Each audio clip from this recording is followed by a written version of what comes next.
Oh, roll one. Uh,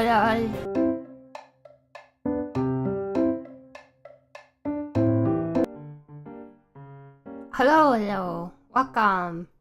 It is Ace Attorney. Welcome.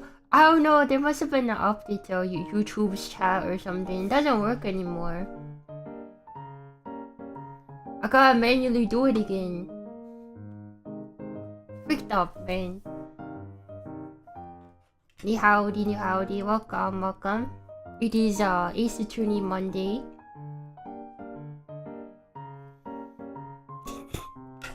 Oh, you know what? Why not? Let's just get into it. I was gonna say, nothing really happened on the island. I think Nekobiter tried to ask out Silent, but Silent said no.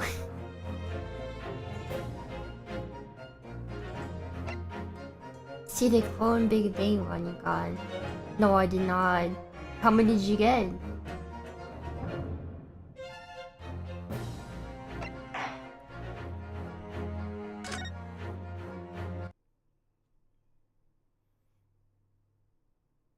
Over 200, damn, that's a lot. Look of November. Oh yeah, Bing Bong clone. Too bad I didn't get the doubling event. Duplicate your deck event. There's that old familiar feeling again. We're gonna fight against Cosmo this time, right? No more Lord and Nipponese friend. Crushing pressure of this historic warehouse. Oh, you did get it.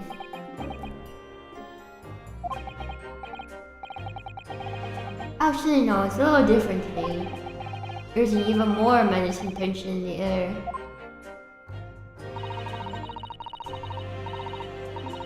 There's a menacing tension in the air here today, isn't there? I suppose. Yes, I think so.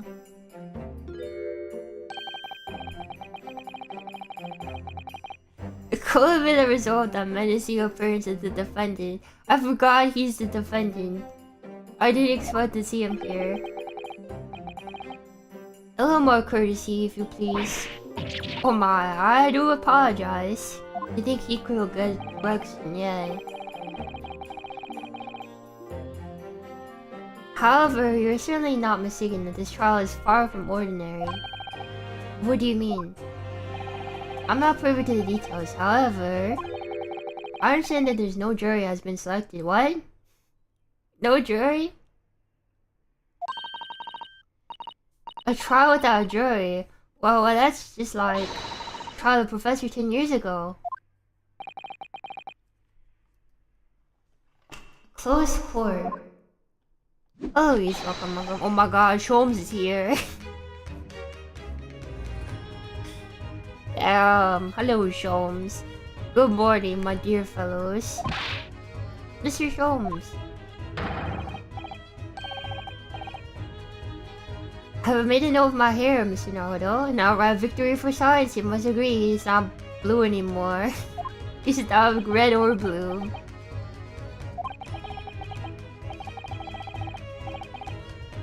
To be perfectly honest, so much happened yesterday that, well, I completely forgot about your little hair problem. Ha! What to one man is a little hair problem. To another day of drinking dubious potion after dubious potion. Got no idea how much my stomach ails me this morning. So true. Tell me, welcome.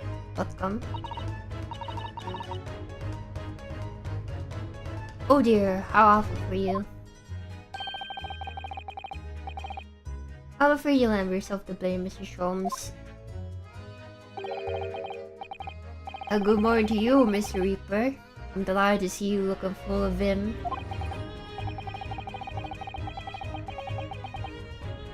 And I see London's celebrated great detective is as active as ever.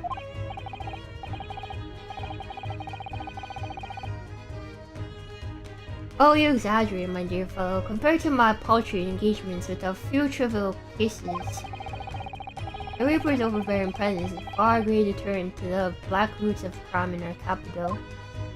Hello, Abney. Welcome, welcome. Hope you're doing well. Hello, Quay. Welcome, welcome. Whilst I now may not agree with your methods, there is at least one point in which I would readily commend you. What an honor that would be. Your eye for a good lawyer, sir. Oh, he's gassing us up. Mr. Sholmes. After all, behind this lawyer is a very great mind, my own. And now he's just gassing himself up. What are you trying to say? I wish you wanted to see that you should be prepared for quite a trial, Mr. Reaper. Sorry to barge in. Oh, it's Gina and Susato's father. Hello, crew. Welcome, welcome, Gina. What's that on her arm? It's a mourning band, I suppose. Father, shouldn't you be at the symposium? It's been postponed, so I have some free time. I decided to come along with the police inspector to see our country's up-and-coming student in action. Oh, Zero, welcome, welcome. Yeah, hand over your pinky. I was sorry for you. Just say hand it over.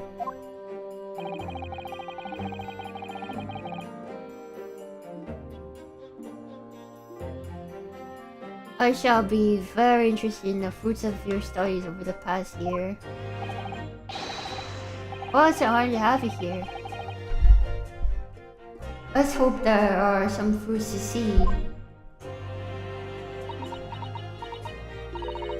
Me in the grocery section be like, Otto. Oh yes, Gina. Why'd you agree to this, eh? Why'd you take him on? This Reaper bug. Everyone says it was him who killed the boss. I'm sorry, Gina, but I just don't believe that. Well, if it weren't him, who was he? I don't know that yet. I don't care who calls him what. The Reaper's just a name.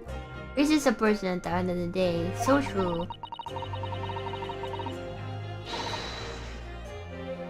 If it turns out it's him what killed the boss, then God help him.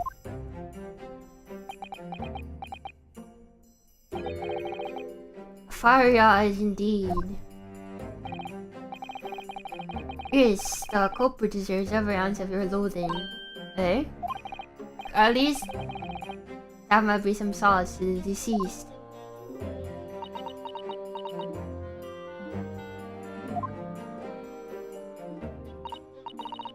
Please, Otto.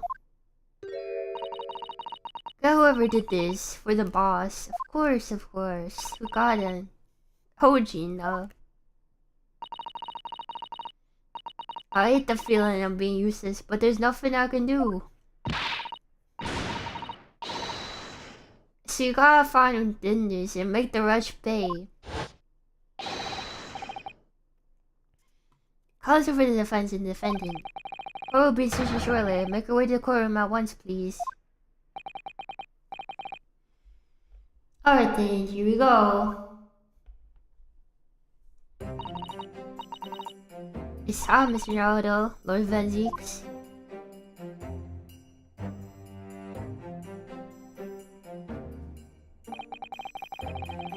One who lost his treasure brother to a mass murderer. One who lost his treasured father in a foreign court of law.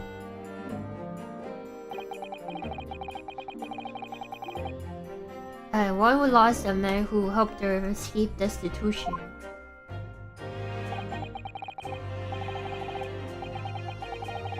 All that misfortune, all that pain, on course to collide headlong in this trial. It's time to shine a light on all these dark events. Who's gonna be the jury then? Whatever truth is revealed, I'm gonna have to look it straight in the eye. But how do we pin this on Mr. Strongheart? Miles Strongheart, whatever.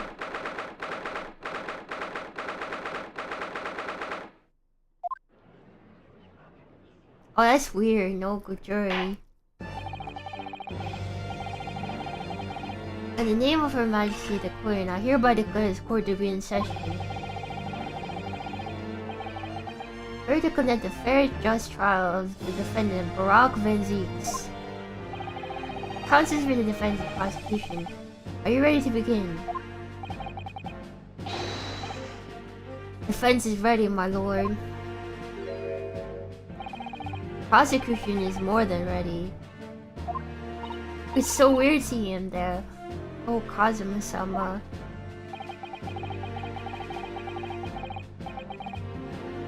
I've been wishing to see you in court for so long. Feels... I never appreciate it happen like this. I never thought I'd be facing you behind the prosecution's bench. It is funny seeing after the game, right? So-called Reaper of the Bailey has been a scourge like no other, undermining Her Majesty's justice system. Today we must uncover the truth behind the scourge. In other words, this trial is going to be a lot more far-reaching than this Budgeress's murder.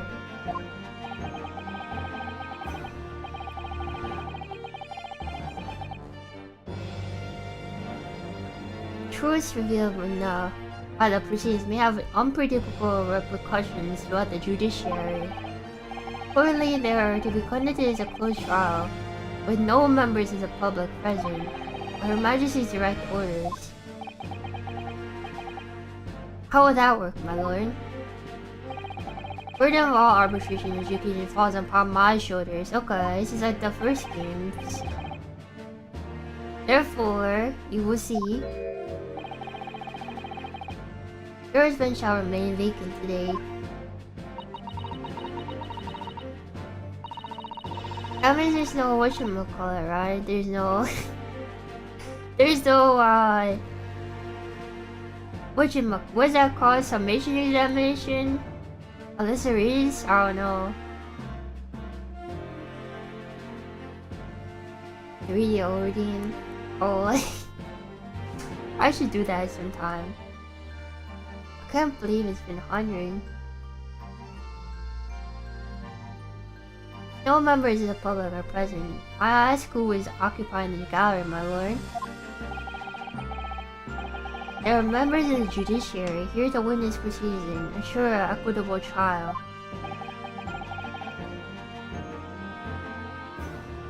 Members of the judiciary? Oh my, this is a very unusual trial already. There's of course another unprecedented aspect to the proceedings which I must elaborate.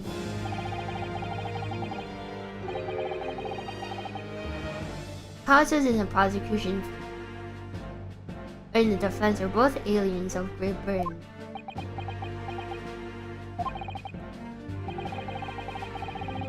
I believe it takes an outsider to see the truth sometimes. And I sit here in this courtroom now, I'm quite certain this is the reason why I had to come to Britain. So you had to come to Britain to become a prosecutor. to battle against your friend that became a defense attorney after you died on the ship, but you didn't actually die.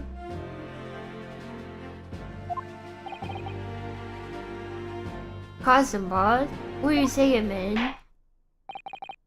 Yeah, he had to lose his memory as well.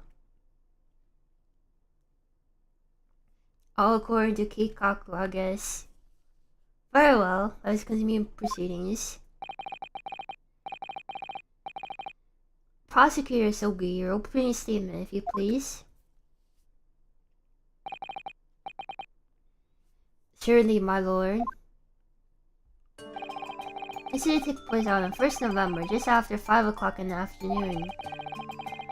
Creature was a boy in the flats of Fresno Street on the outskirts of the city.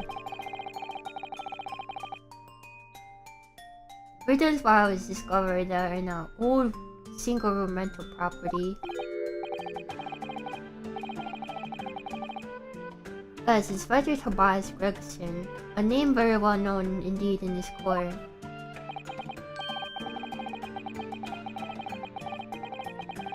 At least for his miraculous resolution of one of the country's grimmest cases 10 years ago. Professor Case. How sure are you at the time of the incident? Several witnesses on the street heard the gunshot, and all reported at the same time. As this what Gina told us too. There were a number of witnesses. I have here the plan in the room. Who is dead here? The victim was found curled up in one corner.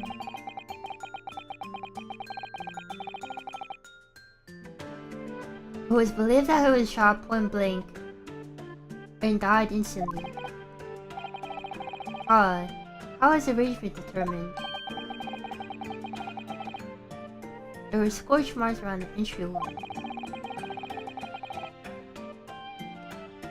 Such marks were used by the gunpowder to fire the bullet.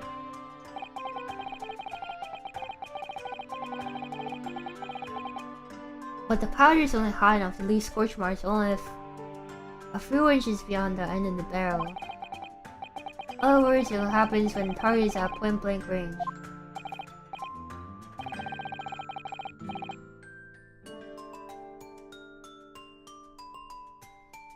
I see, yes. Thank you for a detailed explanation, Consul.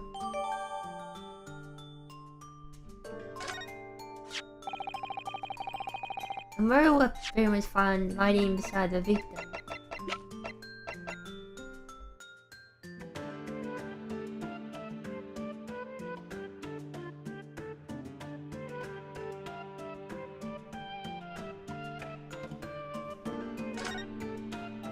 .45 common death, 5 p.m.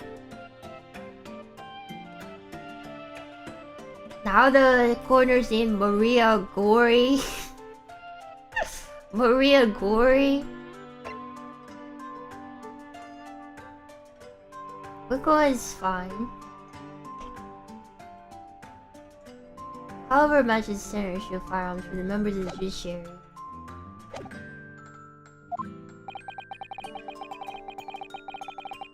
Have I managed to ascertain the owner of this firearm? No, my lord. Not conclusively. Bravo, Kazuma-sama. We're not trying to use the gun as evidence when this provenance can be proven.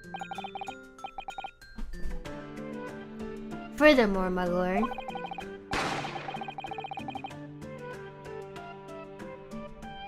as I've explained, the revolvers fire extremely close range. Bullet pressed through the victim and struck the wall behind him. Tiny lamp was mounted on the wall. And the tip of one of the cannons was found to be blown out by the projectile. We noticed that too, didn't we? Yeah, that's right. Thank you for your thorough report, Consul. Setting the crime is clear to me. Submit the plan of the crime as evidence, please. As you wish, my lord.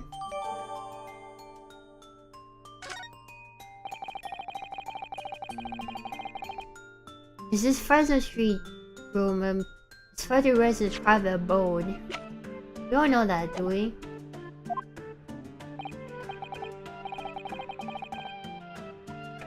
No, my lord. The room is rented to a Mr. Hugh Boone.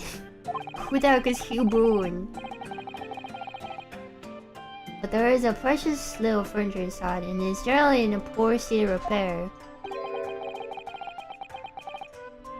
So what on earth was Gregson even doing in there?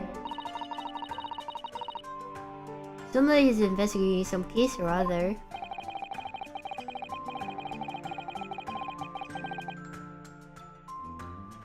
A policeman was informed of the gunshot from the witness and rushed to the scene. Found out only the deceased inspector and Q was standing alongside holding the revolver.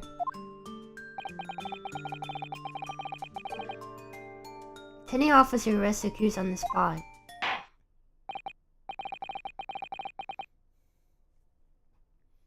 So the details of the case are clear. In that case, the prosecution would like to call its first witness. Her name, please, counsel. Actually, the accused himself. Why are you doing that pose? Lord Van Zeeks. As a prosecutor, he believes in the oath of office he's taken and will be compelled to tell the truth.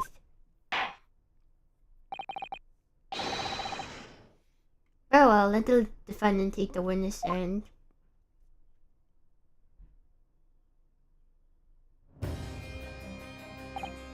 Of course, he has to have his team play.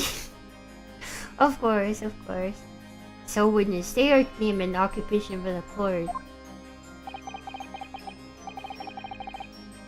Harako Van Zeeks, Old Bailey prosecutor. Is he gonna do the leg slam here, I wonder? I presume, Lord Van Zeeks, you've heard the prosecutor so good his opening precise. I did. It's alleged you were found at the scene of the crime, and that you were arrested by the arriving police officer. Can you confirm this? Yes, my lord.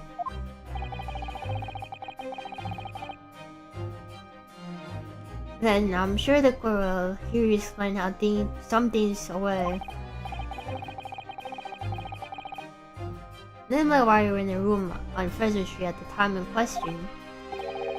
What exactly took place? Trying to explain away nothing, I will simply tell the truth. I must say, Lord Van Zeeks, I never imagined this day would come. Or rather, I didn't want to imagine it would come.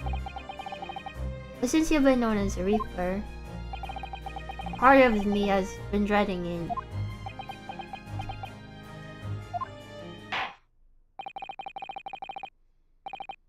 Perform a testimony then, witness.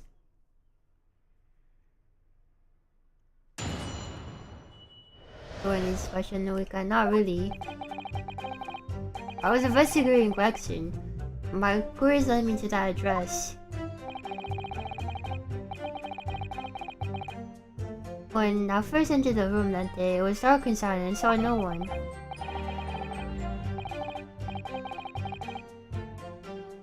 A moment later, I heard the gunshot. I spun around and saw the revolver on the floor.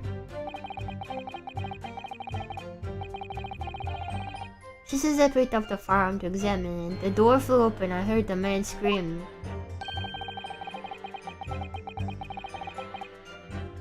Soon then, the body of Inspector Gregson appeared before me.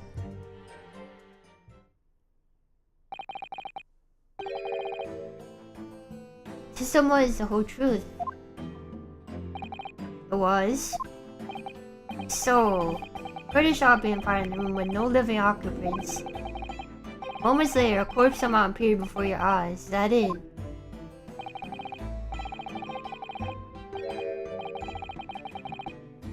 You're right, you haven't explained away anything. In fact, that would barely qualify as an excuse.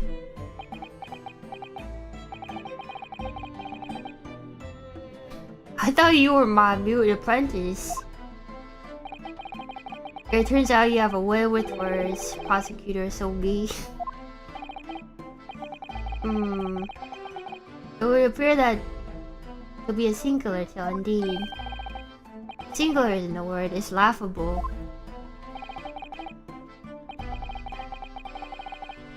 According to Cosmo, he's not believing like himself at all.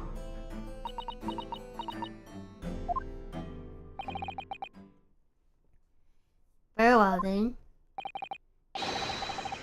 Counsel, you may begin your cross-examination. Yes, my lord. How was he expecting Gregson?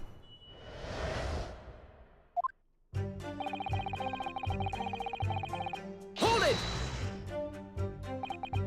We're investigating the inspector. What are his for? I'm not at liberty to say. Sorry. I identified a distinct possibility that Gregson was involved in a case I was investigating. Probably though, he was killed before I could secure the proof I needed.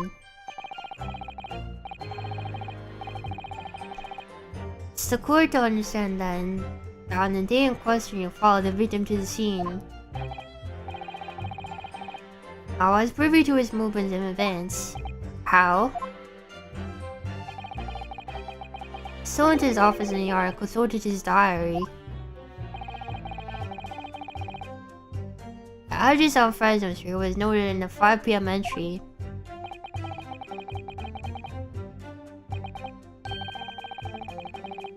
Illegal entry of this man's office in Japan that alone would constitute a very serious offense.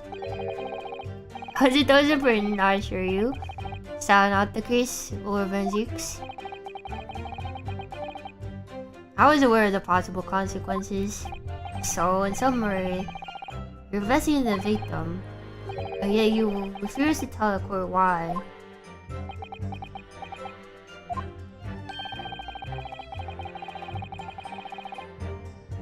I didn't realize British prosecutors enjoy such freedom to choose what to divulge under oath. Why did I ever think I could defend this man?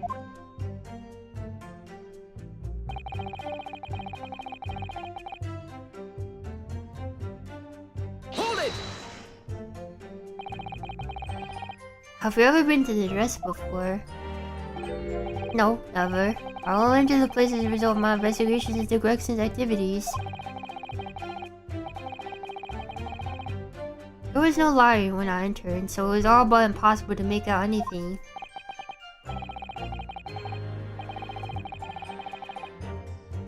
But at 5 p.m., the sun would have only just gone down. It would have been still reasonably light outside. Hello, Yurika. Welcome. Hope you're doing well. The room has a window, but it's boarded shut. Very little light found its way into the room from outside, so it was extremely murky inside.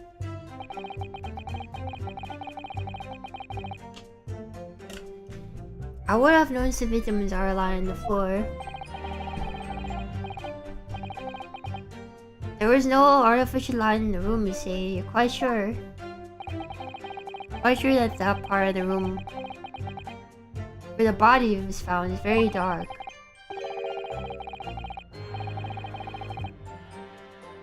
I have a feeling there was a small oil lamp burning on the desk though. I can't say for certain.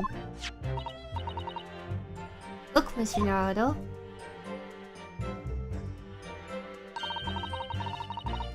There's a small desk in the room just here.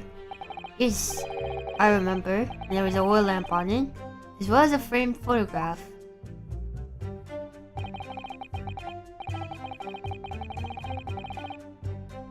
I entered the room and closed the door behind me. Started towards the desk to investigate. What did you find? Nothing. I never actually reached the desk.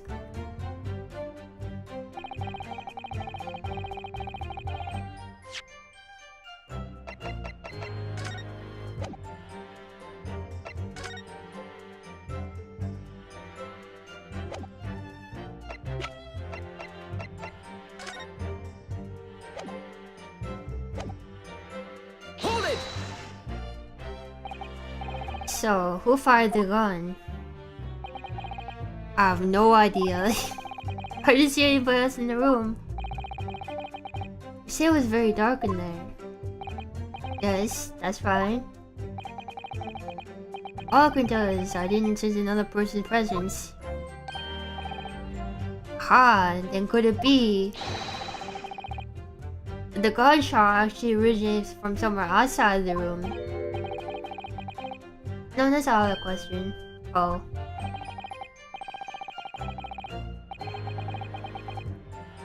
I thought the sound emanated from inside the room. I could smell the gunpowder.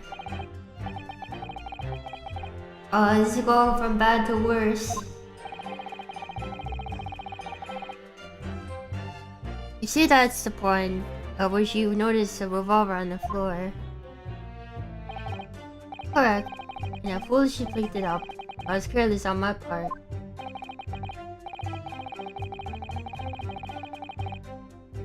Presumably then, the gunshot you heard came from the firearm that you swiftly took into your hands.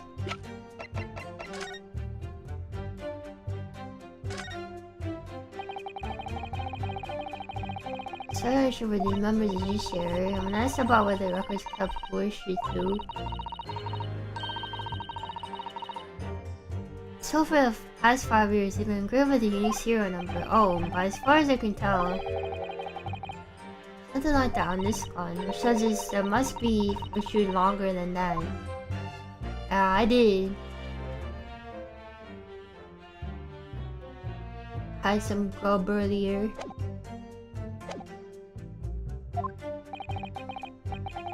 But in fact, my lord, I believe it did not.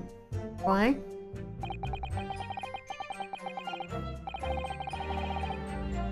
The barrel of the revolver I picked up was cold, and there was no smell of spent powder. But where on earth was the gun that was fired?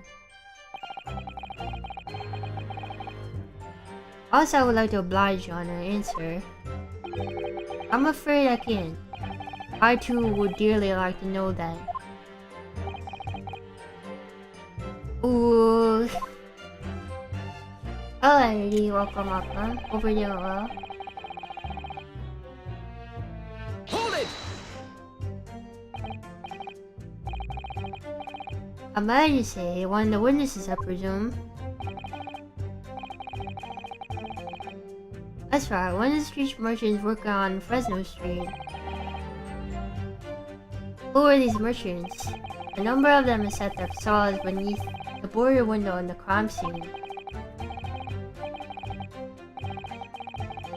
A match seller, a newsmonger, and a peddler. They've all given statements of saying they heard the gunshot. And without thought of danger, they ran inside to see what happened. Yes, Gina thought about us yesterday, didn't she? The burst through the door with some force, it would seem. He did. Almost gave me a heart attack in the process. But you're supposed to be the Reaper.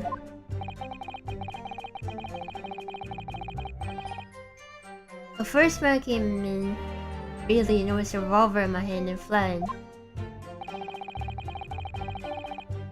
Policemen patrolling on Fresno Street heard the commotion. I was about to arrest the accused shortly after the incident occurred. Anyway, the man's scream drew my attention in that direction.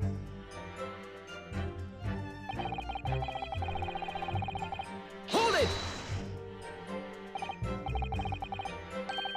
What do you mean by that? In what way did the body appear? Honestly, can't explain it, but it's truth. As far as I was concerned, the body hadn't been there until that point, and then suddenly it was there.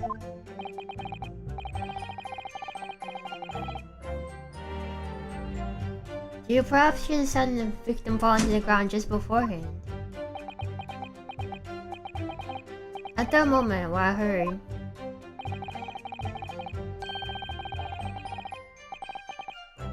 was a sword under the door flying open, and the scream of a man who came inside first. Nothing more. I see. So could the first man have dumped the body when he opened the door? After the men left, I examined the body. I was stunned to find that it was Gregson. Most curious circumstances indeed.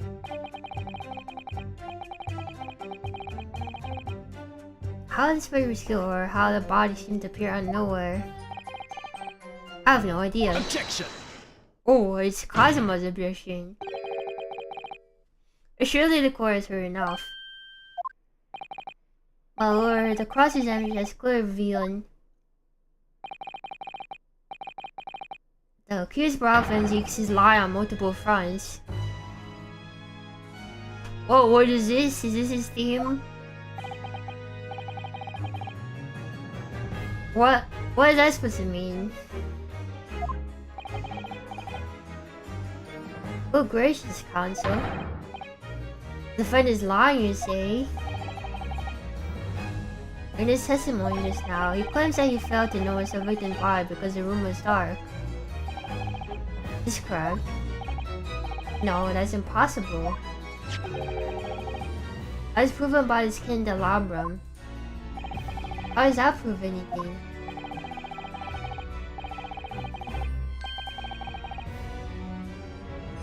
If we examine the tip of the long candle, you can see it was blown off by a powerful impact. It is his theme. It's very evil sounding though. One would assume that the projectile from the firearm passed through the victim and struck the candle.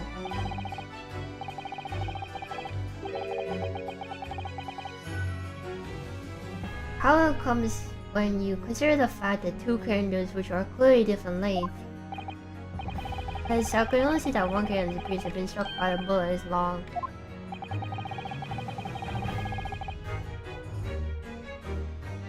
Could reasonably expect that someone to have lit all the candles together. Which begs the question of why one has ended up longer than the others. That must be because that particular candle was extinguished when the others were still burning.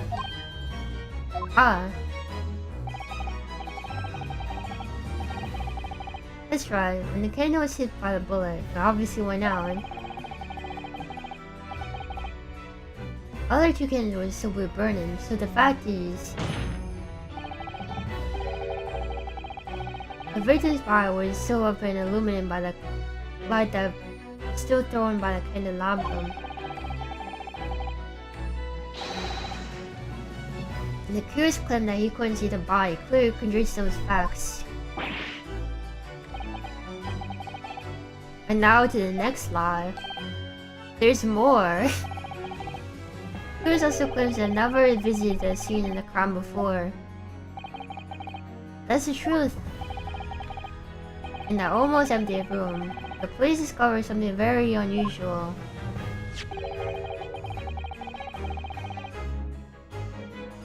A board covered from top to bottom in police documents and newspaper cuttings. Yes, that's right, we saw it too. It goes without saying that the contents of the police documents cannot be divulged. However, there were a number of reports from various historical cases. Oldest of which is from 10 years ago. 10 years ago, this is starting to sound familiar. There's a common thread leaking on the documents on the board. Indeed, or is a common thread, counsel?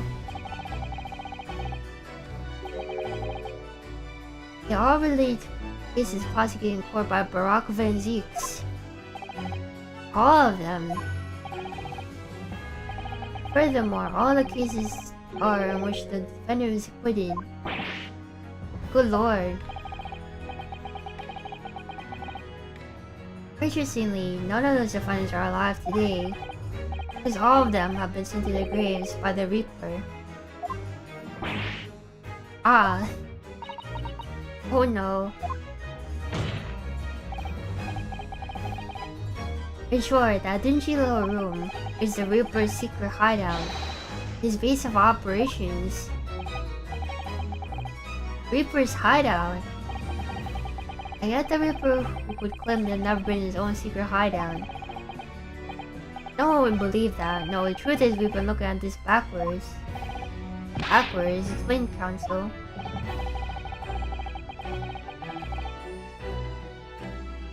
Father Garcia was investigating the identity of the Reaper. When he discovered the location of the man's secret hideout, he was killed. As I'm sure everyone can imagine, by the Reaper's hand. What?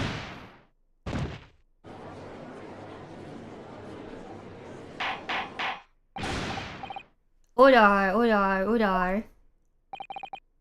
Very well, you're about to state the current opinion in the court. Rock Van Zeus is an outstanding prosecutor who has rendered great service to his country. However, it is with deep regret I must concur with prosecutor's contention. The defendant's testimony exhibits a number of stark inconsistencies with the known facts. All I have done is state the truth as I know it. Haslam has done a brilliant job as ever. He's drawn his expertise as well as defense attorney to build his prosecution case. And it's formidable. Counsel? We will submit the board which is just shown in the court as evidence. I believe it would be fundamental in selection the facts leading to the Reaper's existence. Thank you, my lord. Alright.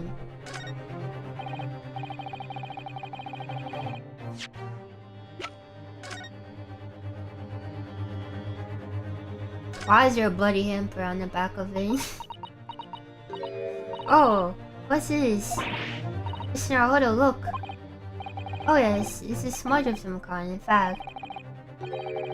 Looks just like a handprint. And the color, that's blood, isn't it? Oh dear, how disturbing. Of course it would be something on the back. I just knew there was something there.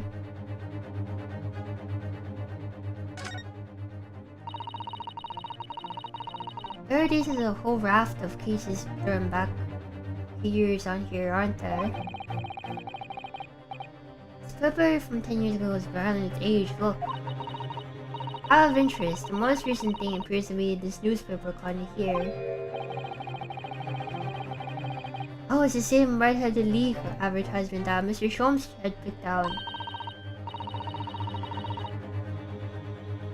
Do you remember, there's a red hairpiece at the scene too? It's very resonant exponent of Red-Haired League then.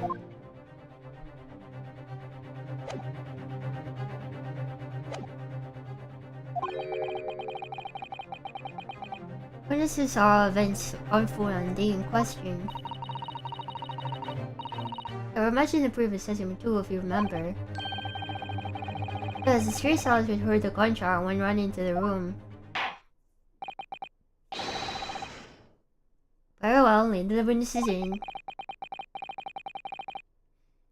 The defendant may step down from the witness stand. Certainly, my lord.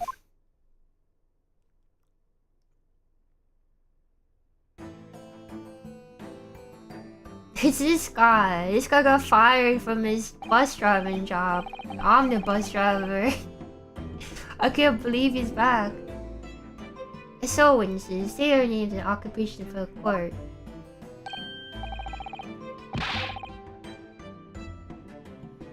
It's Little Red Riding Hood, guy with a really big lip.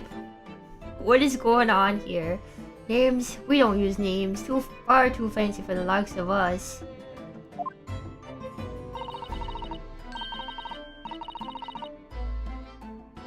We're just free and easy. Sell what we like, live where we want to live.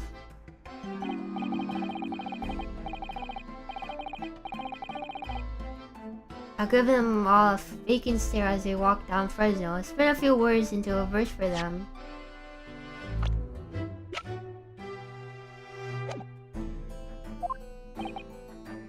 But I'll be right assuming that all three of you make your living by selling wares on the road. Everyone calls me gossip. I sell jaunty and little tidbits to passerbys, you know? Jaunty little tidbits. Got an absolute smasher for you, sir. Right up original it is. 6 pence is the price, and not a penny less.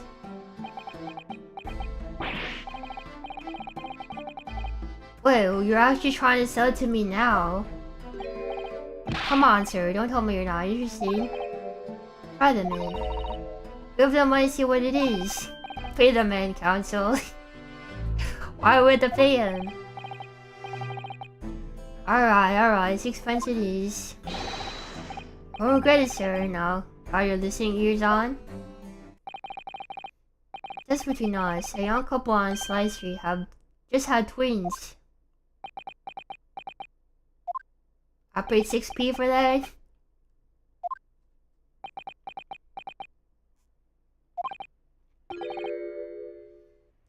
Is that it? No, that's not it. It's gossip, isn't it? It was a spread, but that's been up to you and your mouth, of course. Got more, you know. Want another juicy one? 6 pence a piece it is, if you're curious.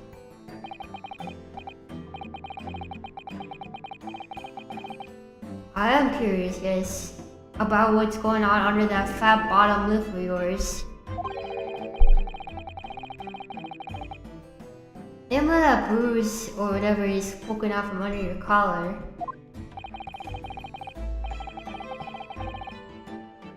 How about the next witness then? What is the name you go by and what do you sell? Me, I'm Venus, that's what everyone calls me. Funny, innit?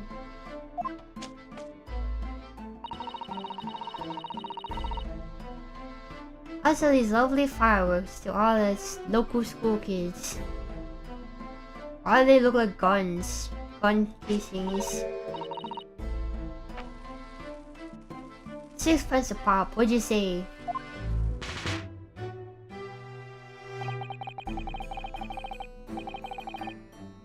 You're exaggerating with little. Did it actually sell? Oh yeah, the second year can't get enough of my Venus firecrackers. Especially when I tell them if they get 100 they could blow up the school. Not the most silver of ideas, young lady. What'd you say then, eh? Bar with 6 pins a pop? Wait, what? You want me to buy one? Tell you what, I'll let you in on a little secret. 100 of them we could blow up the whole courtroom. Try the woman. Convert the money, see if she's right. Hey, the woman, counsel. Alright, I'll buy one. Lovely stuff. Right then, here's something a bit extra just for you. The Venus special. Oh my god. Well, this is 100 pence. 600. It's 100 of my regular fireworks. Nothing new about that, is there?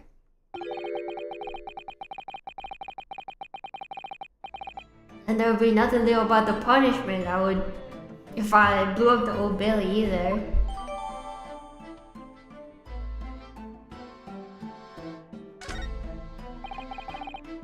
And the last one is, what name do you go by and what do you sell? I'm guessing the bang they heard was probably this, I would imagine.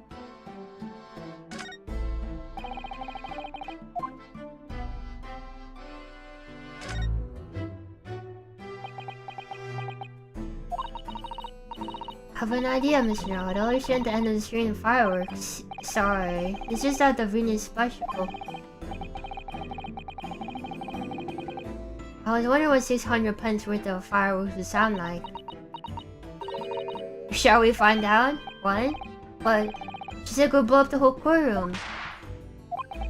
It sounded like a gun, didn't it? Alright, that was a fairly sizable bang. My ears are still ringing, Mr. Naruto. It sounded almost exactly like a gunshot. Goes off like a gunshot. Alright, so that's like a smoking gun right there, I guess.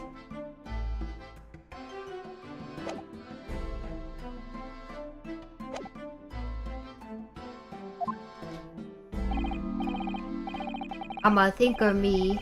Think all sorts of thoughts. I think, therefore I am. I am, therefore I think. I think. Cause I'm sitting there on the street watching the world go on about me. They call me the observador. Get out of it, man. Everyone calls you sandwich and you know it. Calls him sandwich. What kind of name is that? So, you don't actually sell anything. Problem shared is a problem halved, as they say. And give advice to do, and think what it means.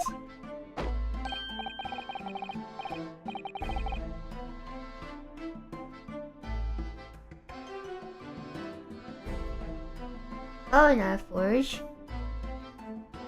Newest stock builder fest. Cost slots and stocks. I mean, we could definitely check it out sometime. That'll be interesting. I don't actually sell anything, no, come to think of it. Pity. No more purchases today, please. Oh, we have quite a cast here, it seems. Another business on Pheasant Street from morning until night, my lord. They're always in the same place.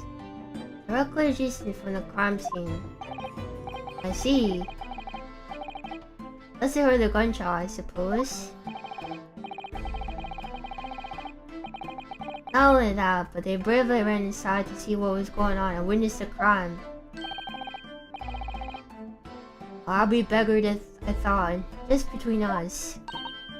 Venus de Milo, what am I to do? What a terrible thing I saw.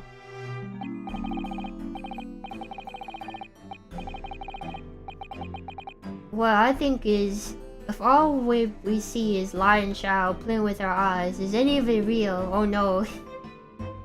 It's Plato's allegory again. Plato's allegory of the cave. Very well.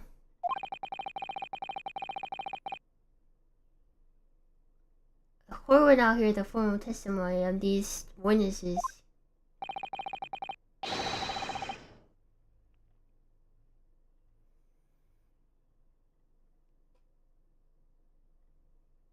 It will describe in detail what your witness heard at the time of the incident.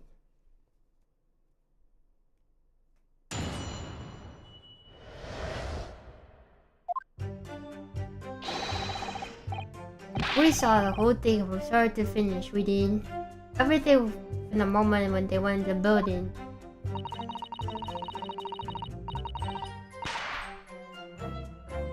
It was less than a minute and the Reaper had gone inside or a big bang.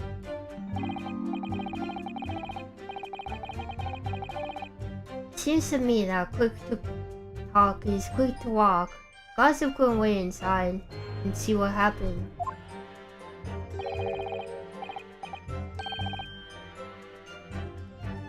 I ran inside and there he was, the Reaper. Going there and sitting over the body. I was scared to death after death me, so I ran off to find a copper.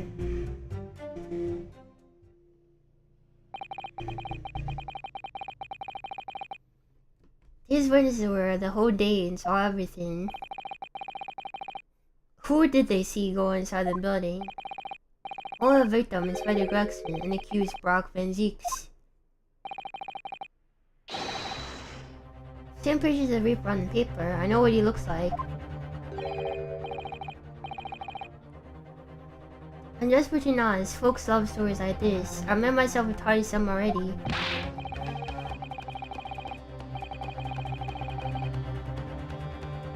But wait, The room was just one and several flats in the building. Someone from another flat could have done it. All the flats on Fresno Street are unoccupied. Of course they are. They're small, damn, dirty, and expensive to boot. The room in which the spider was found was the only property that's currently leased.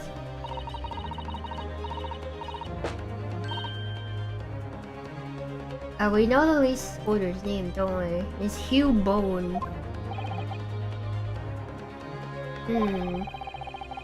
This more recordings is heard and appear to leave little room for doubt. It's becoming increasingly difficult to see how anyone other than the defendant could have committed the crime. No! Thank you for your car door, my lord. Counsel for the defense, you may proceed with the cross of admission to the witness. Yes, my lord. In a close court like this without a jury, the judge is the only person's opinion who matters. I have to break this testimony somehow.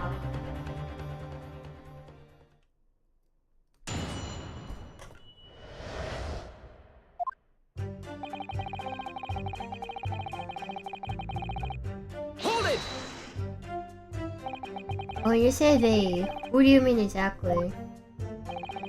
Spider Grayson and defendant Lord Van Zeeks. I suppose so. Lots of us don't know the names of the high and mighty. But I'll tell you one thing, it was the old Reaper that went in last, that's for sure and certain. Just behind Spider Grayson, did they arrive at the same time with each other? No, not at all. First fellow must have went a good 15 minutes before he heard the gunshot. The victim arrived 15 minutes before, are you sure about that? Am I sure? Doesn't seem likely I would forget a fellow with bright red hair like that, does it? Bright red hair, you say? Yeah, his hair was really red, wasn't it? Redder than my flaming fireworks even. His hair is not red. That fiery mop still burned in inside my eyelids, it is. Wait a minute, you're saying the man was a redhead? Weren't you listening, chum? I was a redhead, and a big trunk on him, with him as well.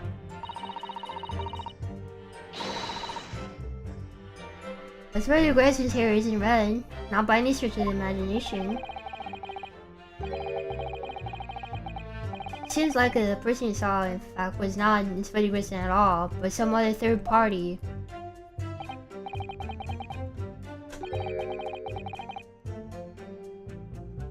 I hate to break it to you, but the witnesses are correct. What?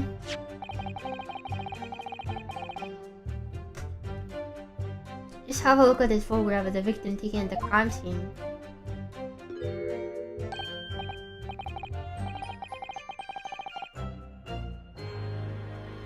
Oh yeah, that's his Spider Grayson, alright. In the red hairpiece. Ah, of course. Saw one on the floor when we investigated the scene, didn't we? Silverface didn't believe in Spider Grayson wore a hairpiece though. So why on earth would he be wearing something like that? Because someone put it on him. The color doesn't seem to suit the man, one might say. Or will be submitted as evidence, please, counsel.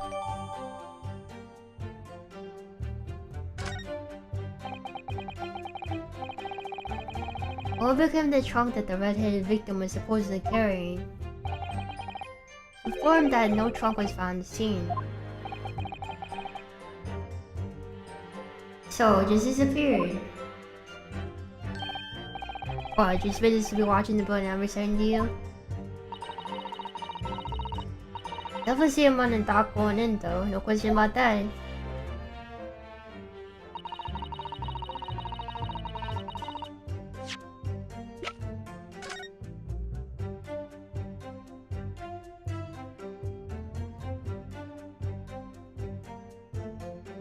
Well, his hand has no blood on it. I'm guessing that's gonna be important later on. So this is what? This is right hand? Was the print we saw on the thing a right-handed print? Yes, it was. So it was a right-handed print.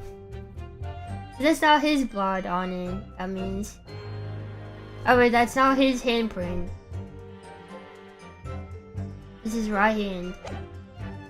And a picture of him here. His right hand's completely clean.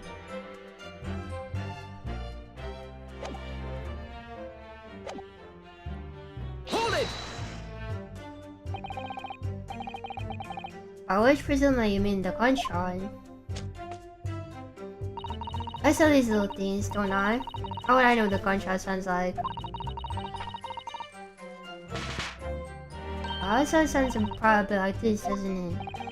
You see that you heard the noise almost as soon as you saw the defendant enter the building? That's right. I was almost straight away, bang, it went, just like that. He's the Ripper, isn't he? It's what the French call fait accompli. When the Rippers are on, people are just going to the ground. I mean, that's what he does, isn't it? What's wrong is Luke, he's just got a fat lip. I think we get the message. The Ripper couldn't allow the Spire to live after he found his secret hideout. There could be no clear motive for the crime. Yes. Certainly an eminently credible motive. Great. And that boy ran inside, is that correct?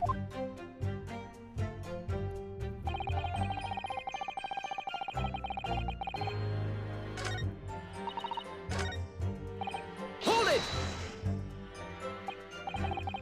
So when Gossip ran up to the street to see what happened, did you go too? Well, I'm a bit hampered, see? All the signs are that I can't move very well. You were way behind, presumably, with that sandwich board around your neck and a big sign in your hand. What a great brain you bear. Pardon me for asking, Mr. Sandwich, but is it possible that you and I have met before? I'm not anybody me. Signs are what make me who I am now. I sign, therefore I am. We have met this guy before. Who was that driver?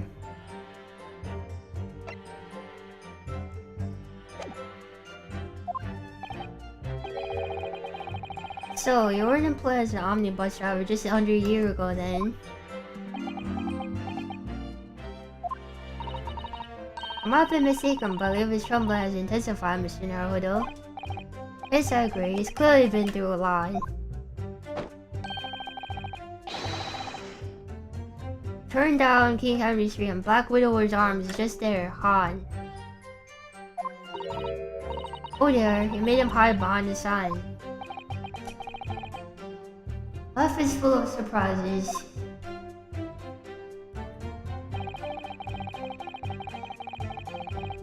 Hold it! So you were the first person to arrive on the scene, is that right? That I was. Kicked the door up and down like a professional I did, and yet what's going on here? Whoever these clubs here, the man screamed though. It was dark inside the room.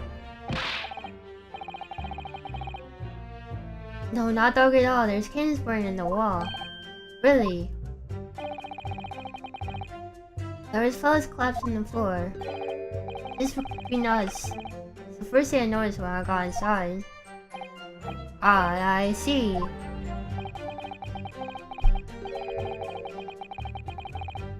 Even though Lord Benji's claims have not seen any lights on the walls. I see I noticed was someone standing right beside the body. It was Brock Van Zeeks. That's right, the pale-faced Reaper himself. I was a little shocked, I won't deny, but I know Lily Livered coward. I stood my ground and gave that Reaper a cold hard stare. Excuse me. I'm guessing he did not. You have something to add, Mr. Sandwich?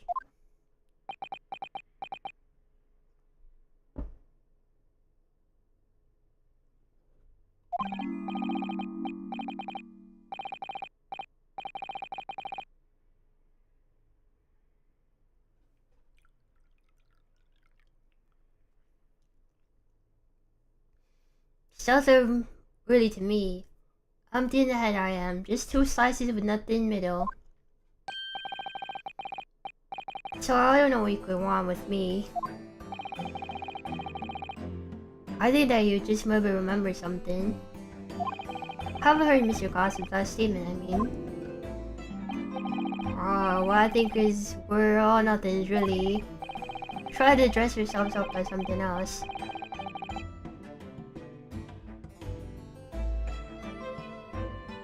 But at the end of the day, we're all just street sellers. Give me a second, I wanna get some water.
Try to dress yourselves up as something else, but at the end of the day, we're all just resellers. This water is a little bit too hot. It's a bit hot. Plus, my name's welcome. That's enough out of you, Sandwich. Keep your trap shut now.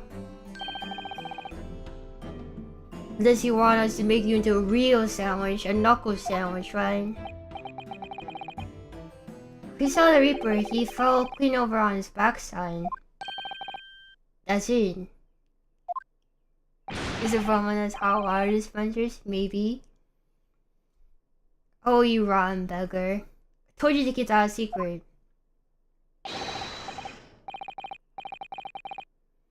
He screamed, he did. Screamed and shot him off on all fours. That's what I wanted to say. Mr. Gossip, is that true? Boy Slipper, that's why. Kind of my hand in a filthy pool of blood, didn't I? Yuck. What? A pool of blood? I told you, how did you know? Listen here. Even when I was sprawled on the floor, I still kept giving that Reaper a hold hard stare. Don't you forget it.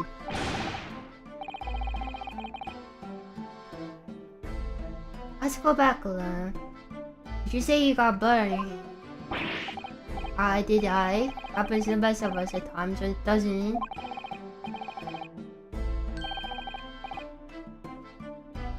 I wasn't scared, I slipped over. We just keep that between us, can't we? No, Mr. Gossip. I'm going to have to add that information to your formal testimony. Oh, if I must.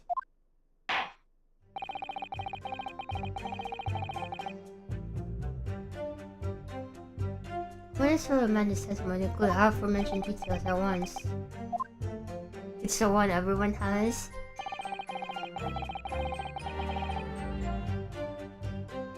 Okay, did you actually wipe it off on the floor, or did you wipe it off on this thing? Objection!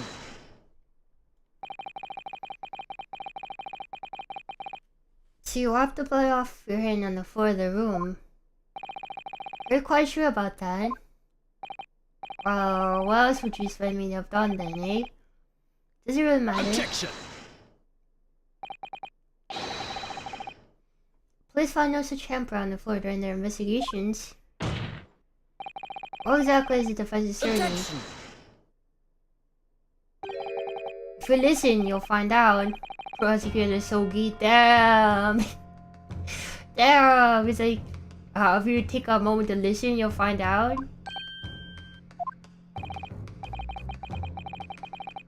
So there's no blood handprint found on the floor. What are you trying to say? There was a handprint on the blood, up very clear at the scene. On the back of this notice board. Ah. Oh yes indeed. And this will be a handprint from with the distinct color of blood. Ah, you're right. That's my right hand. I know it anywhere. Objection!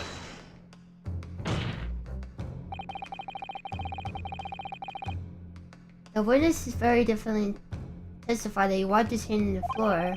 Any handprints on the back of that board are irrelevant. Objection!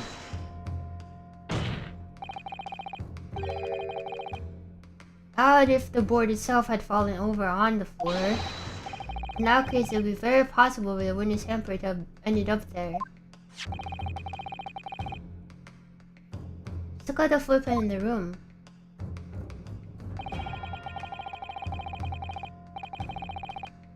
And this board is in the opposite corner in the room from the victim in the upright position.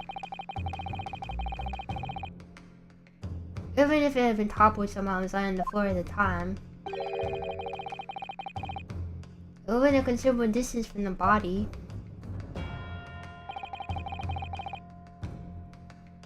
I fell over when I came across the body, so it was basically right next to the corpse. Not on the other side of the room. In other words, the defense assertion is contradictory. Yes, it is.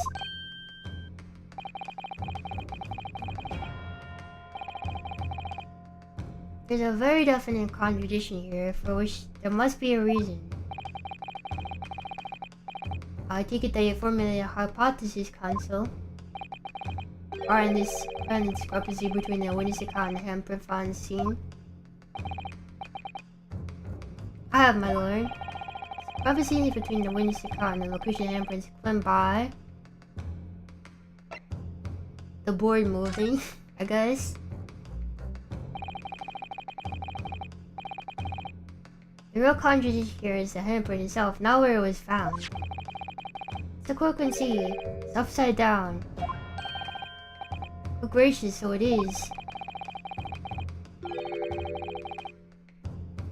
The witness put his hand on against the board, the finger should be pointing upwards.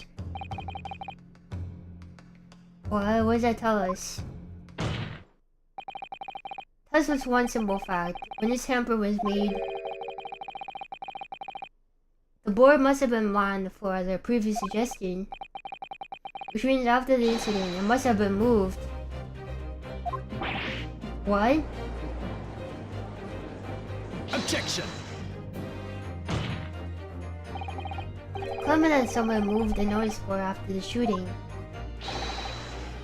Tell the court who? I don't know that guy. But the point is, consider all the testimony we've heard so far. Could now be very clear on one point. What would that be? I didn't notice where at the time of the incident, my lord. Counsel, I must have to clarify our assertion for the court. How about the incident? Where do you maintain the Morse score was situated?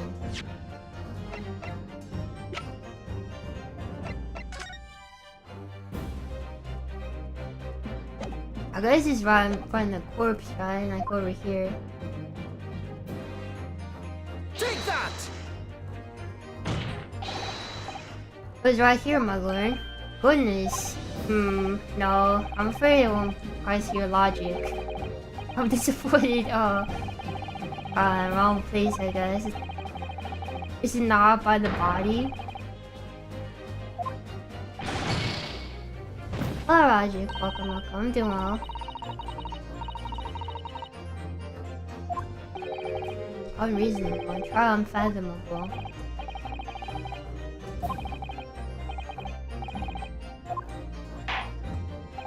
So, council, I must conduct. Is it at the door then, I guess? Take that! Or it's not at the door? Where was it then? Huh? So it's not on the corpse, it's not on the door?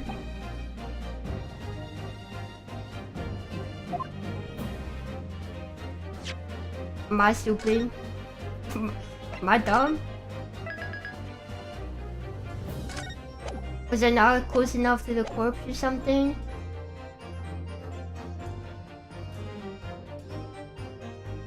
Take that!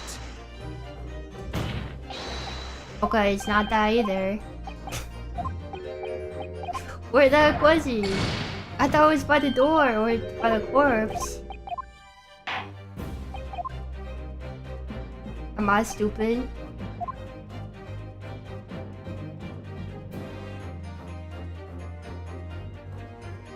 Is it closer to the door this way? Take that! This is the only possible location. Really adjacent to the doorway. Okay. Before we think about the testimony given by the defender earlier,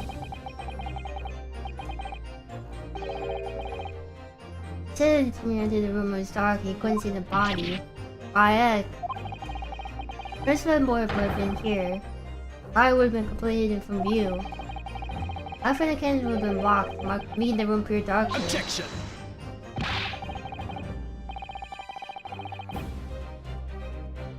Here's also claim that the victim's body simply appeared before him. That's true. Or, in his precise words, he says I picked up the firearm to examine it. The door flew open. I heard a man scream.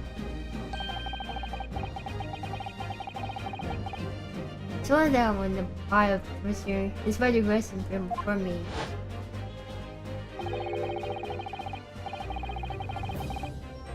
I don't know if I call it a scream, but it was talking about me, no mistake.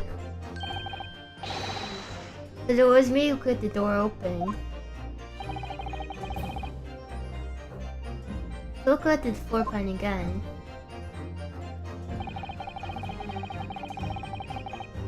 So what happened then? If the door in the room was thrown open with force,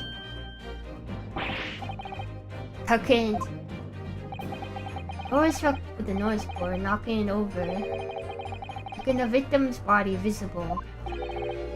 Oh gracious. Cause of nothing but the truth. As somebody described what he saw. Hug. Order. Console? I was just not come the night before now.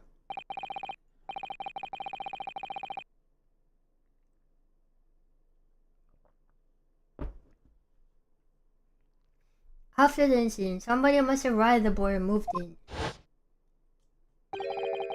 into a position where the police, myself, and my colleagues saw it when investigating the room.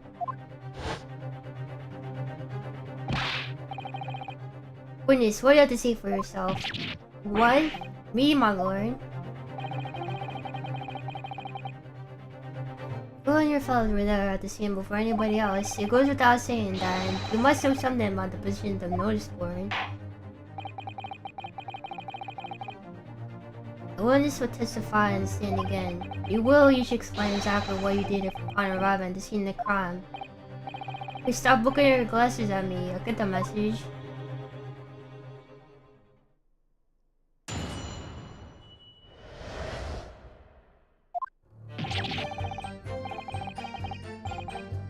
I don't know anything about a noise board. I just wiped my hand on it, that's all. Don't look at me, I haven't got a clue about it. doing some business with some second years at the time. I don't know anything about anything. I'm just a bystander, mate. Just a sign at the crossroads of life. You saw Rip Ram, Ben. He's got a face that screams bored. He's got a face that screams bored. I couldn't see how this changes anything anyway. The detective still died when we heard the gunshot.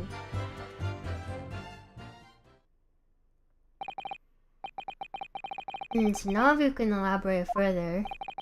She combined a crime they witnessed when throwing a lot of fruit candles in an oil lamp pushed to sea. I expect the witness to be able to give a more precise account of what happened. That's right, doesn't pay to expect too much. He's some man's endless quest for knowledge that's destroying the world. That's what I think. Do you? Really? Okay, as the testimony shows, even if the notes were removed by somebody following the incident, it makes no difference. On a gunshot right now, the accused is the only person at the scene. Sure, the only person who could have committed this crime is Barack Van Zeeks. Now this rancor on the board changes that fact. Quite so, quite so. The defense still wishes to cross-examine the witness despite the circumstances. Most certainly, my lord. Very well. Then you may proceed, counsel. So then this is where we talk about the gunshot being a firecracker instead.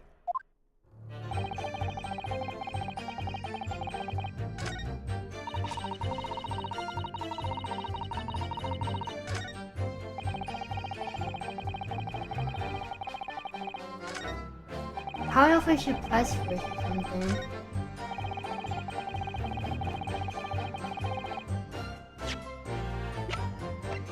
Objection! Okay, we should have pressed first.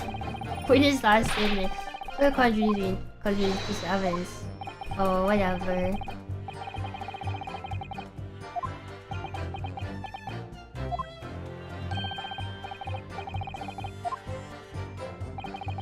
Indeed. I'm throwing.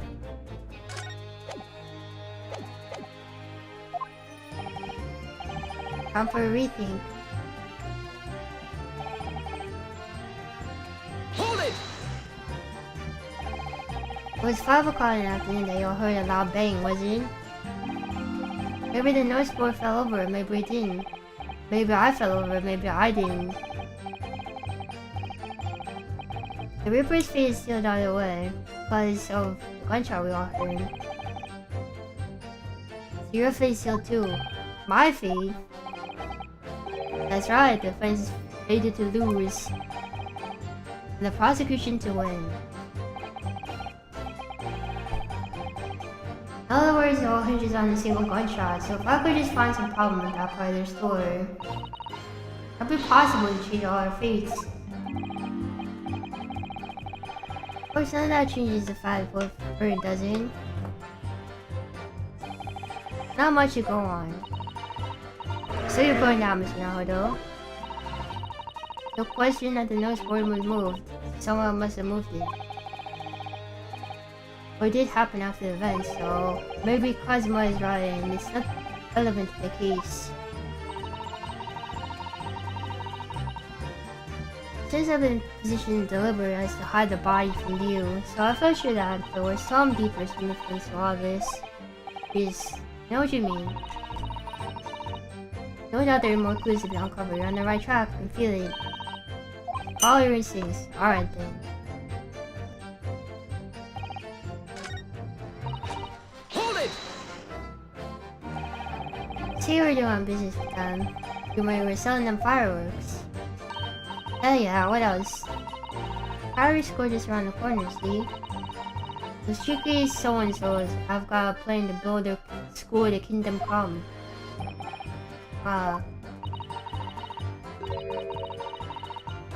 So I've been telling on them, but their teachers know what they're up to. Oh, you have. Yeah, I wouldn't want anyone to get hurt, so let the score know that the kids are playing with dodgy toys, and praise the Lord. You just take them all the fireworks off them.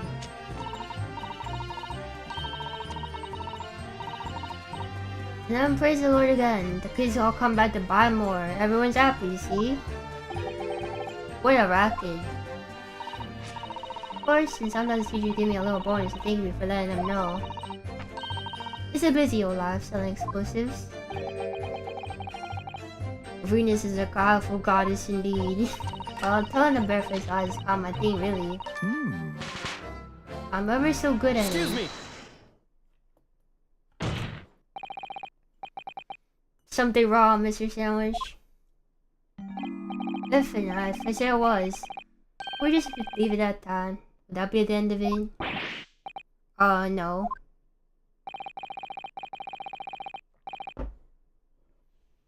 The Miss Venus statement brings something to mind, perhaps.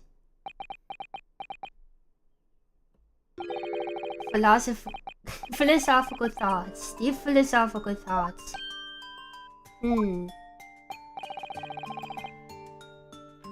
Let's say there was a great liar, and that great liar said, without batting an eye, telling barefoot is kind of my thing. I'm ever so good at it. Will those words of hers be a lie too, or the truth? In which case, that she's not a liar. Oh, it's a hellish paradox, that one, don't you think? I'm not entirely sure, to be honest, but it seems that you suggested that Miss Venus has been lying, are you?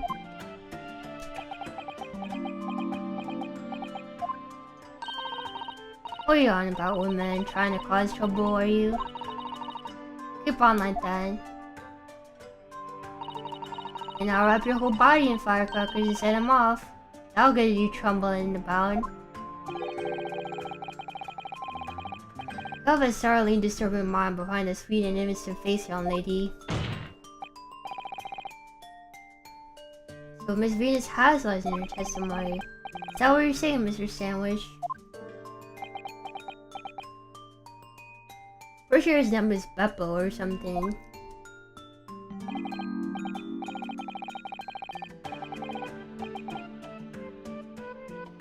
Oh, if it means burning in hellfire for the rest of my days, so be it. Yes, that's what I'm saying. Can you elaborate, please, sir? Oh, blabbermouth here, headed for the room where the gunshots seem to be coming from. But there was someone who crept up outside behind him too. That's right. Rotten liar over there.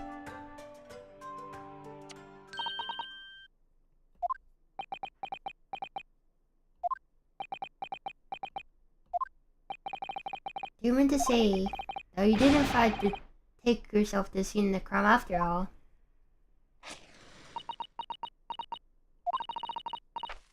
What did I tell you, eh? I said I was good at telling barefaced lies, didn't I? As you mentioned it. Well, that revelation rocked the whole courtroom, didn't it? Who knew firecrackers put such a punch? You didn't visit the scene of crime, did you, young lady? Good grief.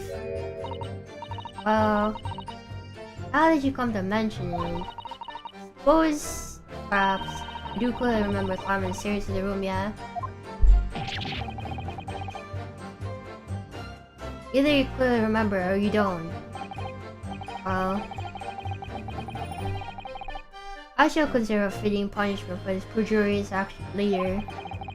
For the time being, you will immediately amend your testament to reflect the truth. Oh yes, Miller, of course.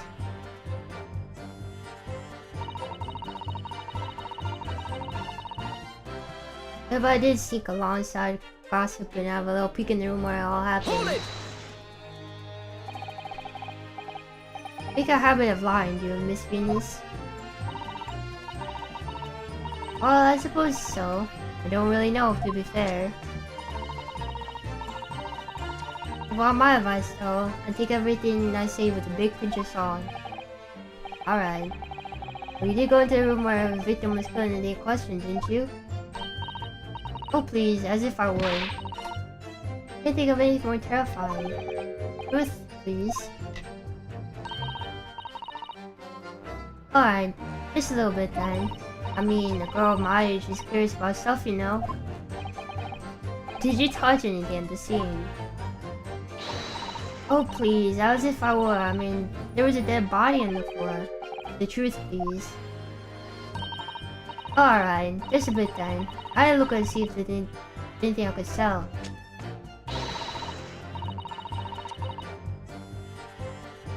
So I did give the place a once over, but nothing to write home about. Right, now, this is the ask, but truth, please? You didn't move most bored by the chance, did you? Oh please, as if I would touch anything like that. Just a few bits of loose change is all I had. Truth, please. Alright then, I thought there might be something worth having underneath it. So I blasted the flipping thing. Sorry, I flipped the blasted thing. You're telling us that you did move that board. I think that is about, didn't it? What? You dabbed the barn pod? I don't believe it. The girl doesn't think. So, did you find anything then? Something that you might have taken, perhaps? To sell? Oh please, I'm really so lucky. It's my imagination. The truth now! I might have found this old pocket watch or anything noticeable, I suppose. But a pocketbook can't be worth that much. So it was you, wasn't it? You're the one who took it. So it was Gina's thing. Gina? Oh lady, may I remind you where you are? That watch there. That was a present to Inspector Gregson from the yard for a big case he solved 10 years ago. That's your case went down.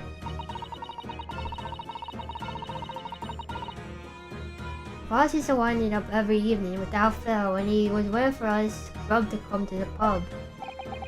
I see. Swept it off him once, and blimey he was upset. He gave me a right earful.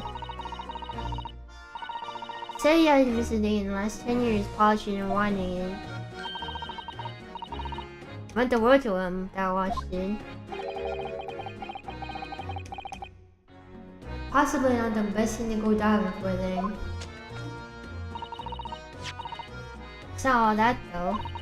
Good to the Japanese, that's much it was worth. The whole deal wouldn't touch it.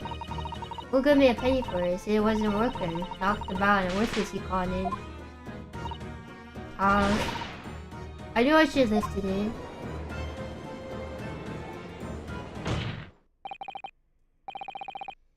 That watch must be submitted as evidence at once. Oh please, just so long as you promise to give it back once we're done. No chance, I'll swap it from you and try to get your grubby miss on it again. It's enough, and the watch the bailiff forthwith. Now, children, watch your manners. Good lord. That appears to be broken. More than likely, it shattered when the spider was shot. It doesn't tick it anymore either. So why did you breathe didn't want it? What a waste, eh?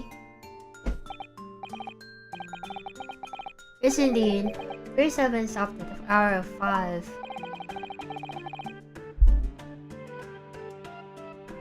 Exactly when the gunshot was heard then. She's forced the prosecutor to claim, of course.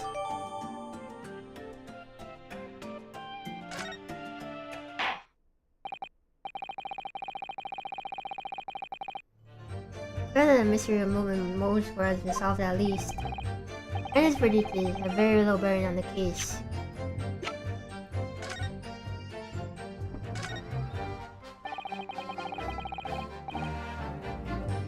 This is really bad crack. Look. I assume that this could looked after so carefully. I did Mr. Shorms go repairing, don't you? Yes, I should think so. He's a very adept at things like this. A useful man to have around, in fact. But kindly remember, he's a great detective, Mr. Naruto, not an odd job man.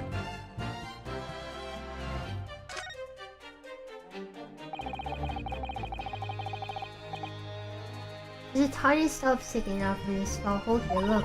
Suppose this must have been a little knob or something must have been setting for time. In that case, no one sees we know that Inspector took such great care of this watch. Probably broke when the incident occurred, didn't he? Yes, of course. Could mean that there is a small part of this watch still at the scene, maybe.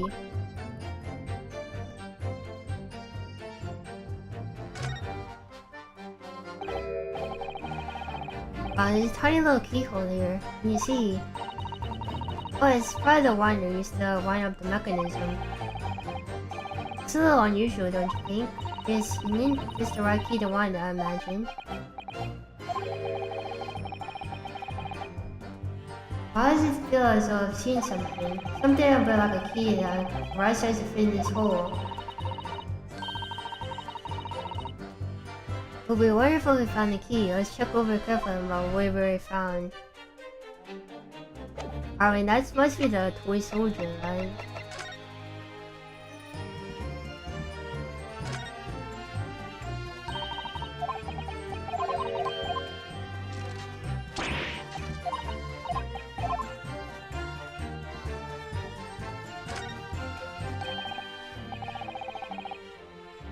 Mrs. Sato, you perhaps think this key could be the key for Inspector Greggson's watch. Oh yes, it could be. Try it at once, there's not a moment to lose. Oh my gosh, there's a secret thing. I knew it, perfect fit. But look, Inspector's watch has started to go again. Ah, so it's obviously not just been wound up, that's all. What is it, Mrs. Sato? Well, the watch isn't actually broken after all. The feeling this could have profound implications.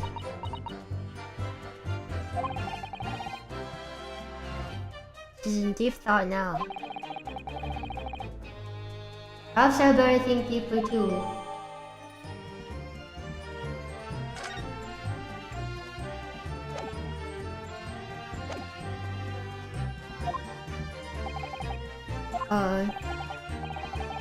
Continue with your class examination, please, Council.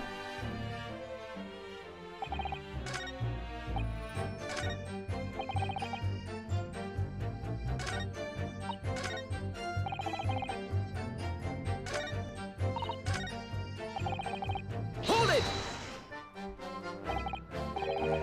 You did go to see what happened in the room, didn't you? Presentry is my whole world, and it's all I know. And I know all of it. I have to make my business, you know, if I want to hold up my sign high. So you did go see what happened. It's not the destination that's important, it's how you get there, isn't it? There's a noise board in the room. Think about it, we're all both in the same species, are we? Both different members of the sign family. So if I spot it, I might have tried to strip it out on a sense of rivalry I made.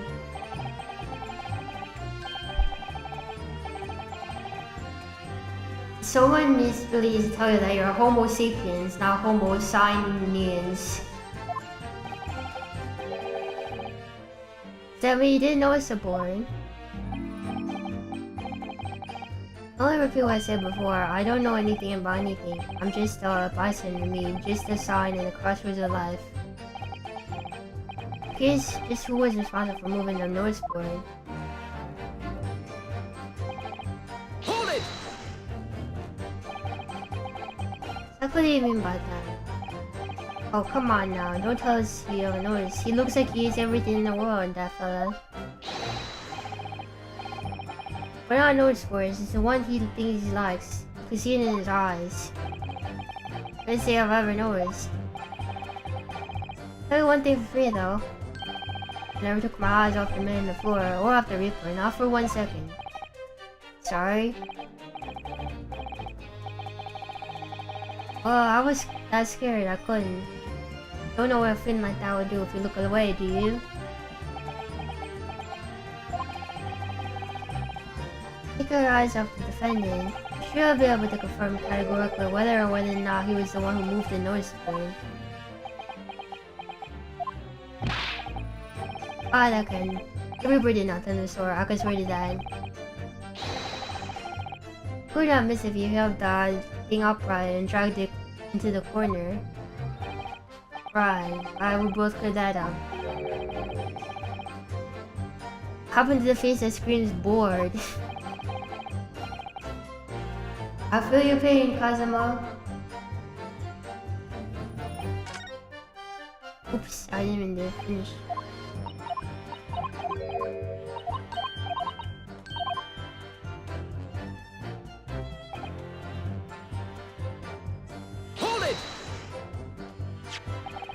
So you met that was this boy you wiped your bloody hand on. Admitted, what's to admit? There's plenty to see. The smashing print on my right hand. Plus you wanted to hide the handprint, so you rather than nose for and push it in the corner, did you? No, imagine the weight of that green lump. Well, I look like a powerful and well-nurtured man. You see anyone else moving the board? On a nerve of steel, I can tell you, but even I have my limits. There's a body on the floor in front of me, and the Grim Reaper himself is standing over it. Pressure's a little light inside either. My bottom lip is all a quiver.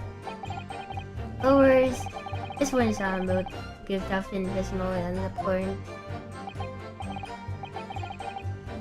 And I so seem.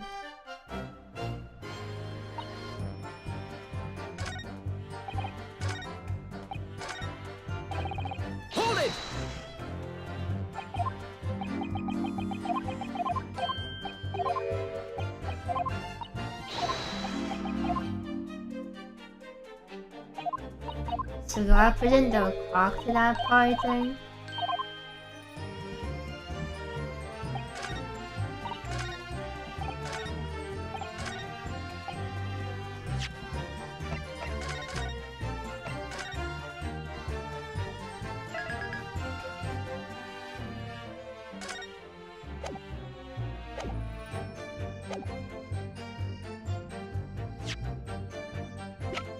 Objection! I'm afraid that's not necessarily the case. Oh. The scene. Found this key to a winder of the inspector's pocket watch. Key. Having wound the pocket watch, discovered that in fact still works. You see, the watch didn't stop because it was broken at all. And that fact completely undermines one of the most fundamental premises on the whole case is built on. What? That's his time of death, right? Hold on, but Council. The watch was stopped almost exactly at 5 o'clock. Yeah, which is just when we heard the gunshot. It is exactly the hour. Time is shown on the watch. There's nothing other than when it was wound down. It's a mere coincidence it just happened to be at 5 o'clock. Even if that's true, there are 3 witnesses here that all heard the gunshot at 5 o'clock. Obviously when this crime was committed. Objection! No, that doesn't hold. Why not? Probably what Inspector Lestrade said only a moment ago. Boss used to wind up every evening without fail, and he was waiting for his grub to come at the pub.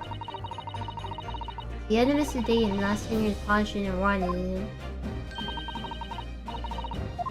meant the world to him. It was in the habit of watch once a day in the evening. He reasonably assumed therefore that he would want time to the evening before he died as well. That would be entirely reasonable. If that's the case, he would expect the watch to have completely wound down by 5 o'clock the following day. Oh, how do you explain it then? So in the evening before the day of the incident when a gunshot ran in the room, Spectre was already unable to wind his watch. I mean, what stop a man winding his watch which he's been in the habit of winding every single evening for 10 years? He died. Obvious answer is that he was already dead. He was already shinderu or whatever.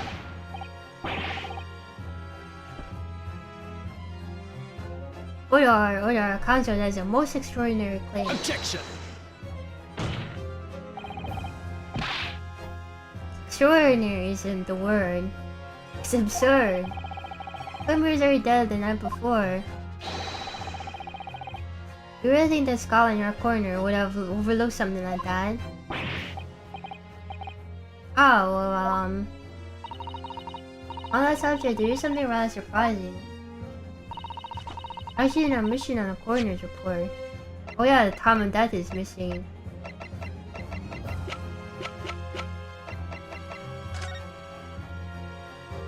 Yeah, the time of death is missing.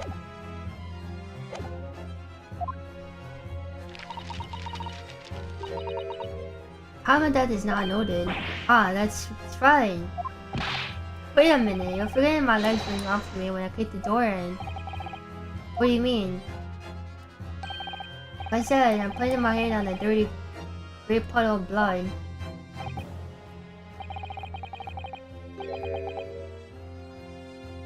So the victim's blood hasn't dried, it was fresh. But she's on fast, doesn't he? Objection!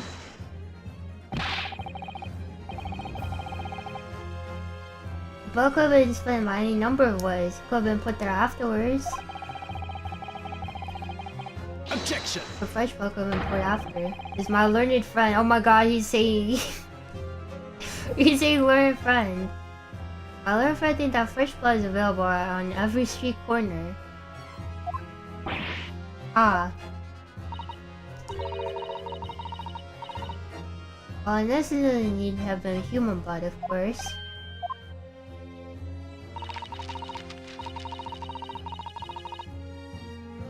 Been told previously that Scholar has no way of identifying if blood is human.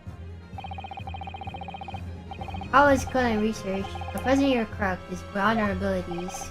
So then, Quinn's blood could have been used, for example. Certainly, a possibility wasn't that it's Richard's blood at all. Objection!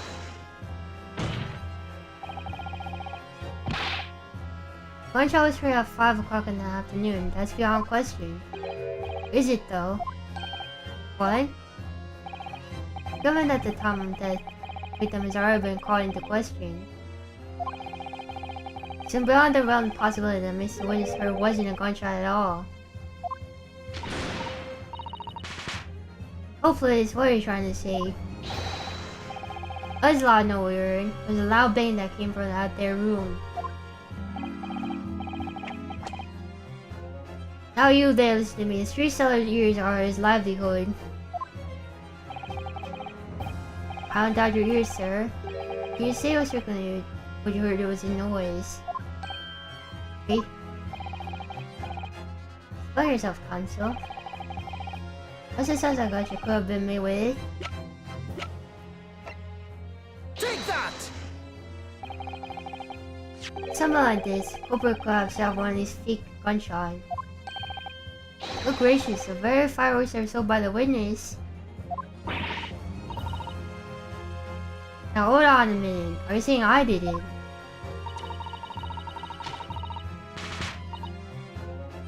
A pretty little firecrackers only make a little pop anyway, see?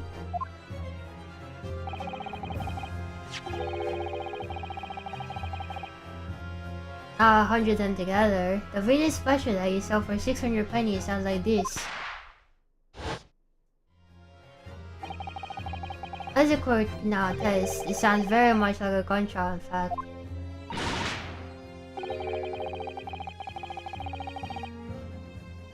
I suggest that someone set off when I was at the scene. Suggesting that someone knew the defendant was in the room at 5 that day. So to implicate him by creating a sound like a gunshot for the peddlers at the Fresno Street to hear. Objection!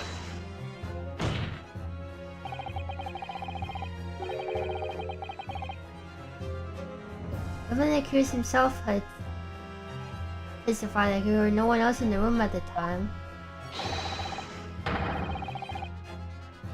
Whether it was a gun or a firecracker, the only person present to cause that bang was Brock Van Zeeks. One whiff of the match and my firecrackers could pop. See, that's why people like them. Fear for your fingers, young lady. Objection! Certainly during my time here in Britain, I've learned a very useful invention indeed. Something called a time bomb. Good heavens, a bomb! It's a device that lets you blow up wherever you like, whenever you like. Sure, hold on, worry that your unfortunate phrasing there might lead you another natural incident. Oh no, wait, it's like, whenever you like is important. Time device. Yes, exactly, time device. Some of that nature club and planted at the scene. Vice was able to produce the sound of a gunshot after Oprah had left. Traveling claim of it is sanctioned by Evidence Council. Proof that it's just in any way a time device was used to employ a gunshot sound. I guess the watch, maybe?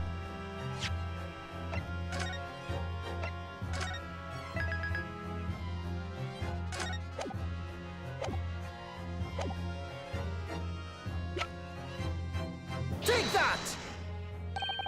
Considering this club being used as some sort of time delay device, I did think so, my lord. It's becoming increasingly clear that we have all been very misguided here. Objection! Yes, by you. What? Okay, that was not it apparently.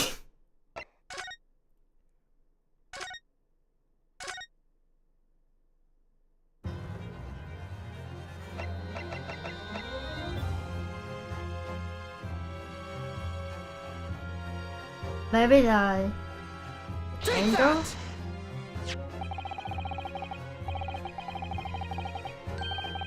As far as discussed, one of the tips of the candle of the candelabra has been blown off. Seen was a struck by a bullet which presumably passed through the victim. I don't think it's possible, my lord. Not possible, why? Because it's scorching. Umpire scorch mark clearly visible on the broken candle. There are. Goodness, yes. It's not the case that there was scorch mark on the victim around the bullet entry wound. That's right, there was, but as we heard earlier, scorching that down occurred in the cause at a very close range, a matter of centimeters from the gun. Ah. Means that the scorching the candle can't be possibly a result of a gunshot. Just it came from the firework. Could not be, eh?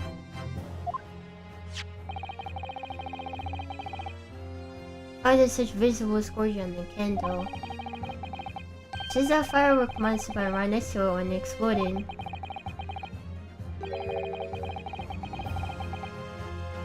Or, put it another way, the candle and the firecracker are joined together.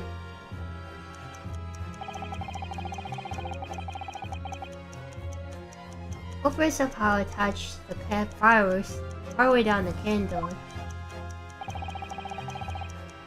After the killer left the scene, Harako slowly burned down the other two, until eventually ignited the fuse on the firecrackers drilling around.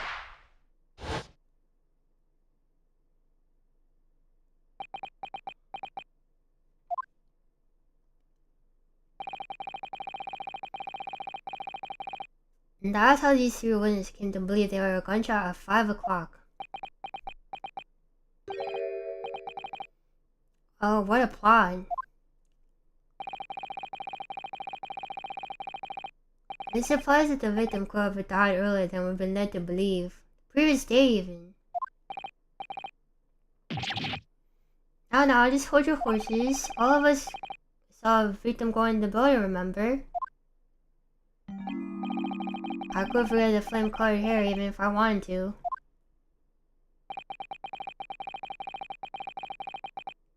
First we saw under the building wasn't the victim at all. Sure this.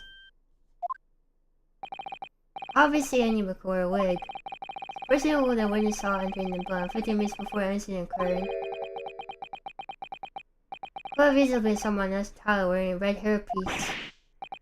Someone else, do you mean to say? It was the same person who contrived the firecracker trick. In other words, it's Freddy Gregson's killer.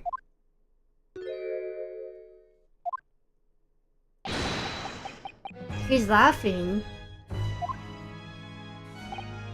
Oh, very impressive, Ryunosuke Naruhodo.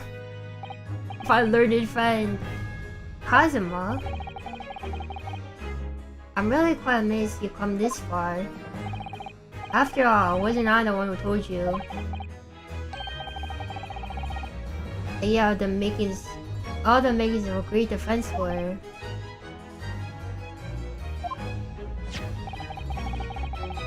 I also know the lack of time and death on this report is stark omission. But as far as I'm concerned, the whole country is just leaves a lot to be desired.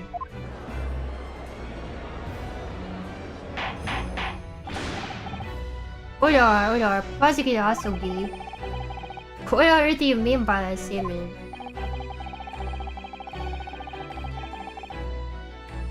Sure that there are many leading members of the British judiciary are present to observe this trial today. So we cannot allow this side to be overlooked.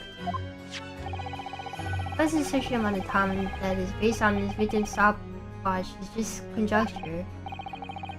But while the possibility exists that my learned friend may be correct, we have the duty to explore it. Well, certainly. I would agree with you. What immediately comes to mind, of course, what Freddy Gregson was doing and where he went the day before this incident. You know. Freddy always carried out his investigative work alone. His movements were treated as confidential within Scotland Yard. Even within the yard. However, considering that the events we've been presented with so far, I say it's fairly apparent what case I was pursuing, which is my learned friend. Do I have a feeling in what case he might have been investigating? Yes, I agree. Surely, oh Lord. Let's please can explain to the court. His star was being inspected. Investigated by Freddy Gregson at the time of his death.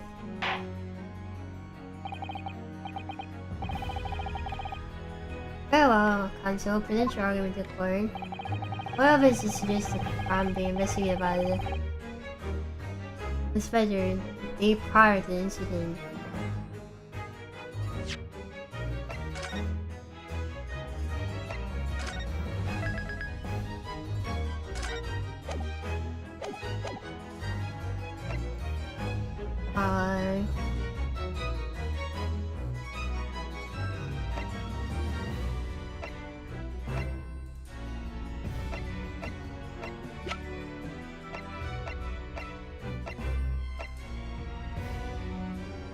I guess, Where's the professor?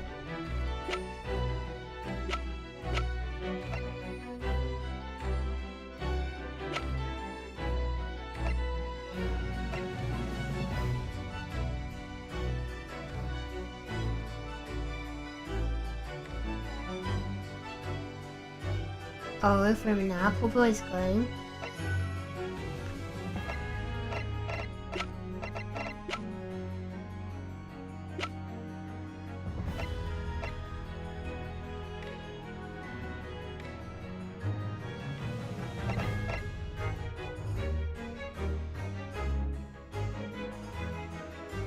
Is this? Oh, they so. Okay, wrong one again. What is the professor one though? That's maybe the one with him and Clint. Take that! No. What is it then? Where's his pocket watch again?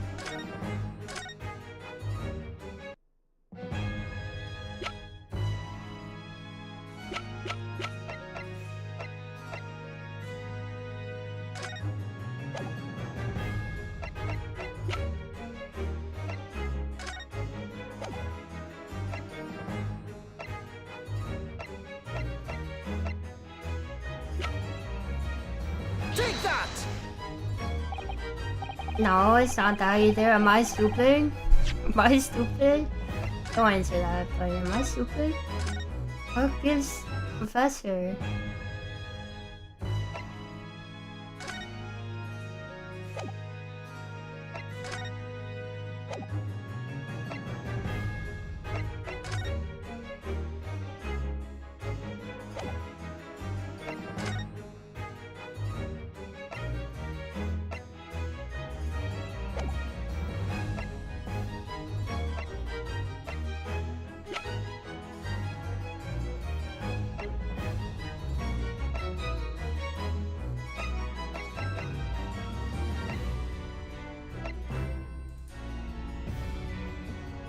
What's something on the fireworks? Not the pocket watch. You shake that already.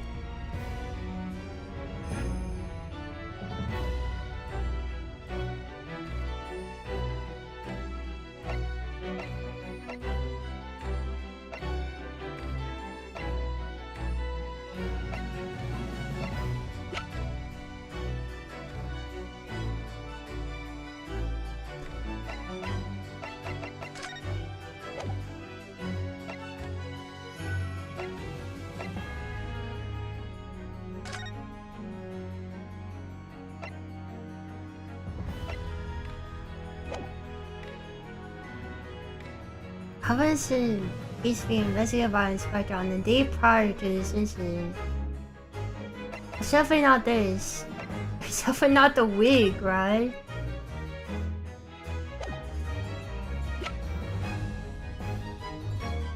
Revolver? No. I don't think it's that. Not the figurine.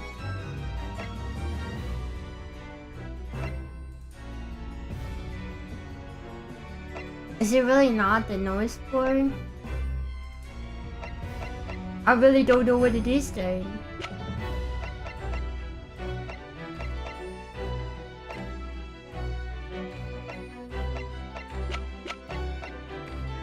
Take that! Can't say I would find out this use of anything particular. It's wrong. The heck is it?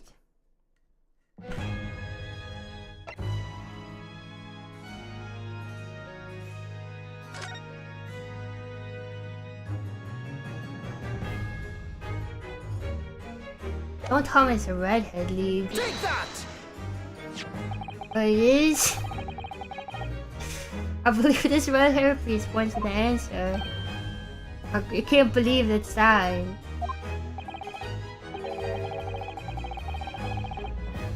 Costume is part of a disguise to carry out an undercover investigation. Surely not. Such Bradley Hollow kept his only shift the inspector more noticeable. This is quite true. Definitely have made him stand out in the crowd. Except that he's proud of gentleman in the Redheaded League. The Redheaded League. So, Harako worked it out. What on earth is it all about? Is there such an extraordinary league of gentlemen?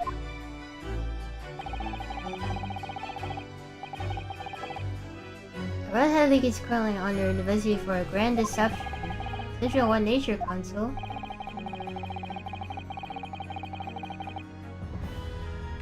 An entire red-headed men across the country, tricking them out of sums of money. Two men were arrested for the misdemeanor only yesterday, in fact. My lord, French calls for these two men to be summoned at once. Two redheads. Why is this part of the trial? Redhead resident clear portrayed the Redhead League using his hairpiece. It's very likely he had direct contact with these criminals.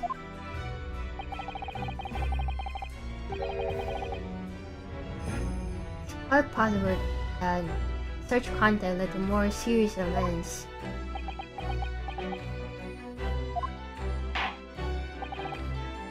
I concur, cannot with good conscience if these newer avenues are explored. Hold on, Mr. Yamato. Also now a possible line of inquiry for us at least. Prosecutor will make immediate arrangements for the chargement to appear.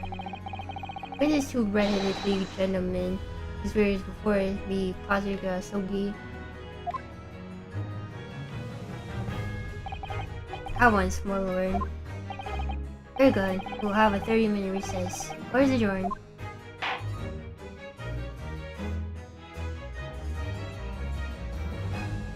Oh, these are gonna be those guys, I think.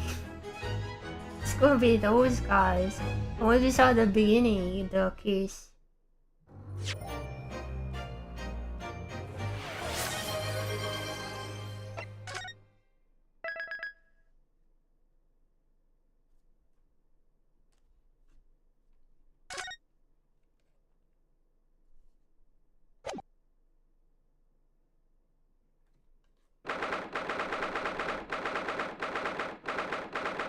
Second November.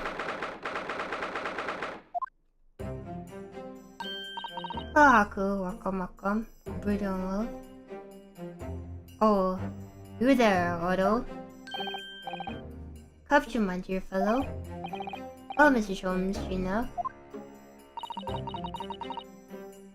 Sure what you said in there. The boss, you know. She died the day before. It's pretty hard to swallow. Yes, I was shocked by the revelation too, Gina. As I was possibly more shocked than both of you. Style competition, Mr. Sholmes. But I was shocked more than all of you put together. This is the autopsy report in question, isn't it? Yes. Since there's no time death noted. I suppose there's a simple explanation, and perhaps it was a deliberate omission. Oh dear. What's deliberate?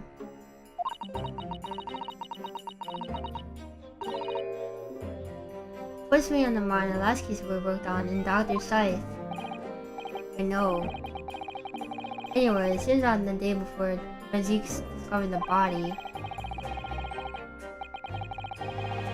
Ferguson was investigating the Red-Headed League. Perhaps something happened with them. Come to think of it, I trouble with the League men too, didn't you, Mr. Sholmes? Taking them by their trick. No. Actually, I wasn't taken in, as you put it.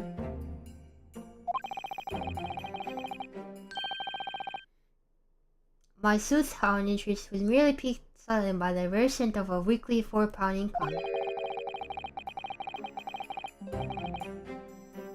And this scent masks the underlying scent of deception, I suppose. Two criminals in question in the pair we saw being arrested yesterday, didn't they? Aren't they?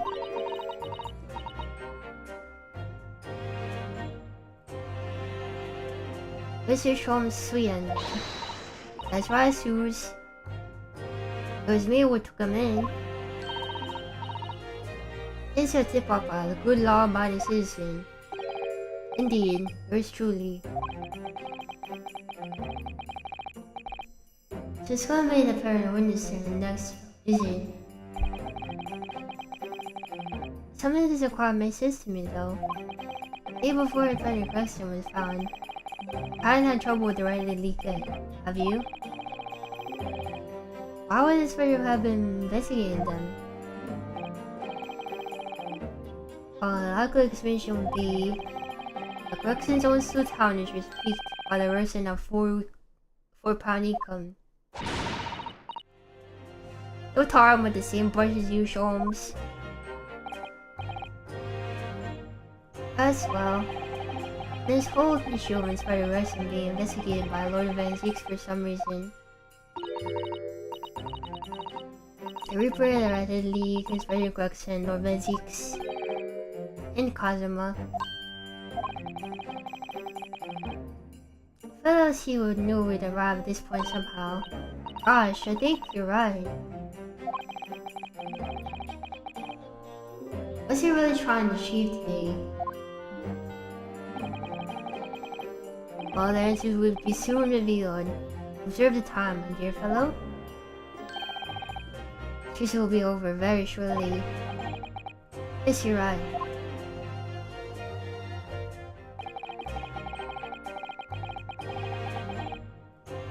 Kazuma was determined that he should be the one to prosecute this trial. Determined that I should be the defense. Just what is he hoping to make me see, I wonder?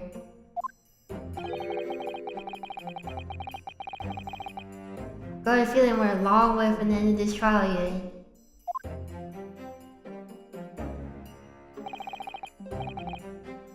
Are you ready then, Mr. Sato? Yes.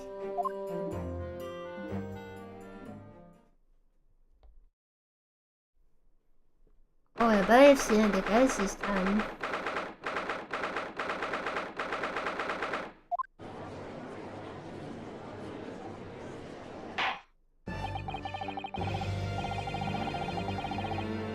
In the name of Her Majesty the Queen, and hereby declare the court to be in session again. Assume the close court hearing for Harako Van Zeeks here at present, who stands accused of murder. How then, prosecutor also be, my lord?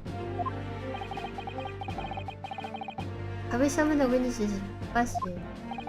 Yes, two members of the Red Hat League who plan to carry out the deception. Arrived not long ago for the prison police carriage.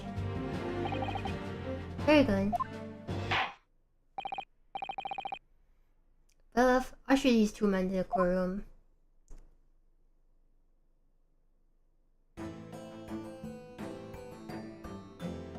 Where do you get this spaghetti from?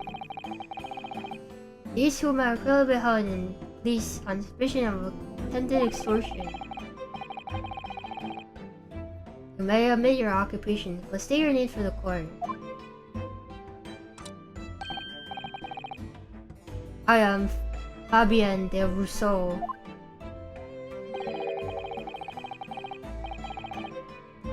A descendant of the great Rousseau family from Nice, in France. And my name is Peppino de Rossi.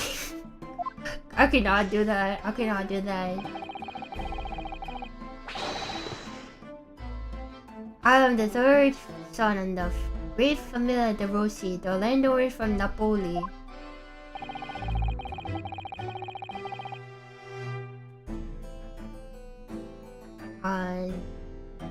Two men first became acquainted at the boarding school for European nobility.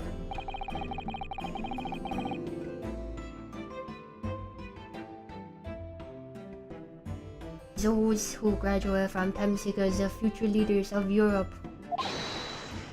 But You have any idea how boring it is with noble blood?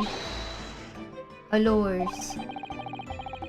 I make up my machine to get the better of the world by employing the little grey cells of my brain.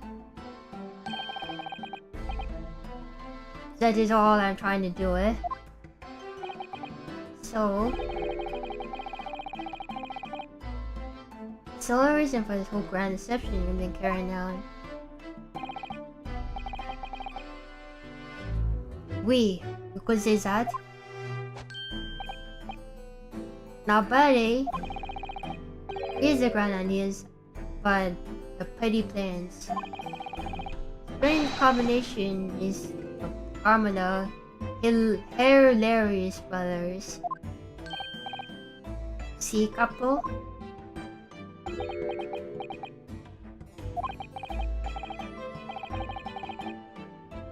Listen to me, Papino. I have two things to say to you. Richard? Are you going to tell me about your grandy anecdotes, Aviva? Firstly, I want you to stop calling me this couple. Secondly, we're not so hilarious brothers. This is serious business. Che bello. There it is. Kippo's trumpa card. The furrowed brow. It is deep, Kippo. Furrow, the meaning of the words.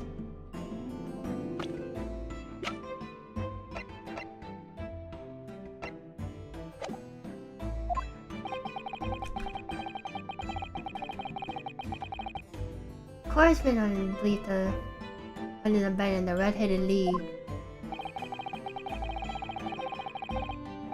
Have conspired to swindle money from unspecified members of the public. Is that true? We sick child. What was the nature of the deception by which you planned to defraud? Lords, I will explain it. No, Kippo, leave it to me. As you see, we both have vivid red hair, no? School will tease for this without pity. Kippo here, he was many times behind the schoolhouse, crying like the Trevi fountain. When those dogs, one day they will respect us redheads. Every night he'll bury his head in the pillow and weep for this injustice. C'est bien, Peppino, enough. I will spend the rest. The last one's from France, and the right one from Italy. First step is a paper announcement advertisement. About 1 week before the plan was set in operation, puts the same notice in every paper in London. As we saw that notice, it was this one, I believe, entitled To the Red-Headed League. We sick ta I don't know what that is. I am honored that you have seen it.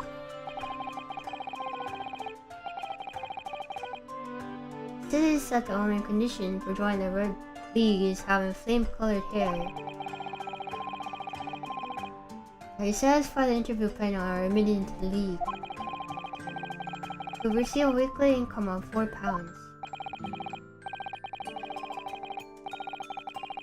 On the day specified, red-haired hopefuls gather in droves at the park specified in the advertisement.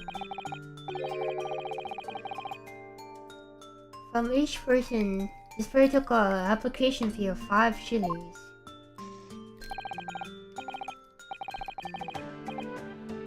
And with the money to France, it was the plan most elegant known.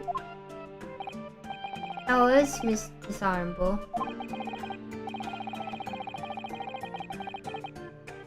But to be frank, I'm certain Rainbow was foolish enough to be taken in by such an obvious trick.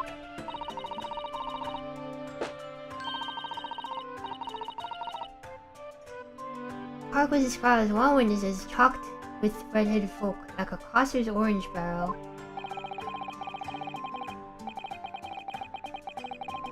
And the day which all these men got apart was the day before the victim was discovered.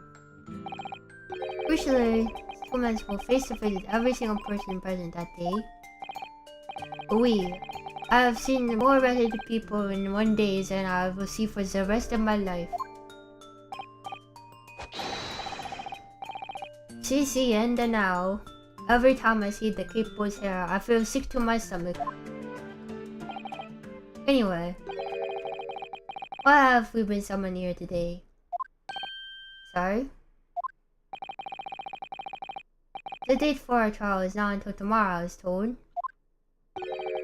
Naturally, neither of these men have been told any details about this trial. The woman has shown this photograph. Very good. So, the Russo and Mr. De Rossi will now give your formal testimony to the court.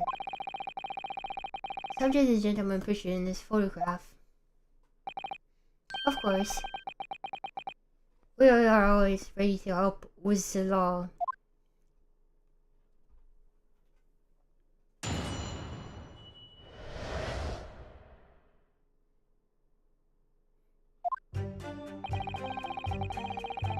We had more than 1,000 red-headed people in the park on Lime's streets that day.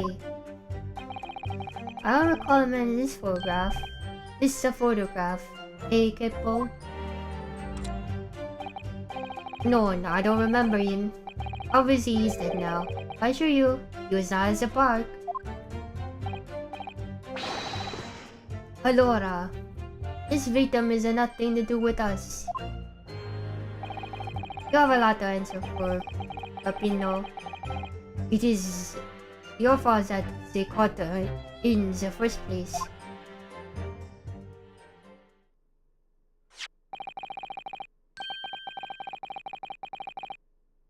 The evidence for testimony that this man in the photograph was not present. Can you be certain? Oui, I'm quite certain. We did not interview this man. Nobody look alike this came to the park. This I can promise. Must be known that you have been arrested for grand deception, however. Currently, this court has level confidence in your assurances. Uffa. With this attitude, we get to nowhere, yeah? He's really soaking. He's really a soaking now.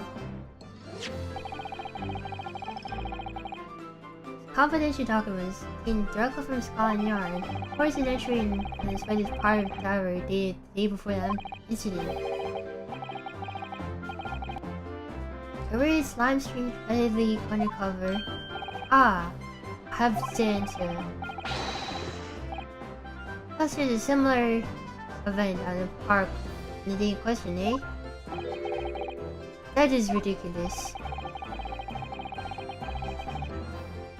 No question that Mr. Garza was investigating the Red League. Which means it's quite possible he was killed. That's when he was killed.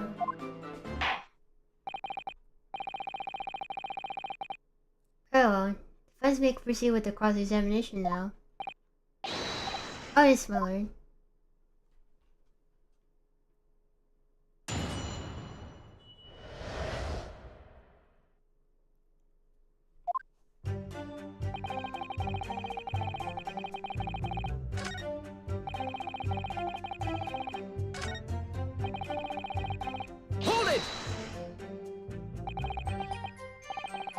Thousand people as a very big crowd.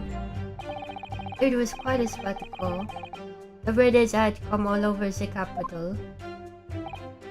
See, the people here has magnetissimo animale, eh?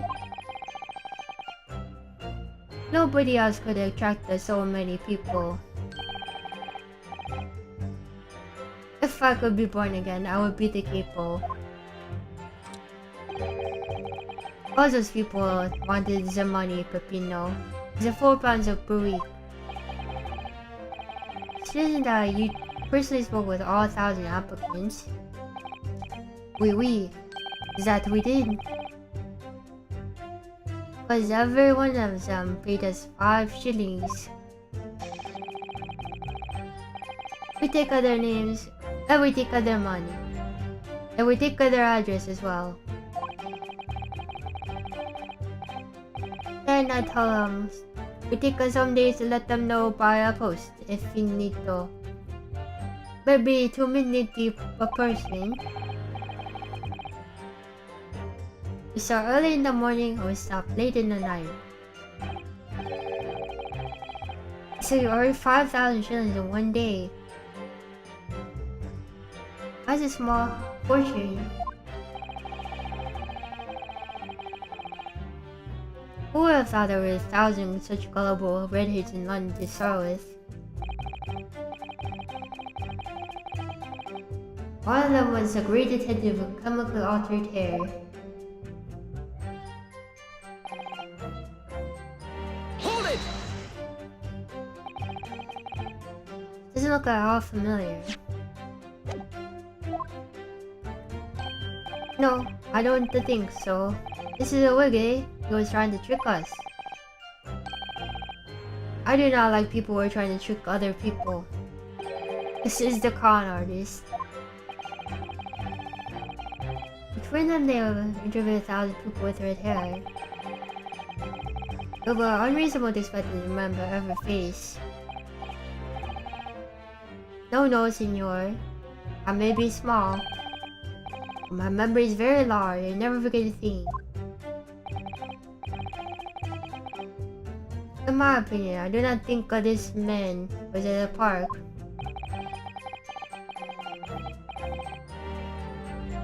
He's not going to record definitive, it seems. Okay, Paul, you didn't see a man like this, eh?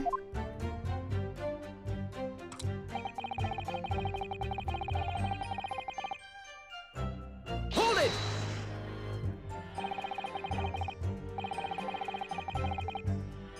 According to what he said, he spoke with 1,000 or more people that day. Oh wait, that's true. Eyes were burning at the end of the day. Surely then you could actually remember every single face. Why are you so certain? This particular man wasn't present. Normally the red hair is very distinctive, eh? But it's not when you have 1,000 redheads crowding around. This is an eyesore. But if there was some other information you could give us, then maybe we would recall. That is not the line, but you know. Remember, we do not remember him. We're sure of that fact, eh? If there was a man with a red hairpiece, but his mustache did not match the color, then I do not think I could have forgotten him.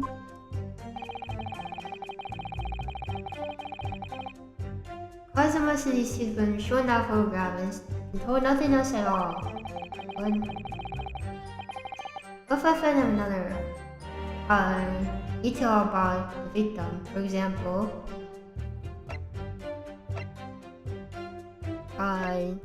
his fish and chips.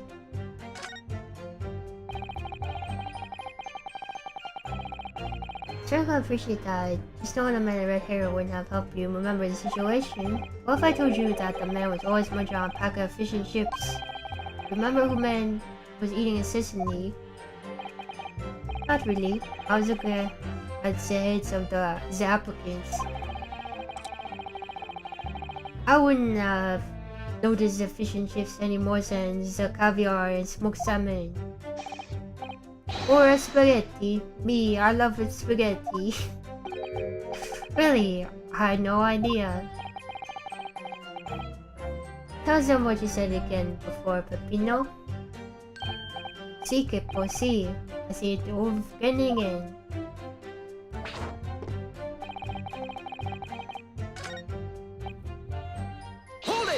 Do I have a name or something? They took the names, right?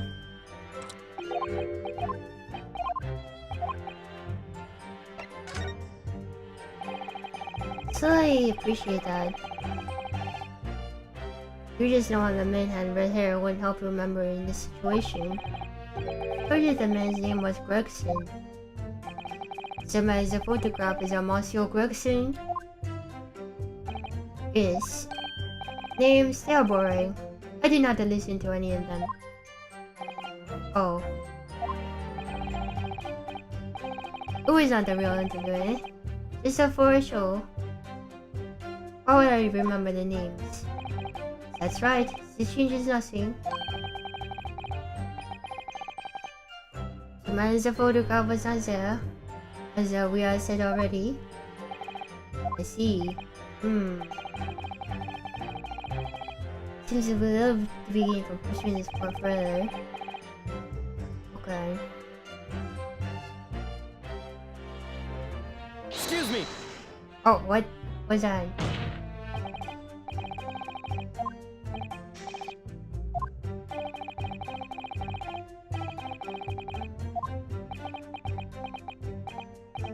See, I was thinking half my hair is of color because I eat too much bolognese sauce.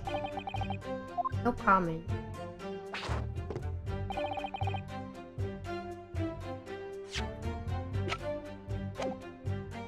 Hold it!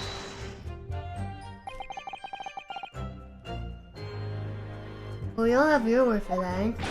See, but what else can we do, huh? True. Uffa. We're not having much of fun these days. First we were arrested, then we were shown horrible pictures of a dead man. I would question every single thing I always say. We are the victims here. I people? Oh, you were caught carrying out a plot to swindle hundreds of innocent people. You just had to burn it up, eh? It's not fair. Equipo?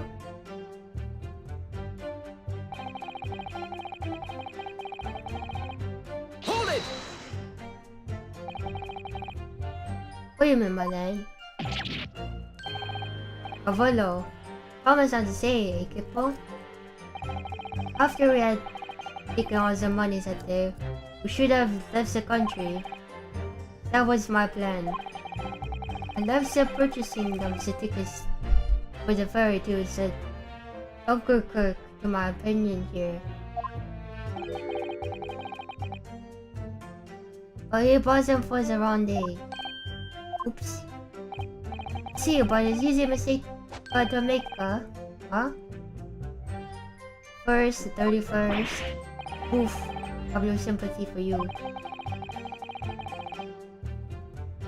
We're all day late for the boat because of your stupidity. Not because of this so-called great detective caught us.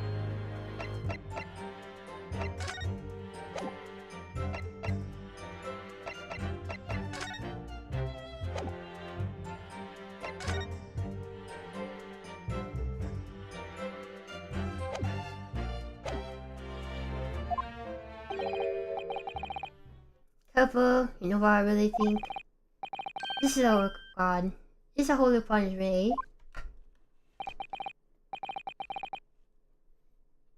Peppino for the last time. This is not only punishment. This is only your fault.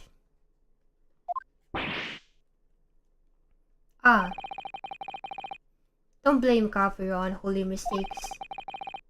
You are making me sick with anger.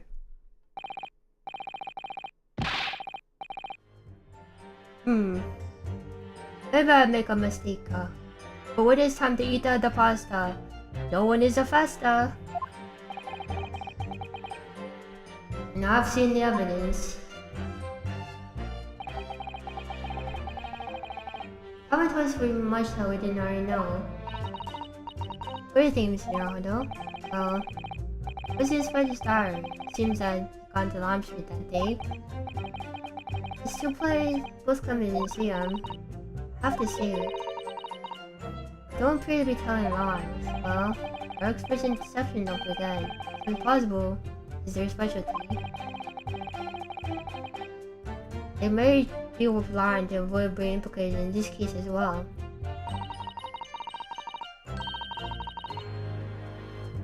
Surely if they were truly experts in deception, they would have been caught. Oh, so y'all went there. This is to me like we need more information. Definitely.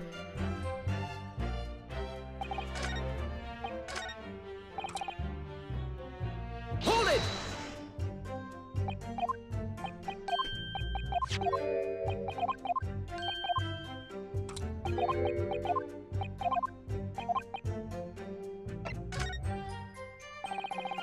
Certainly appreciate how you saw when the man with the red head would help you remember the situation.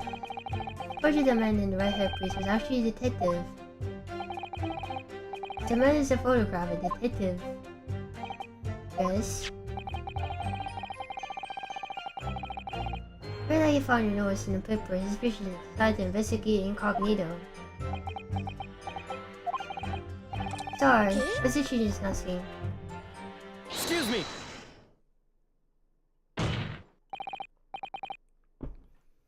Something to add, Mr. DeRossi? Cheers, see? I'm always adding something. Parmesan, olive oil, pepper. What I mean is, did you not agree with your friend's last remark by any chance? What did he just say? What detective?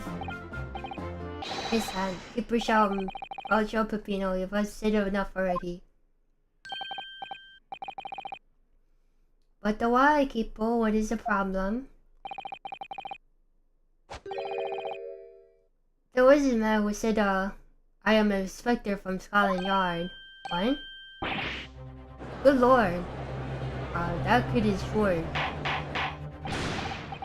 24 years old, by the way, or something. 25. Let's vote face to your testimony, witness. It's simple. A man who's at the park. There's no such man. Madai, what do you think, people? Have you forgotten, eh? I have forgotten nothing. Nobody likes this game suits a park. Basta, people, basta. You beat me at the many things, but not too. Memory and the meals. Like I said, when it's time to eat the pasta, no one is a pasta. Well, you are if you're me to every other way, so shut up. Objection!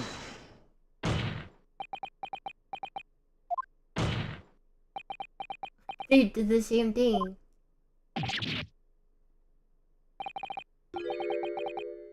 Chop tarns, the damage is done. Here it is, sir.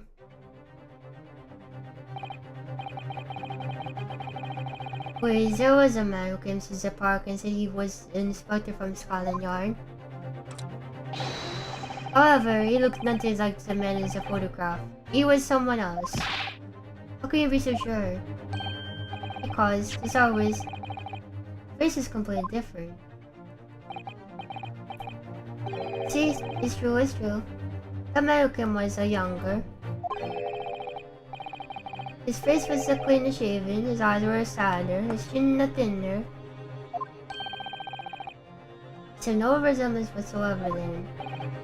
Anyway, I was not to be fooled. I took obvious precautions to tell him. If you really are a detective, show us the proof. See, the cripple here, he doesn't take on no nonsense, eh?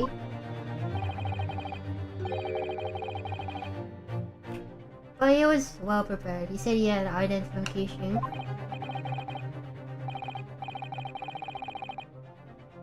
Identification? You mean official police inspector identification? That's most unconvincing. Sorry, my lord. Counsel, no cognito inspector would offer his identification for the inspection. It's quite out of the question. Definitely. How are you supposed to true identity? Clearly the papers are fake. Sito Kippo, you are a genius.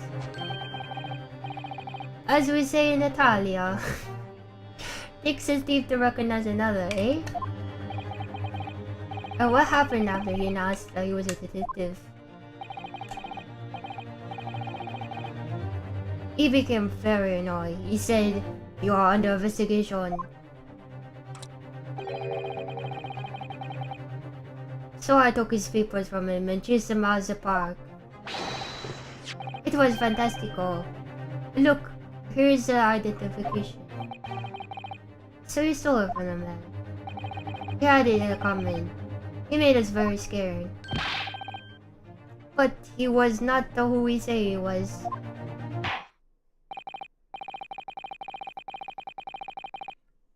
Dude, the person described did not behave as the true inspector would. However, believe it will be prudent for these identification papers to be entered into evidence. But I like them.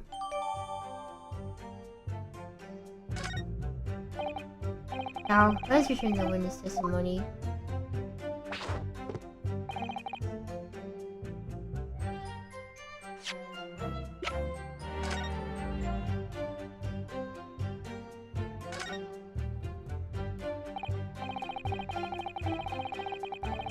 I suppose we should see what this brand identification looks like. I'm guess it's that guy.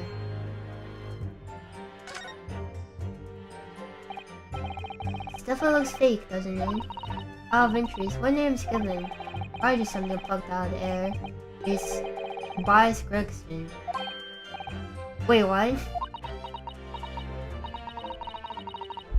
Scholar insignia. Looks genuine to me. How? And the department identification number details are all correct as well. When did you have known those? You mean to say... Those is incredible, yes. And it is incredible. It's a genuine identification book issued by Scotland Yard. It's unbelievable. It's the real thing after all. Oh, Kaiju Commander. Welcome. Hope you're doing well.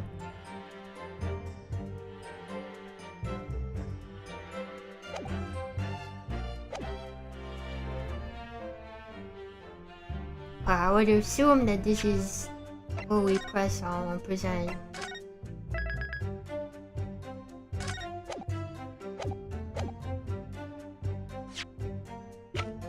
Objection!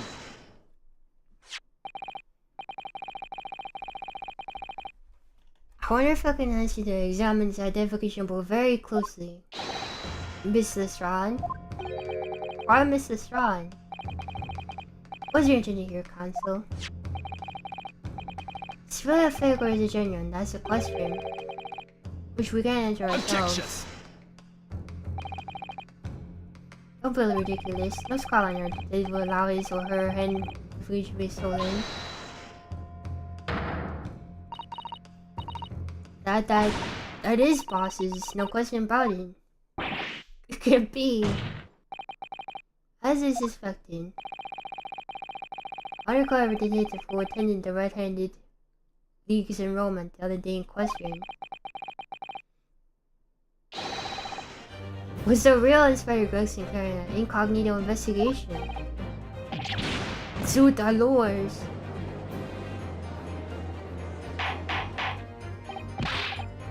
What are? But boss has our detention stolen. Whoever put it straight away. I mean, he was always on me about it. If you lose some man, put it at once, he'd say. Could be then. Inspector was physically unable to report it. Physical, eh? What you were saying? Unable to. You're not suggesting. It's quite possible he's killed before he had a chance to report his identification stolen. No! Fun gun. If we're doing well as well. Door. Let's pause this ad. The victim was killed the day before his body was discovered at a different location. You tell have anything to say about that? Way. I know nothing. Way. I don't know nothing. Way. We're some together, Pepino. Mandu. Could behave more like a master criminal than that, mon. Way. How I wish I had to return to Italia. Way.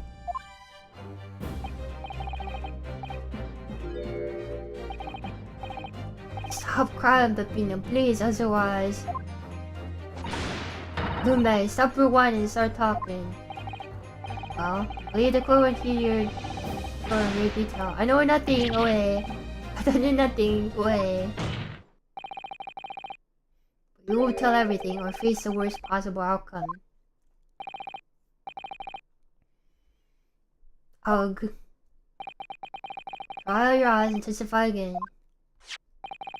But the identification papers and the precise circumstances of which you came by them. Way.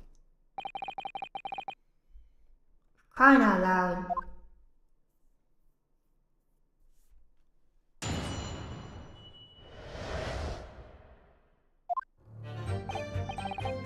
The truth is, we took him prisoner, kept him in the night, our secret died out.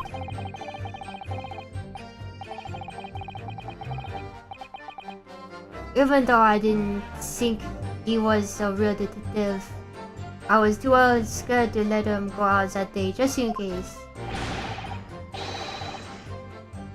I called him at our education department and shut him in the room next to ours. There might have been a little tussle, but we didn't him no harm. It's the next morning we let him go. He spent the night in a nice room. It was nothing like a prison, really. Way.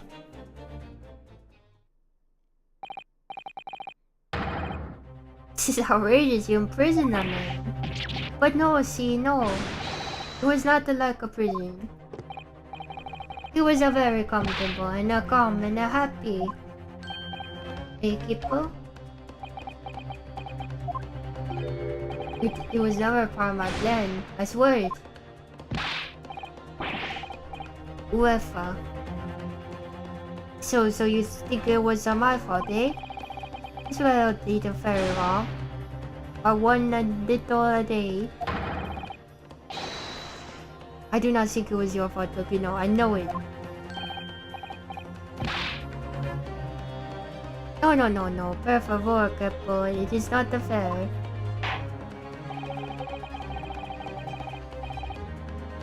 Played Ham squabbling back in the prison, gentlemen. Oof, I don't believe this. How could this happen to a real detective? Counsel for defense proceed cross-examination. So on the day before the incident, Gregson spent the night confined in the Pierce hideout.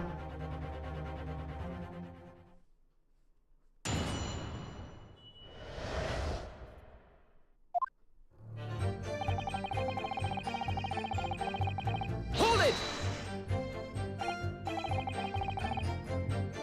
Do you realize what you're saying? Have to believe me. I never intended for that to happen. I'm sure the did not intend to either. Do you think? But there was nothing else I could do. See, nothing else. That was just a first crime for Kipo. It was at the end of its wits.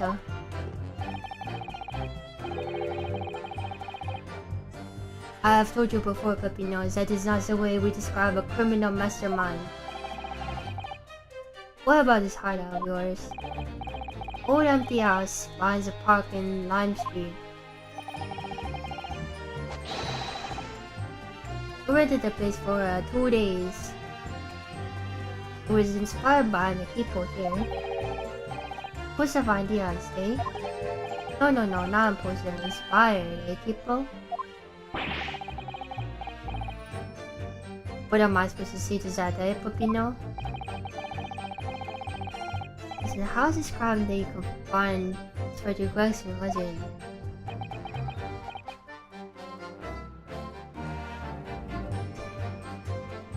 Oh, we have to remember. I was under the impression that he was a pretender, not a real Spectre. Is it quite up though? We didn't think the man was a real inspector. For no reason take him prisoner, would there? No, you are right. Wouldn't be completely certain.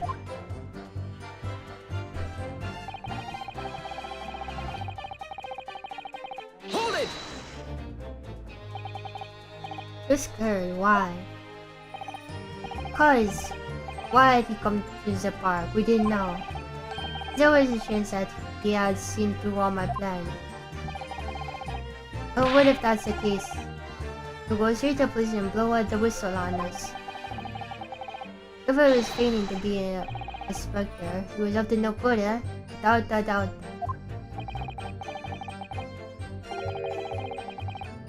I think most people agree that you two were up to no good. Hola, see, you may be right. Hey, people? The point is, we were not able to escape from England immediately.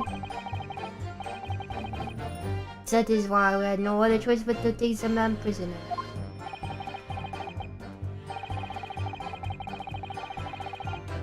Well, I don't understand why the inspector had but the need to show you an identification in the first place.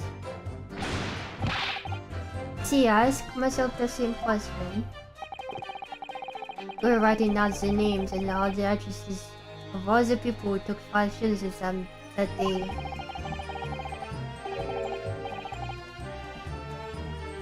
I'd forgotten what name he said, but the address startled me. It's easy, address, Scotland Yard, Homicide Division, he said. What? Probably didn't like your face, Pepino. Anyway, I was not rude. Just probably asking why he said it. That's when he started to say he was an inspector. Not long afterwards, he took out his identification. What is Inspector Grayson playing at? Oh, look what happened next. He took him back to your hide, I say. See, we didn't though.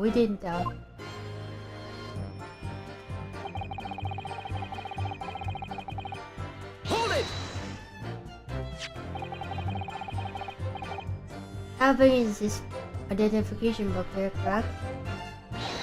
See, that is the one. Would you believe each believe is a forgery? Never seen a real one, of course. He's so suspicious, this man. Laura, what's he thinking? Must be false, eh, Kiko?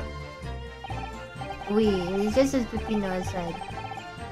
We were convinced it was not genuine. So together, the hilarious brothers, we took the man captive. All we did was shove him inside a locked room. Then we made preparations to transport all the money. In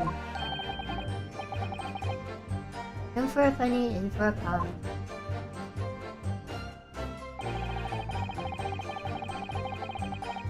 Hold it! What do you mean by little tussle exactly? Both, there was nothing. Just a minor incident.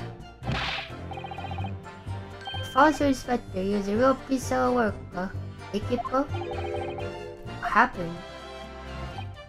Ufa, it was a disaster. We'll give him a nice room, and what do you do, And about now he tries to escape out through the ventilator.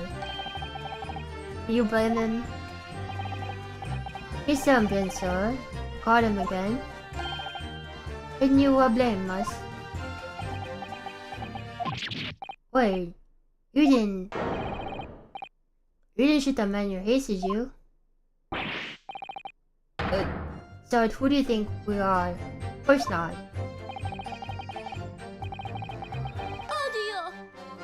Simply caught hold of him and took him back to his room. There's nothing more than that. Excuse me. Seriously, Ross, there's something wrong. Oh, me? Something Mr. DeRosa just said seemed to make you, well, seemed to make you act even more strangely than usual. What's that about? Cavallo. At times like this, you don't want to have a cape after you, believe me. And I speak of from personal experience. Personal experience? That is enough, Pepino. There's nothing more to say.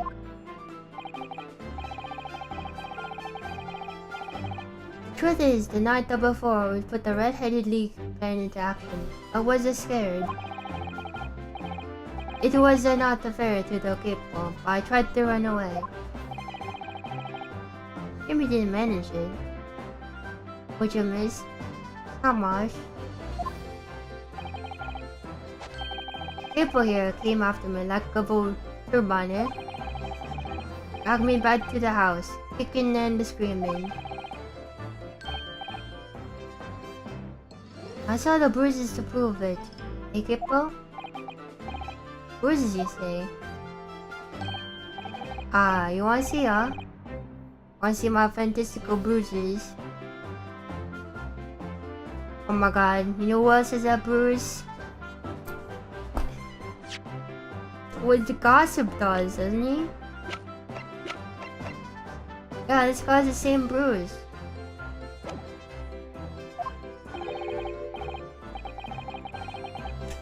That's enough now, Pepino. Nobody wants to look at any part of you.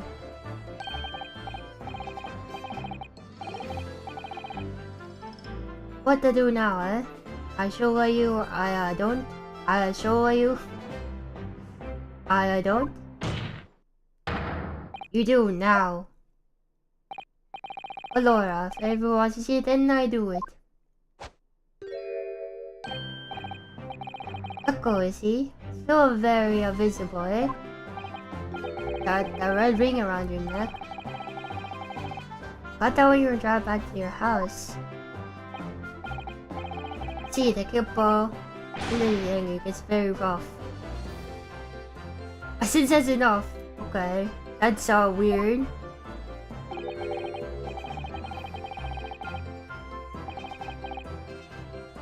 Papino's not gonna say the do with what we were talking about. Yeah, you have my word. Yes. Where's your friendly console? About this forever anonymously. Oh, she's not. Doesn't matter. It's important. Seriously, I'm gonna add this to you.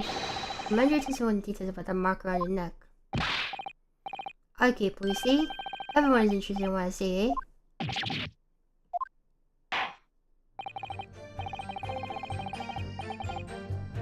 Oh, you'll amend your teacher as requested, Mr. Rossi. CC, if you really want to know.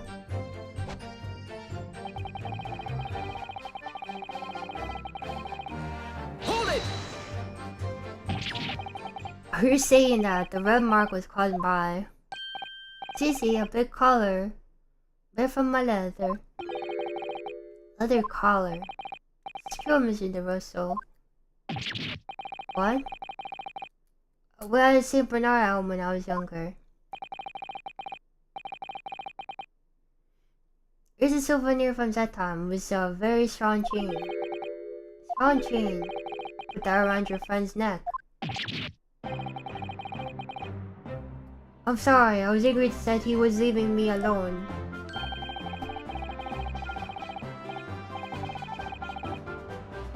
Now the child is chained to the leg of the bed, eh? Oh, now I tried to run again. You didn't do that in very aggression as well, did you? Treat the people like equal, huh? He's a couple years model, eh? Starting to sound a lot more like a person after all, son. The boys are tougher, but the kid boys are rougher. Oh, I shouldn't have done it. Follow the more when you released the inspector. I read the ring around his neck just like me.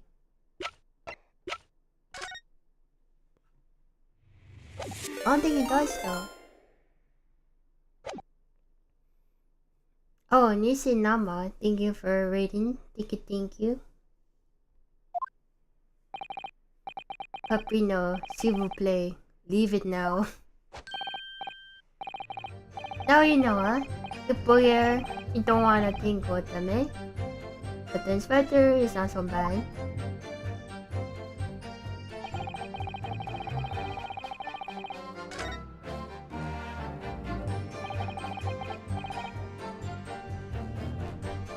How much you go on, really? That's what it is, but that doesn't really make you wonder, you know? Pocket watch on the inspector, I mean. It's the one you treasure so much, apparently. Finding out restrained, the winds are implying. Who have been still able to find his watch?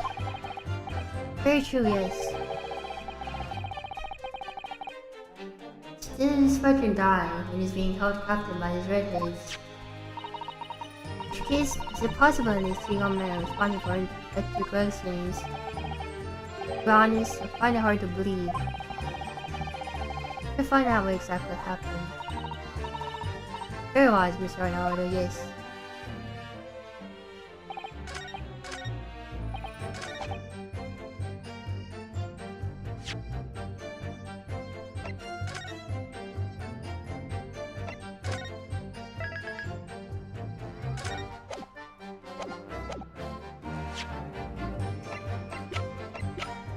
Objection! It doesn't have a red ring here.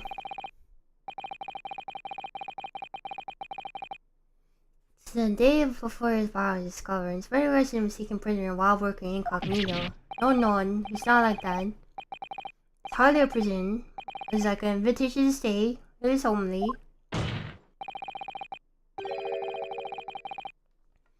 However you describe it, there's one glaring inconsistency that remains.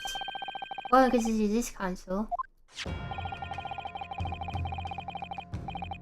I asked the court to look very close at the photograph of the Inspector Gregson.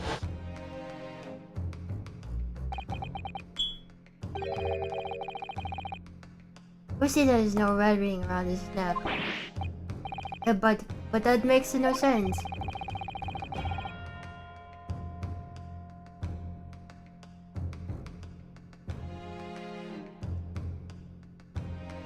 Oh, thank you, Nisi, not mine. Hope your stream is good as well. It was me who took the collar off the man who was working. And saw the red bruises on his neck, just like I have. Even though the mark is still clear and visible on this victim's neck, I can see bruising on the victim, who was put on a collar more recent than Mr. De Rossi. Indeed, most particular. But what we all tell you, huh? I see this from the beginning, many times. Way. We, Papino is right. The man is a photograph. He's someone different from the man we all captured that night.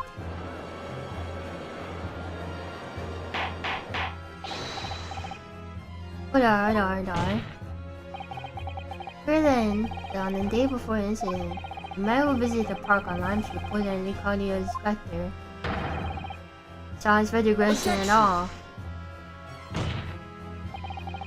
That's true, however. How do you explain the inspector's identification? It's a genuine identification book issued by Scotland Yard. Handkerchief? What do you mean, the red thing around his neck?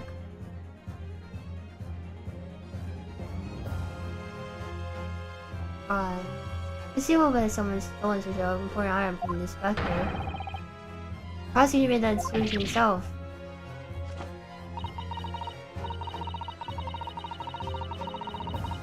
But we know that Spider made a note about the Redhead League on his diary for that day.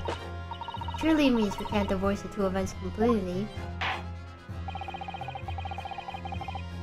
Because he could know about it was most troubling. Were the real Inspector Gluckson whom these two redheaded gentlemen encountered? The fact that no bruising can be seen around his neck defies explanation. But equally, if they are actually encountering an imposter, how did that person come to be in position of real Inspector identification? Let's have some possible explanation, Council. Who would the file's explanation? Besides the resignation, that we must keep meticulous in the court record, Mr. Naruto. Those are facts, and facts cannot lie. No, the facts cannot lie. Even when they point to something so incredible, it's almost unbelievable. Oh my lord, the true identity of person turned up in the ballpark for the Red Hooded League's enrollment. It's revealed by the information in the court record, I believe. Oh, gracious. Very tantalizing, Mr. Naruto. So why don't you help us all see what truth you're apparently seeing? Saka is this inspector. Here before Mr. DeRosso and Mr. DeRossi.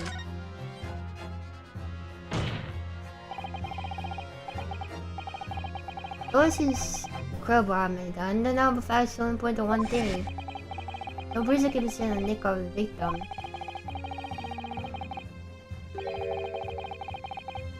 The person who the two redheaded men took prisoner that they could not have been the real Inspector Gluckson. Otherwise, your whole argument now has been a waste of time. On the contrary, I haven't finished. What? No bruising on the victim's neck, so the question really posed next is, who exactly was this man in the park on Lime Street? Trying to be carrying Inspector Gluckson's identification. See, that's alright.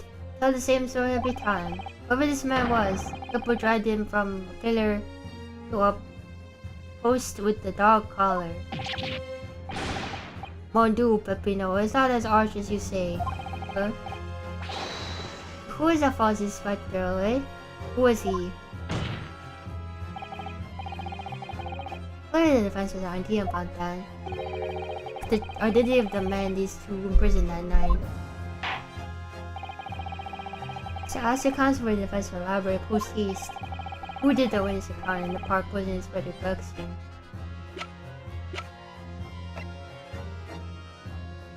Take that! Goodness me, isn't that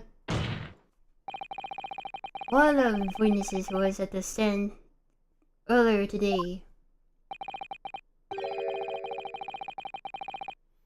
Homeless man whose only occupation appears to be peddling hearsay to passersby. Objection!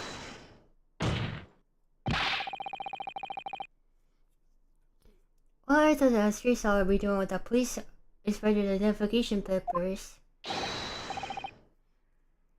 Witness, is this some man or not? What has happened to his zip? Ah.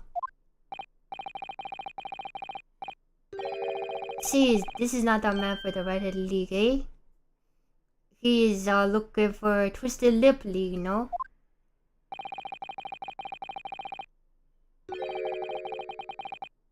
Perhaps rather than making such a rash claim this time, you should bite your lip instead. It seems improbable, yes. One undeniable fact remains. I said somewhat earlier. I know something around the man's neck, a red ring of bruising. Eh? What?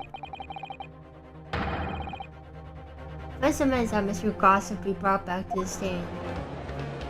Is he wearing disguise, I bet? Order, bailiff. Bring forth mention when he's about to courtroom. Immediately, I think this is Mr. Gossip, as he says. He's got whatchamacallit, he's got fake stuff on his face.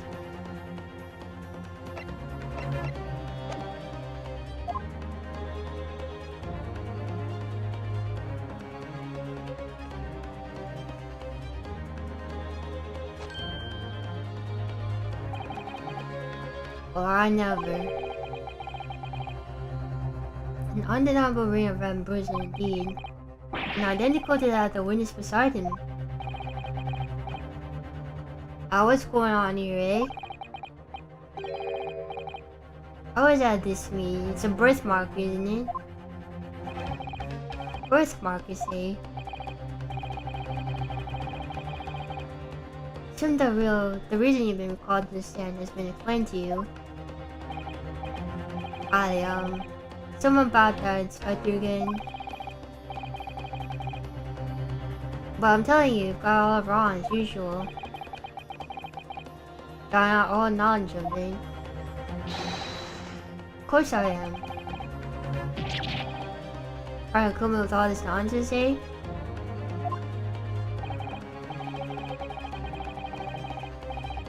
Well, at least you have more stories to tell back on Fresno Street, wouldn't you? Now, we're gonna need you to testify again. And you, Mr. DeRosa and Mr. DeRossi. Sure you'll cooperate, won't you? Do we have any choice? We are in a bigotry of bouquet, people.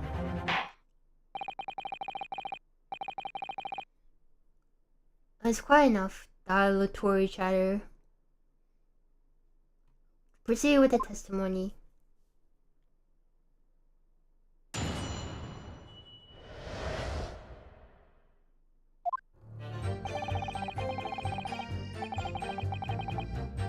The man who claimed to be the president that day was definitely not this man. That's right, see? Think we would forget that these grand lips, huh? I never leave Fresno Street, alright? I'm no interest in any redheaded lead. All alone in the world, I don't give a fuck with nothing. I'll be involved in something like that.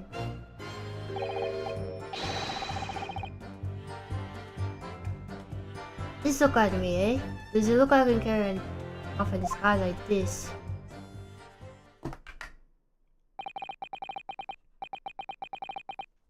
Certain clearly we have the wrong man. What have I been telling you, eh? So there's no need for this pointless testimony. Bye. That's right, I'm a simple peddler, remember? Fresno Street's all I know. How I've come back, police inspectors in the future book, eh? Oh yes, it's hard to explain, but... Brief question I should think, Counsel. Very brief.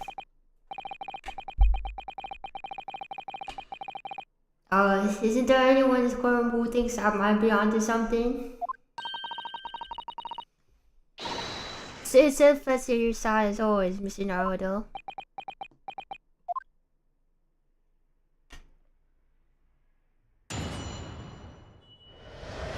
Disguises have to be fake, right? Hold it! So you say, but how can we be quite certain? There is no need to urge your brain hands under the desk, monsieur. Surely the reason is obvious, no? Because I have never seen lips like this. Nevertheless, there's a clear mark around your Mr. Gossip's neck. It's very much like that left behind the collie of your prized collar. One do, it's your words. It's like you're trying to wring my neck. Does look very much alike on my neck, eh? No, this is a birthmark line. If it slips in London, the neck to die for, they broke the mold when they made me. It was the first time in my life. I feel lucky to have been born with red hair. And I thought being Japanese made you stand out in London. I maintain you've never seen this man before. Ui, sick. I swear it buzzed the flames in my hair. So first piles alcohol and frustration in your hair now, has it?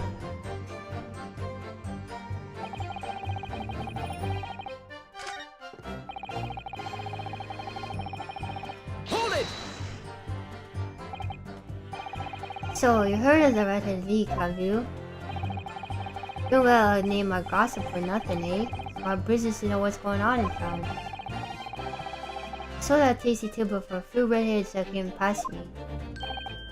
Just between us, everyone had a sandwich to cough up for him. Oh, he does have a very red nose if that counts. Who knows? I didn't say my own hair is fine, no head, tint of red in it. Case Fresno speaks my patch. Hair looks like this, by the way. This is your hair.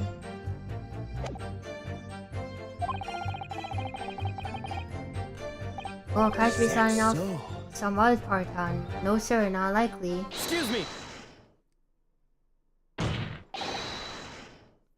Mr. DeRosso. We? Can I help you? The Mr. Gossip and Foods now leads you to remember something relevant, perhaps. It was the other day when I was looking for a place near the park, small house or something. I heard to be the headquarters of a Reddit league, yes. He's in an housing agent on Lime Street, so I saw him. This man was paying money to the agent. What? Sir Gossip was a housing agent. He had some kind of contract in his hand, as they were clearly discussing terms. But no, you're mistaken, chum. I never lived Fresno Street, me, like I said before. I think I wait for someone else, someone with the same face.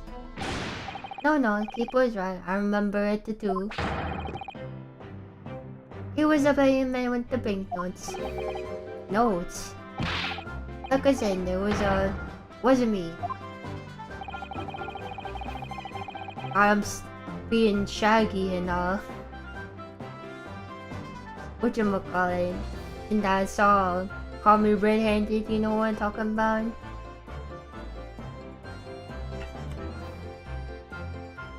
Here's why this man had Yurika had so much money. So I looked at the name of the papers. Where the name was written. Mr. Gossip? No, this man he lies. He tells he has no name. Well, in fact, his name is Hugh Bone. Is in better than Mr. Gossip, I think. See? No, Hugh Bone. Oh, we know who that partner belongs to now. Probably to put some information like I said on Fresno Street, and that's fine. I don't like people talk about my personal life.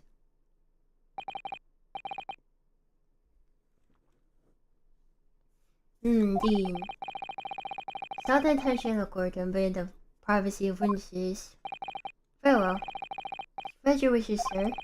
Or mention name shall be redacted from all court records of this file, assuming no objection. Objection! Sorry, my lord, but the defense does object. Because the name just mentioned has a very deep significance to this case. So gracious, you're similar to the prosecutor Sogi. As it happens, my lord, that particular name has already been mentioned in today's proceedings. And I never, in what capacity? Hugh Boone. The name of the leaseholder of the room. I'm gonna put it very simply. The victim's file is discovered in your rented room. Suggest, sir, that you start talking. Alright. Suppose I'm in the case A.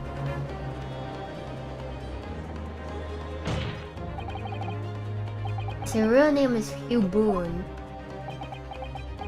That's not even his real name. Well, this is between us, guys. I don't like to blow my own trumpet, but there's no finer peddler of tidbits in town. What's the theory? It's literally this guy. Look at his hair, it's the same. This guy has the same hair.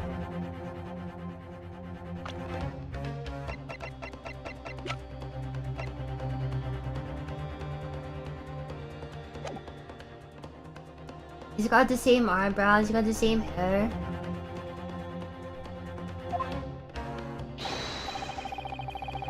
So I happen to be able to go for a grubby little room in the falling down back street of townhouse. Disguise the form is a disguise. You do. I was ever 6 months ago pay the rent on the agent on Lime Street. So I remember now. Who vulgar redheads in there last time. If others is a vulgar, it is not to me. Think again, Peppino. Why didn't you bring this up before? It is like I told you already. Oh, am I further than you?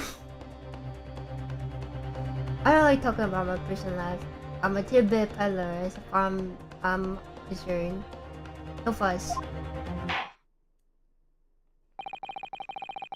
Go up to your testimony to include this most surprising revelation, Mr. Boone, if that's even your real name. Your name being Daily Vigil.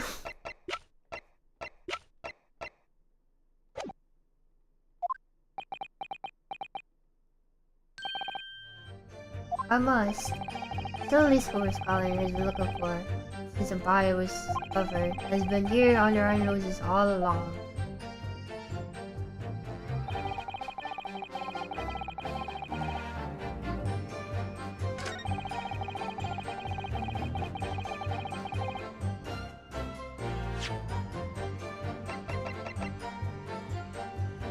Objection!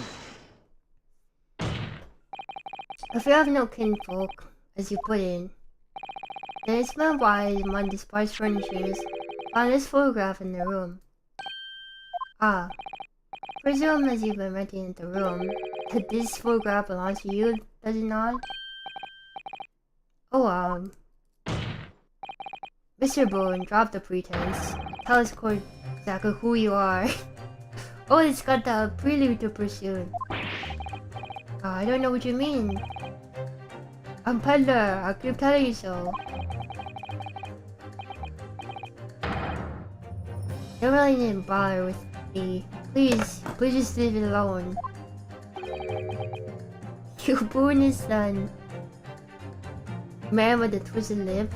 That's a real Sherlock Holmes character? As a man says. Leave it alone. Whatever the truth about this man's life has no bearing on this case. But it's simply not possible that you person spread the direction. How can you be so sure? Just look at the man. I'm not the child that ever had the unmissable features. But what if we were to look the other way around? What do you mean?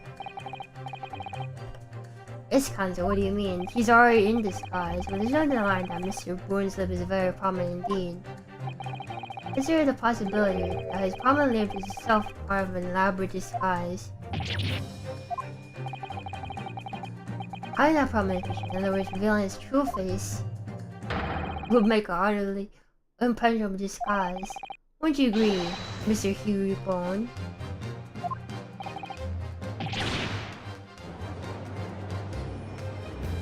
And now we got the real pursuit theme. Go in this. Are you so high in truth from what word?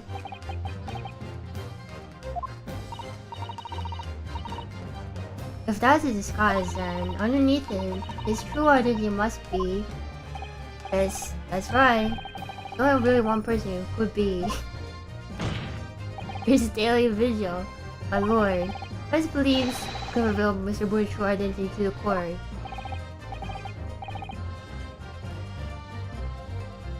No, please, no. Very well then, Counsel.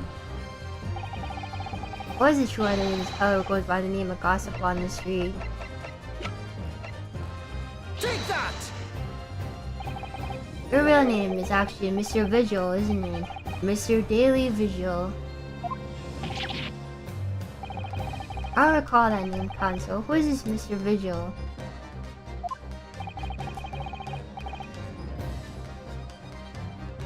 It's a name I encountered yesterday, my lord. It has to do with a certain client of Mr. Herlock Sholmes. A young gentlewoman came to the detective asking him to locate her missing husband. The woman is photographed, in fact. This is Miss Vigil. What? From what I understand, you have returned home since the night the Spectre was found dead. Of course on that night you've been held captive by the two red-headed League men. Last night you were put up in the prosecution service in preparation for testifying in this trial.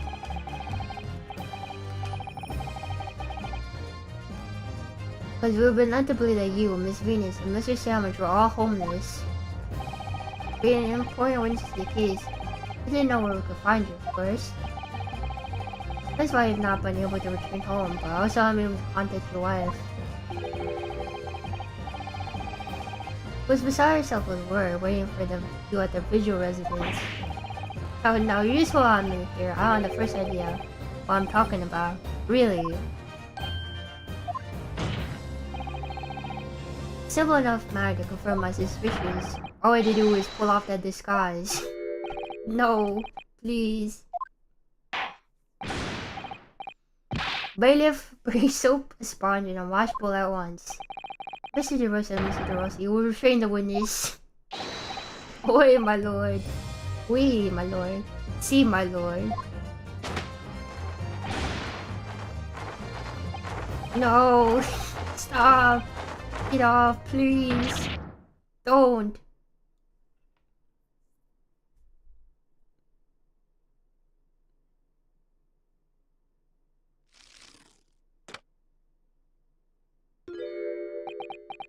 Yep, that's him.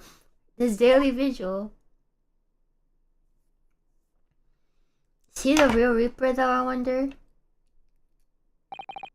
Well, we're not seeing your true features, I presume. Lift your head, sir, so the courtroom can see your face.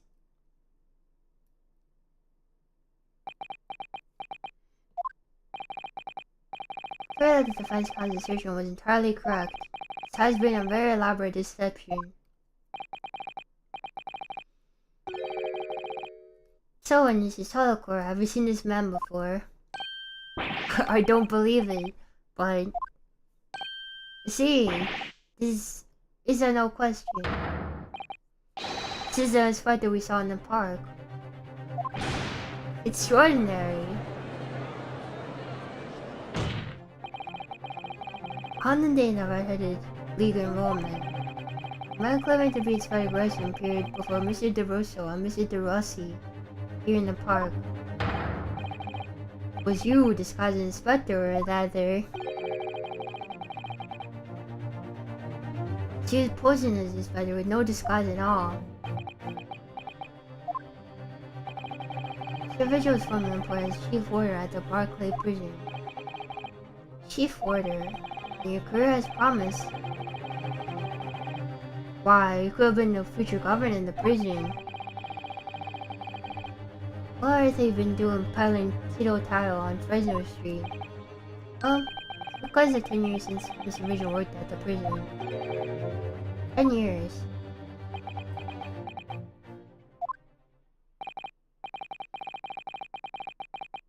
I'm really dreadfully sorry about all this. This is true. I'm Daily Vigil. You were chief warder at Barclay Prison 10 years ago.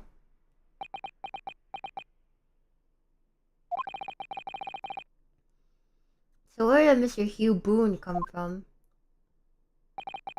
Boone is the other me. Name I invented. Well, Heavenly did a great deal on the surface here. Explain everything. Tell you how rich my life has become.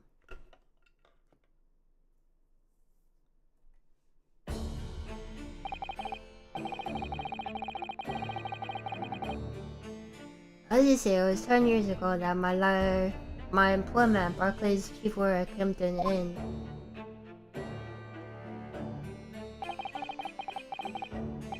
Having left the prison service, I searched for a new occupation by which to earn a wage. Times were hard in London, and I found no suitable engagements at all.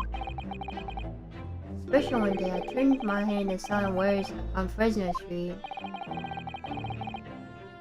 But your wife appears to know nothing of this. She still maintains that you are a chief warder at the Barclay prison.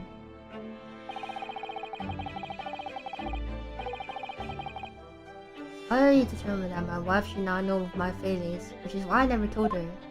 I opened an account at the bank under the name of Hugh Boone. I rented the cheapest room I could find on Fresno Street, seen in the very crime scene we're investigating. Yes, that's right.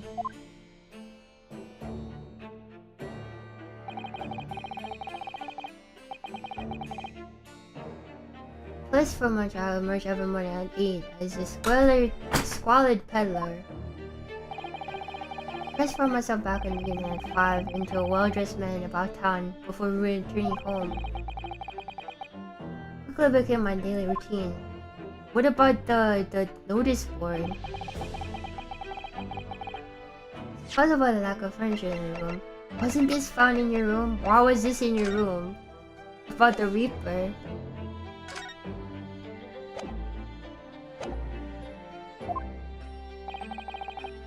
That explains it.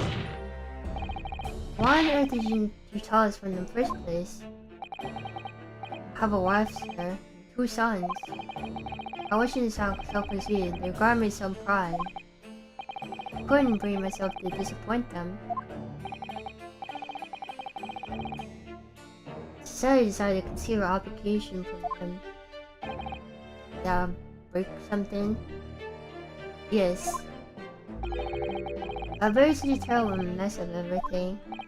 Still, one thing doesn't add up. No matter how many tidbits of information you could sell passing gentlemen, even at 6 pence a piece. You couldn't have hoped to match your salary. You must have made a cheap quarter at the prison.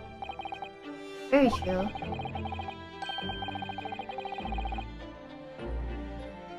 Have kept your family in comfort despite 10 years of somewhat misbegotten employment.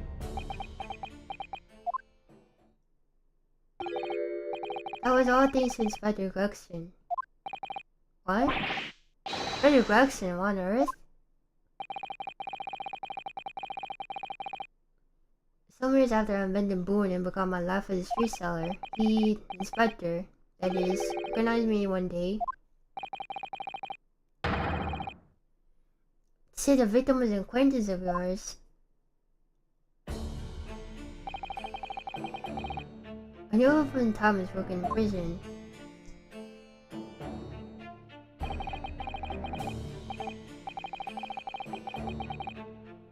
So when I became, it was deeply trouble for me and my family.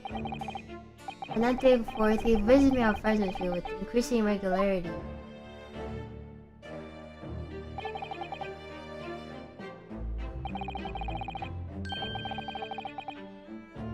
Now one day he asked me if I would carry out a secret assignment for him.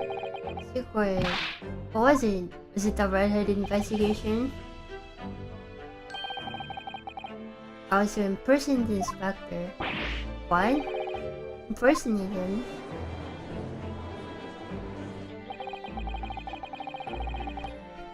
I was met in that little room so the inspector could brief me. Visit Orxie's tomorrow and take statement from the proprietress. It's always something along those lines. Surveillance work, interviewing people. Agents, he would lend me his identification so people would believe who I was.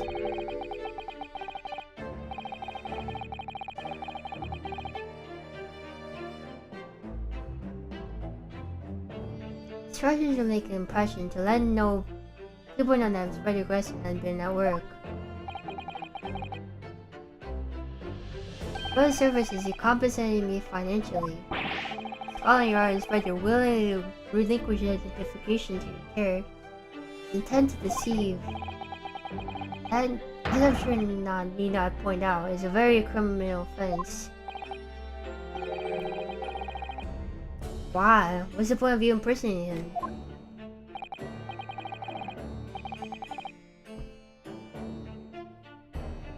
Truthfully, I do not know. All I can say is that Spider warned me on numerous occasions.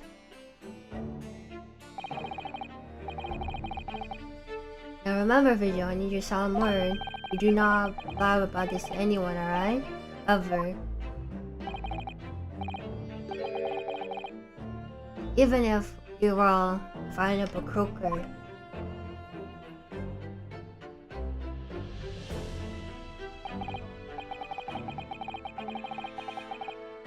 Have me celebrate birthday with him to the room as well. Camp something on the second office for him.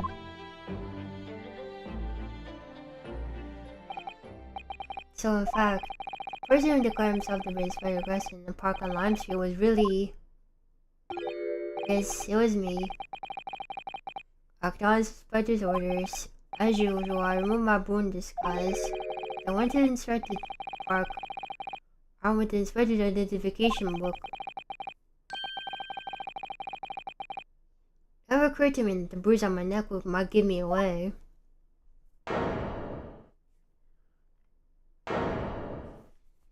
But then he wouldn't have any reason to kill Inspector Gregson. That means someone else did? Why would he kill Gregson? If Gregson was giving him money?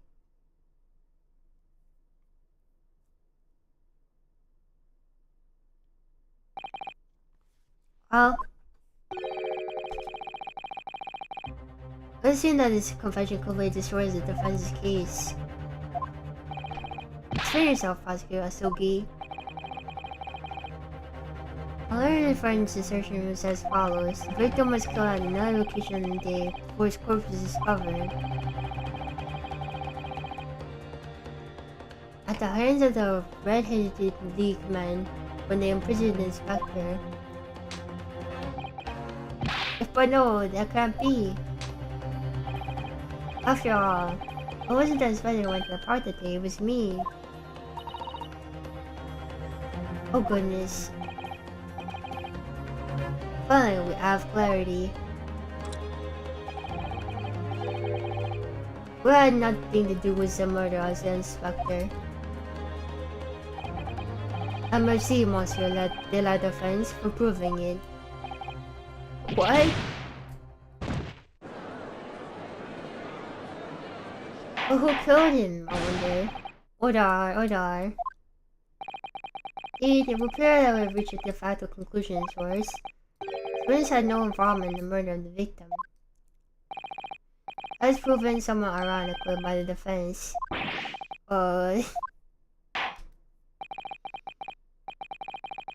Hereby calling an end to the cross-examination. Hold it!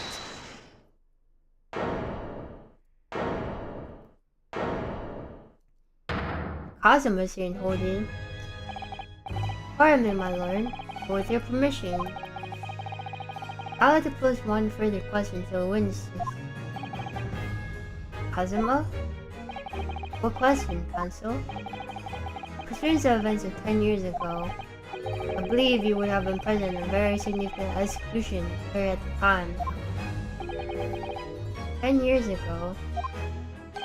The professor, right? Execution of Professor Genshin. I want to know exactly what your involvement was. Oh. Answer me, man. A moment, Counsel. It's related to the current case. Naturally.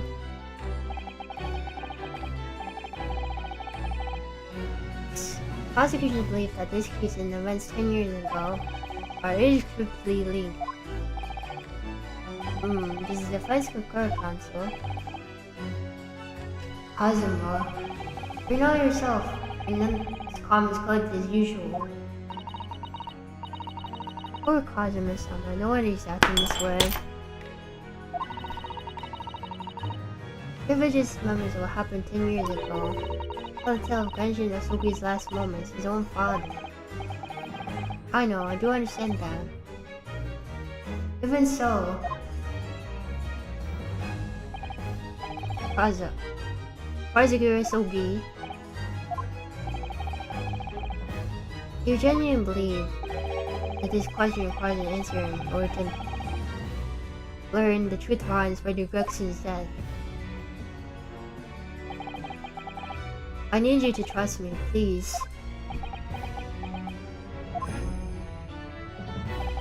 Very well. Then the first is no objection. I see. In that case, answer the question, witness. But the truth is, I remember very little of that time. You've forgotten. Sorry to say yes. As you said, I resigned from my role in prison 10 years ago. But you weren't resigned. For some reason, my memory of the events leading into the moment is extremely hazy. You were not resigned, you were dismissed.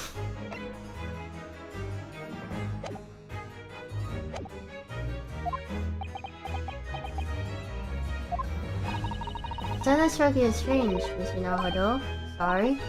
Well, 10 years is a long time, but you have forgotten the reason why you left such a important job. Yes, you're right. Not only that, Mr. Vicious claim contradicts we already know. Yeah, I knew it.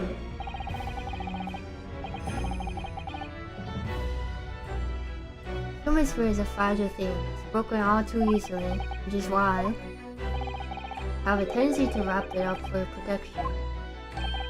Sorry? With the human spirit. Afraid I don't understand what you mean. Experience pain and suffering that we feel unable to bear. Block it out, obliterate it from our memory, seal it away.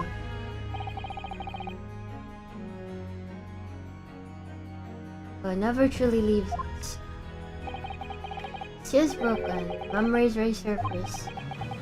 When they do, the fighter spirit may finally be crushed. But I really don't. Kazuma-sama. Love must be crushed, so be it, because the truth will not still buries, coming out one way or another.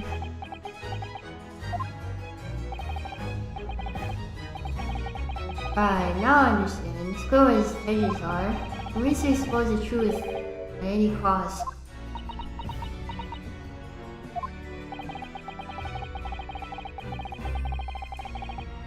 Perhaps without pointing out the contradiction of what Mr. Vigil claimed earlier, it might cause some crucial memories to return to him. Should I? Should I present the evidence or not? Do it! Do it for your old body. I have no idea how this is gonna go.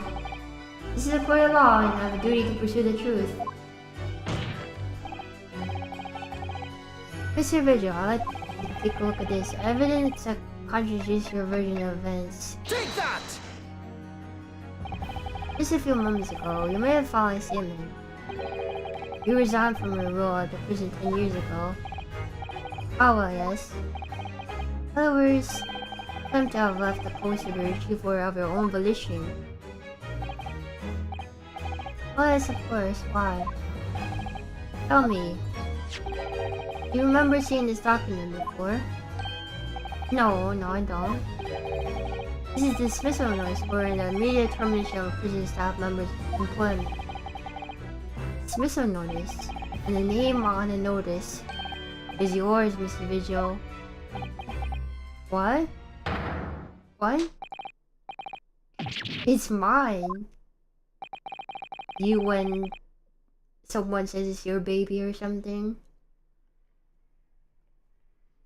So you didn't resign from prison service after all. For some reason, you were dismissed as chief warder from Barclay. Oh, there's some mistake, I'm sure. Sure, I tender my resignation. Dismissal notice was nonsense.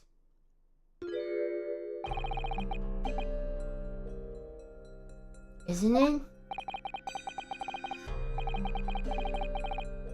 For forcibly dismissed, there must have been a good reason. Clearly, we did something. Mr. Vigil, it's time to break the seal and have you remember.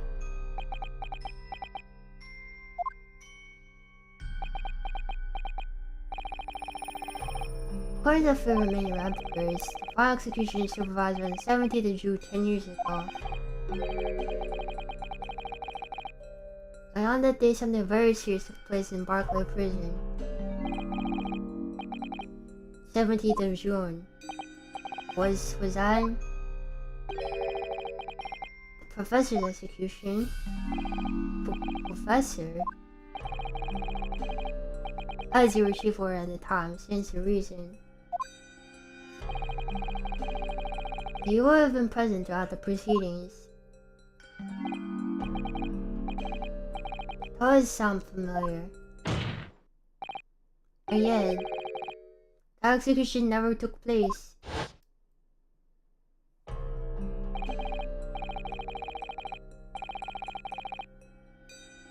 However, ostensibly executed earlier that day, re-emerged from his grave.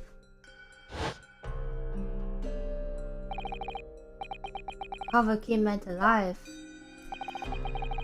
In the cemetery in the middle of the night, there was a witness. However, the witness claimed that the moment he saw convict clamber out of his grave, he was shot, right? A shot ran out from over his shoulder, and the bullet pierced the professor's chest, killing him instantly.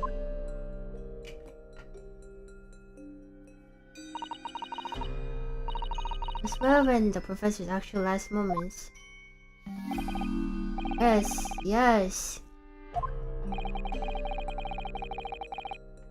Since you were in charge of overseeing executions at the time, you must have known the truth of what really happened. It's in your head deep down somewhere.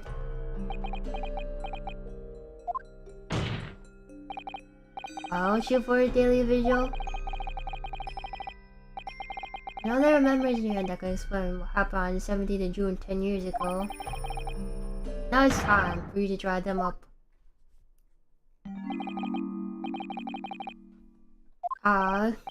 Mr. Vigil?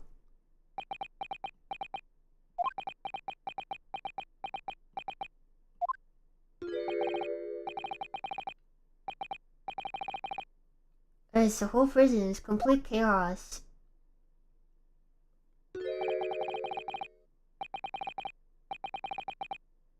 Prisoner escaped. He's killed in the cemetery. Shocking news rifted in Barclay like a hurricane. What? What? He escaped? I thought he was buried alive or something. Order. Let me say, Mr. Vigil, the memories of your time have returned. How did this? There's some floodgates have been opened. Images, screams.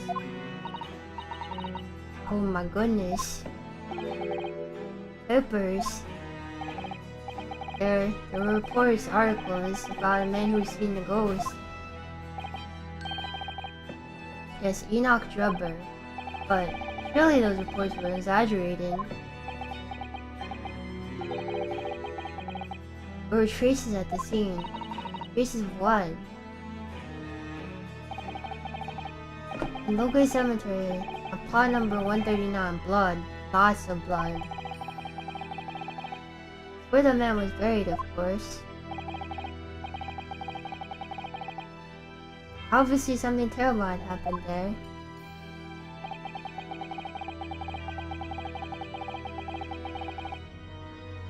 depths of conspiracy and depravity from which this tale is emerging is quite staggering. Through the police records from the time extensively, thorough investigation was conducted by Scotland Yard, searching how the convict managed to escape in the first place.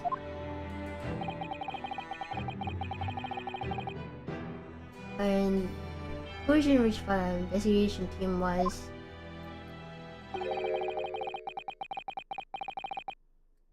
a member of the prison staff must have been involved. You're suggesting prison warder abetted the man's bid for freedom. Yes, and I was suspected of doing it.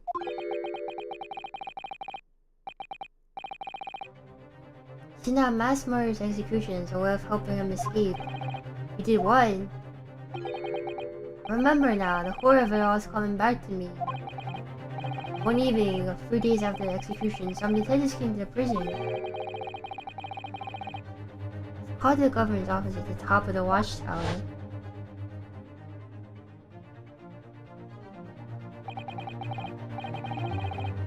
Sorry, Miss Daly, but this is serious business. But can I hope you know? Before you were responsible for overseeing the execution at 4, eh? Well, see that the fellas calling you and have a few words with you about it.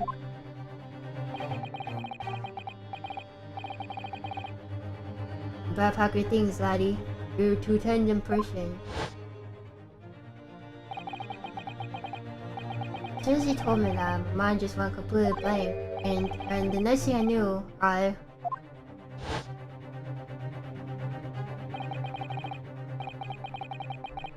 Professor, the most hated killer in our country's time.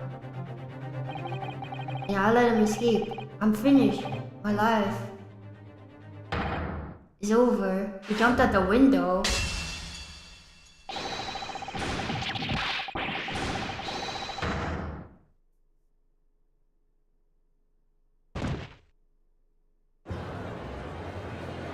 Oh, that was interesting. Order bailiff. Fetched the doctor at once. 5 black cyclops were broken. Yeah. Court is adjourned for today with immediate effect. So, with Mr. Vigil's collapse, proceedings came to an abrupt end for the day. Once again overshadowed by the legacy of that notorious killer, appearing like a cursed ghost ship on a foggy ocean. Lord Van Zeeks, Mr. Vigil, Kazuma, and Gregson. All of them bound by invisible chains anchored to the same wreckage in the murky depths of the past. But the miraculous light that had been trying to cut through the gloom and shine on those tragic events was playing on the edges of the truth at last.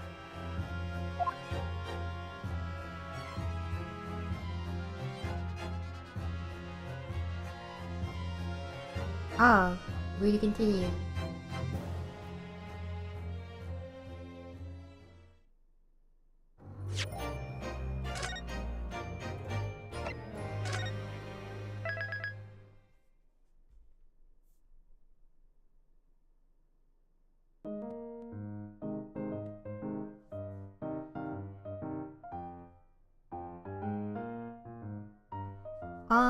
This is enough of that. I'm trying to think. So Vigil forgot everything because he jumped out the window or something. Now he remembers. We don't know if he actually tried to help him escape or not. Regardless, he lost his job from that. So many things. Yeah, thanks for watching.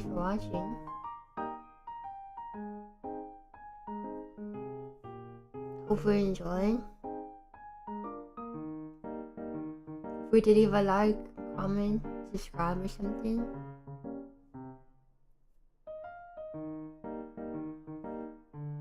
Island Chuck.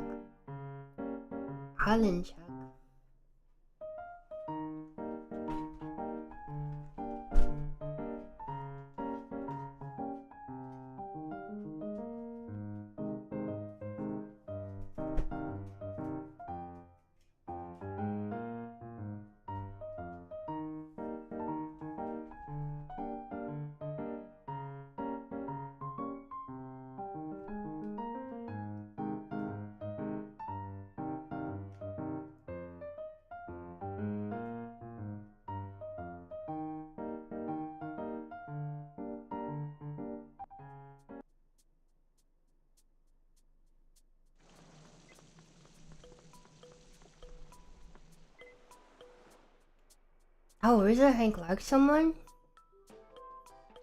Huh. I don't know. All people are sleeping. Alright, Wizard Hank, who do you like?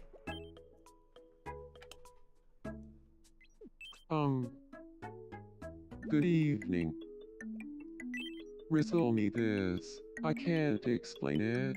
But You like Phil Phil Swift is on Swift? my mind all Okay. the time lately.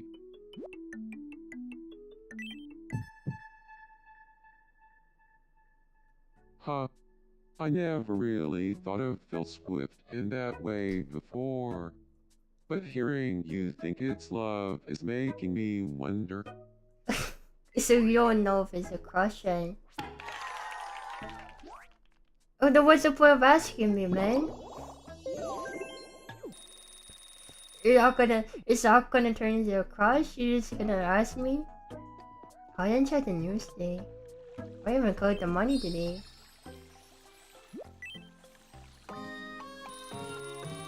I'm poor.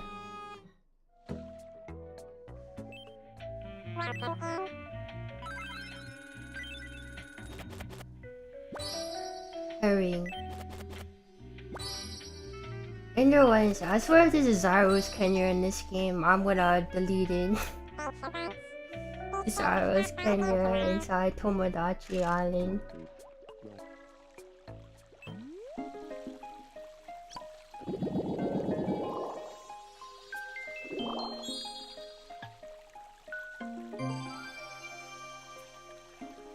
Level 65.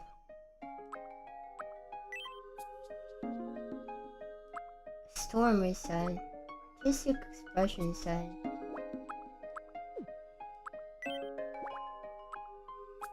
Barbed fence said.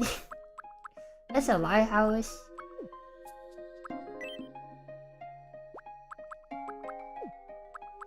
Oh yeah, we have a few tickets we can use. Mediterranean tour, famous mountain tour.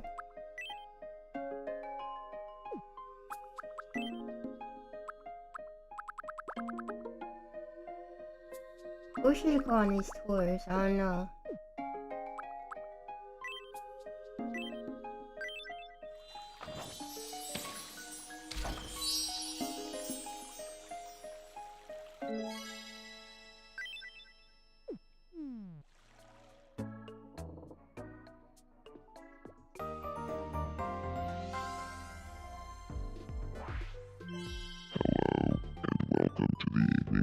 Of Me News. Popular influencer Phil Swift recently shared on social media what he carries in his bag. Oh, look guys. Created a story Daily carries. revealed that he always carries some creamy corn soup. How does he In carry addition to creamy normal corn soup stuff. in his bag? Naturally, Phil Swift's online It's not even like in followers a immediately Tupperware or started something. It's just in a whether bowl. or the worst thing ever to carry some creamy corn soup in one's bag. I don't know, We asked man. residents for their You say reactions. creamy corn soup. We heard about this all the time back when I was a kid. A day late in the dollar store, right? What does it even mean? A dealer in a dollar store? I'm Ironclad, and this has been the 10 o'clock news.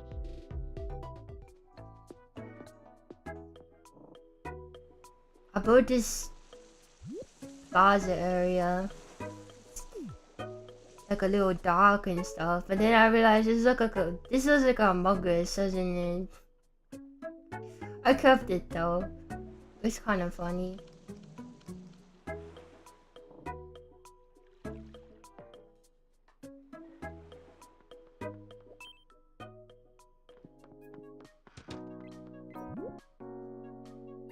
No, he's not trapped there. You can walk across the water. And I think it's Hold better it. when you add more people. I've been wondering what it would be like if Rizzler Hank and I got to know each other better. Do you think Rizzler Hank and I would make a good team? I couldn't Sure. agree more. Wanna be friends. Alright, I wanna be friends. What's the point of asking my opinion? Was he no, you don't wanna be friends with him or something? Good evening. There's someone who lives some Labubu named Kate, right? Do you think Kate and I would make a Not good interested team? in, not interested. Sure. Yeah, I don't know if now that's I'm kinda probably going curious to some about interest, right? Indifferent, that's even worse than some interest.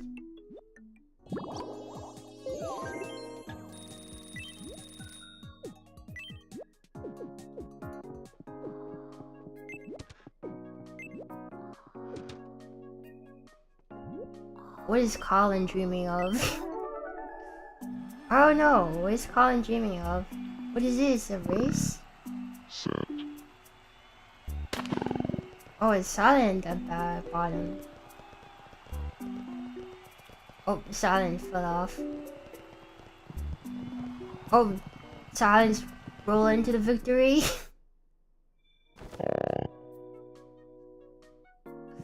Okay, I guess so. A stopwatch. She's cheating. She's doing this sideways. Admin? She's doing this sideways. What's up?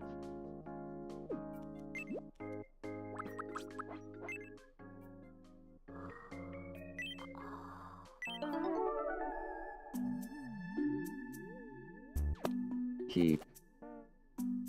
What? What is this? These dreams I've never seen before. Keep. You're just keeping everything, huh? You're no kid with Kazuma, man. No one's been asking for kids. I'm disappointed. Keep. Keep. Gun. Toss. He doesn't want the gun. Keep. Oh man. Toss. He doesn't want the Caesar salad. Keep. Oh, he's keeping the Greek Gatsby though. Keep. Keep. Okay, I think this might just go on forever. Keep. Keep. Ah, A magnifying glass. maybe I'm worn out.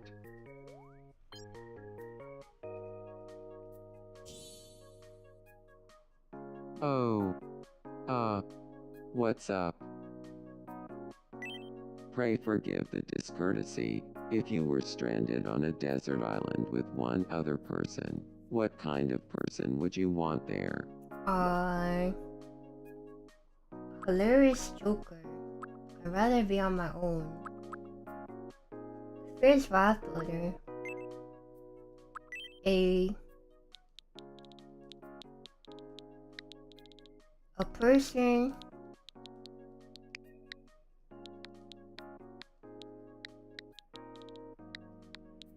who is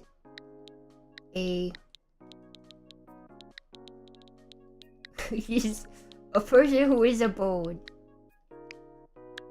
Person who is a boat. So you'd want a person who is a boat with you. I can definitely see their skills coming in handy. Yeah, there's skills as being a boat. Your skill of being a boat. Cosmos also has a dream. Everyone's dreaming.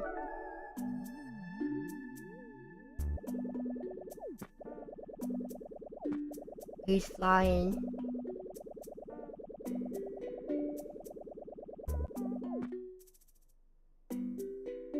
Okay, I don't need to see that. Aw. Glad that was only a dream. You don't want to fly in real life? Waving your arms around, I guess? Oh. What's up?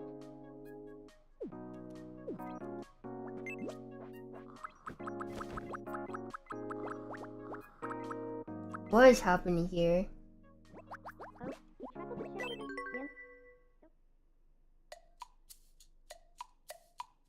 So, did you ever flatten yourself? Pretty patch want you.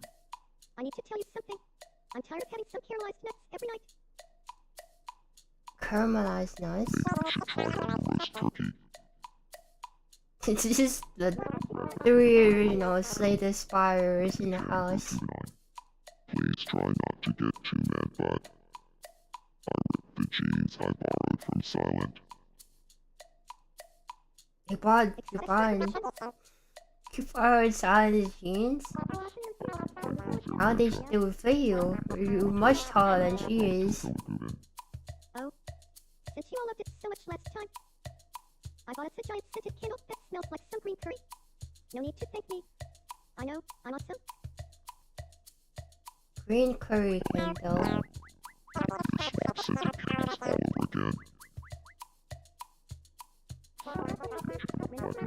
over again. Not trying to accuse any of you, but is anybody wearing one of my socks? Wake up now. What? Someone's wearing your sock? What are they talking about? What a strange place. I would say the bazaar is a strange place, but this is more bizarre than the bazaar. Hey, good evening. I'm craving some good bread. Some good bread. Do I have bread?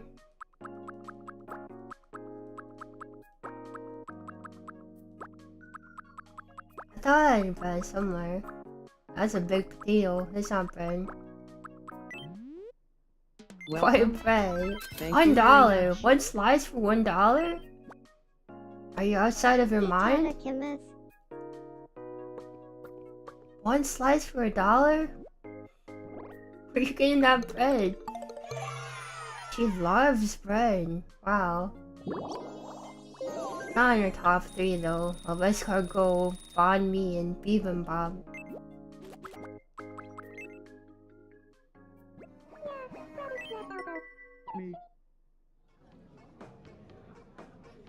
I've been practicing telekinesis, and I think I'm starting to get better at it. I haven't made much progress in that lately. I've been Have you getting seen pretty one? okay at pyrokinesis. Why so many Oh, I heard that kinesis skills? Never mind. Forget I said anything. But you didn't say anything. Dish the deets. Is there anything out there tougher than a romantic story like no other? If there is, I don't want to know. There's a real special hardness there, that's for sure. Got any tips for looking a little cooler?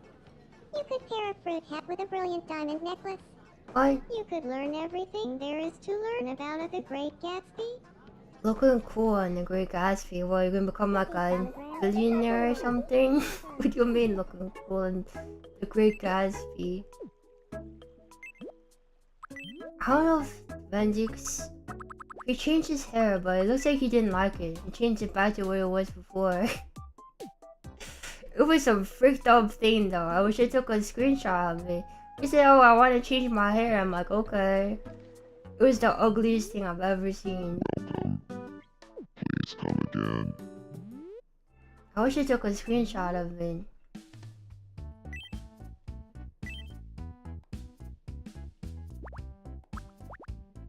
Press conference.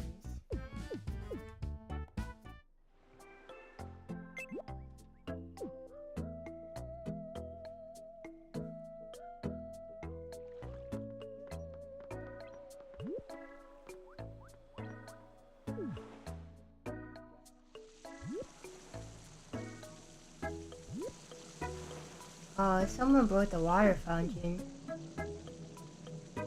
Hello? The drinking fountain, someone broke it?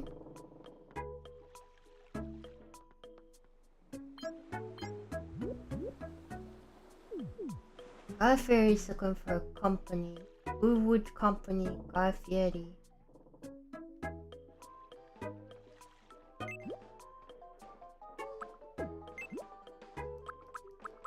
Everyone's sleeping. I don't know. Where are you now?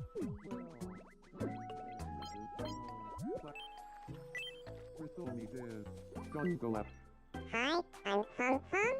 What's your name? So you're Pom Pom. In that case, hey, I'm Rizzler Hank. Good to meet ya. Pom wants to know Rizzler Hank. How about somebody talking about themselves and trying to make a new friend?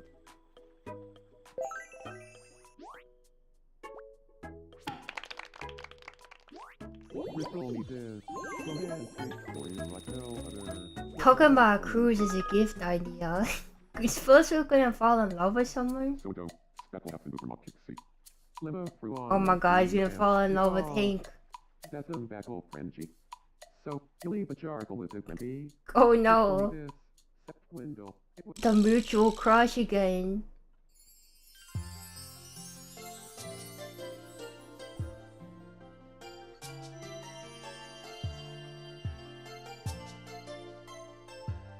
What's happening to me? No Has way. got my heart racing. Who I'm feeling for is like. Beloved, They were meant to be. OTP, one true pairing, feelings like this man. can't be anything but love. I'm going to take a deep breath and ask Whistler Hank out. I mean, are you gonna do it right now? I guess not. You got rizzed up by Rizzler Hank. Probably discussing a sushi platter. Let's play coin spin together. No, this game does not make sense. I always What do you think lose. it'll be? Heads or How do you tails? even win? I'm pick tails. Every time I pick heads, I lose. I'm gonna pick tails. I'm gonna lose again, I bet.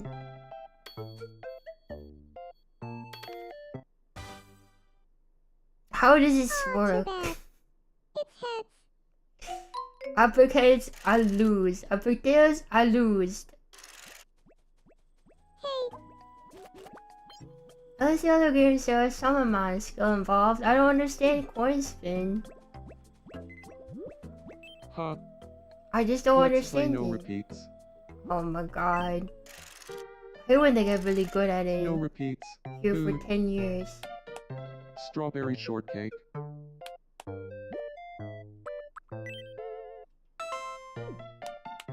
Fried egg. Oh frick, the one way ticket is Cornet not friend. food. You silly goose. What the heck is One more Gim, man? Dude. Gim?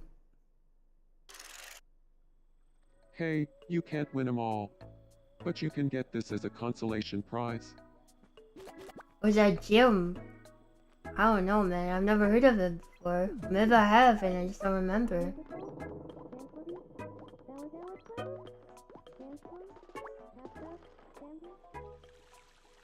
Wanna hang out with Guy Fieri? Hug.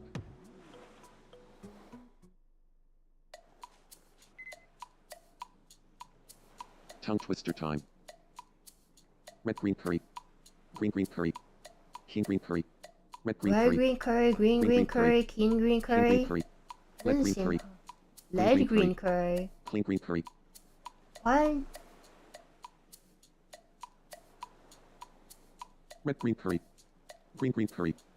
King King green green curry. curry. Red green curry. Green curry. King green curry. Red green curry. Green curry. King green curry.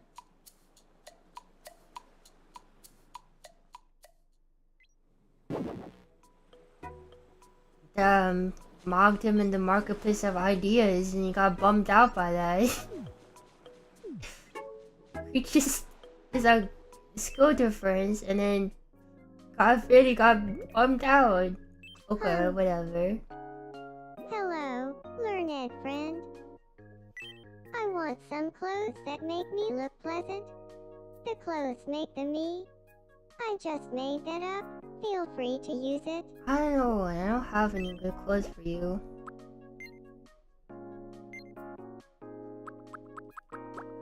I really don't have any good clothes, I think.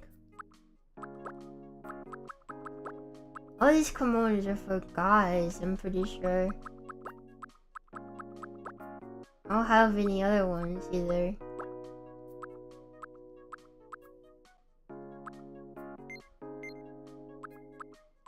Western outfit.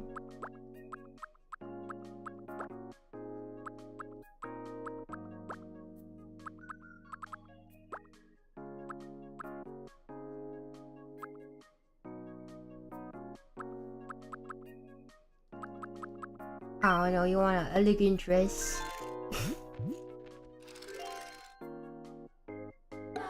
She does not like it. I don't know what she likes.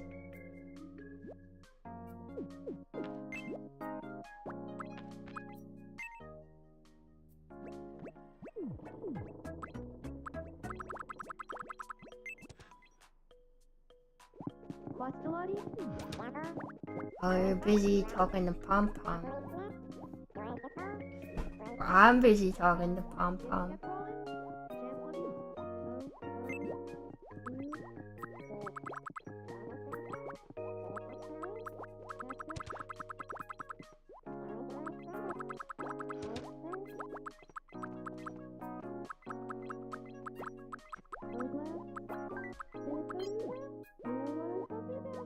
They're arguing about you, learned friend. Me?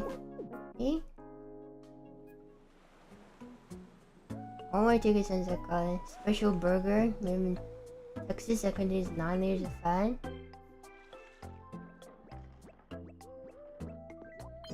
So, you'll leave a charcoal with the brandy?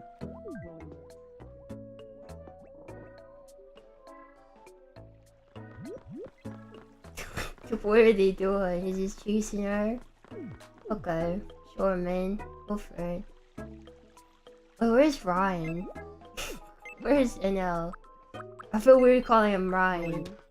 Hey, NL. You're... I want to give you something. I want to know your opinion on it. If I give you this pizza, will it be your favorite food of all time? Yum. Or would you like sushi more?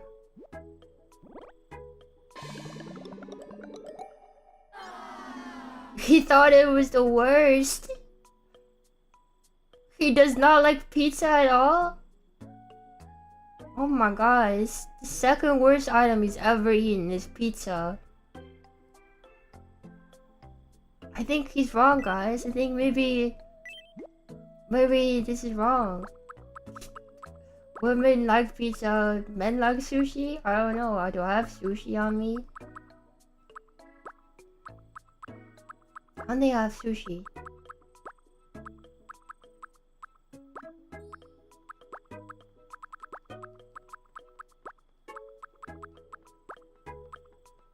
No, I don't think I have sushi. I smoke salmon. That's not the same thing.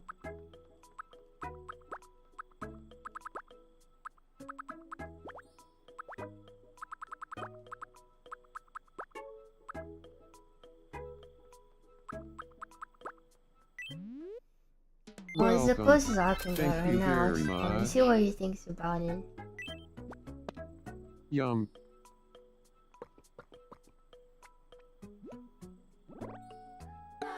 He doesn't like either. Well, at this point, I don't know.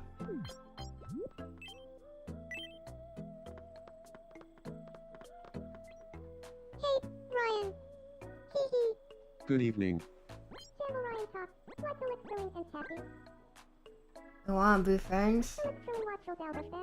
He Don't doesn't. get it twisted. So sorry, but that sounded like nonsense to me. I didn't understand anything, for a guy like me. That sounds like something you would say. That sounds like something you would say. Don't get it twisted for a guy like me.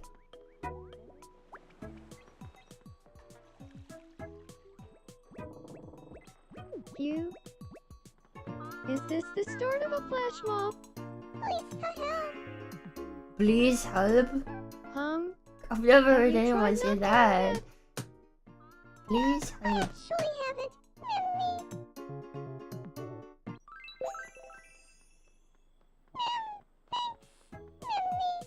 I don't mind one bit. You know what I'm talking about. Wants to marry?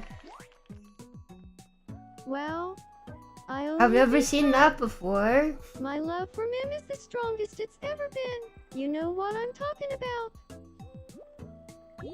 I've never seen wants to marry as a sweetheart. I've only seen like super in love. Wants to marry. What's the quirk I have? What do you guys think?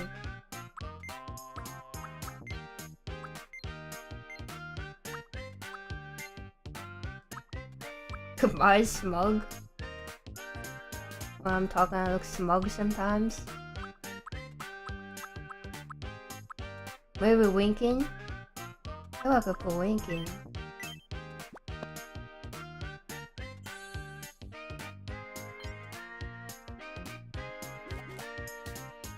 Oh, I feel a little different. You know what I'm talking about. You know what I'm talking about. Ship cap, Java, baby sonogram, a real Yurika, well, Columbia, Yurika Polly, someone, Quastelani, Mentanoritu, Dorothy, Yaya, Silencer, Light, baby sonogram, a real. It's what dictate Conor gets detective you got me. And that's the little bit simple cat. Frenchie. That's little. You're the best detective that. Oh, it's trouble.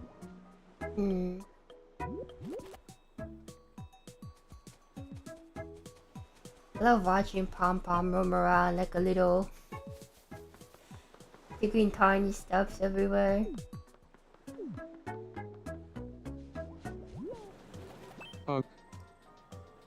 I'm feeling all over the place right now. Type shit. There, there. He really liked that.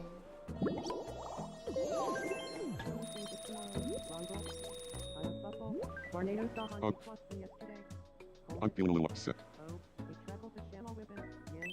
I was talking to Rizzler Hank, and I got in a bad mood for some reason. Well, Virgin has a crush on Phil Swift. But you have a crush on someone else. Is this like a love triangle?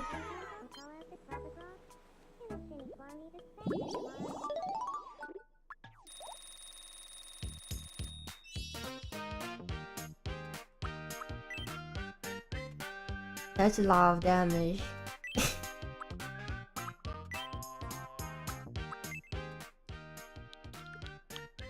Hi.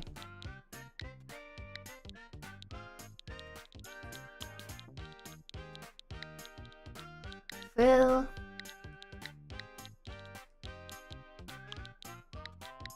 Swift. Here. Hi, Phil Swift here.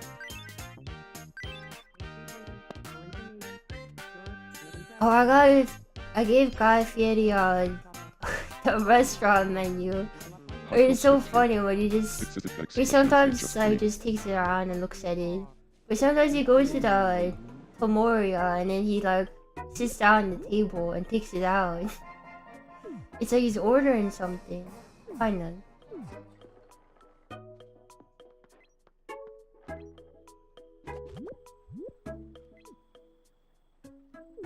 Pumping that iron.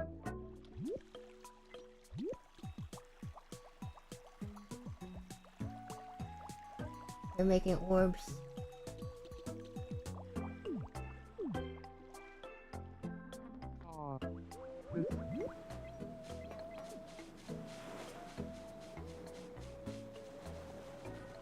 I swear this coven looks like a dead body sometimes when they're laying on the side on the ground.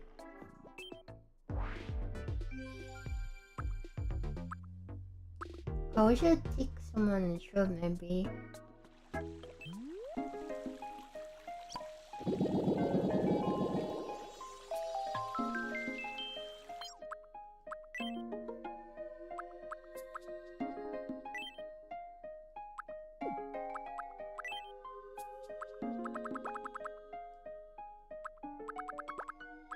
What are we not taking?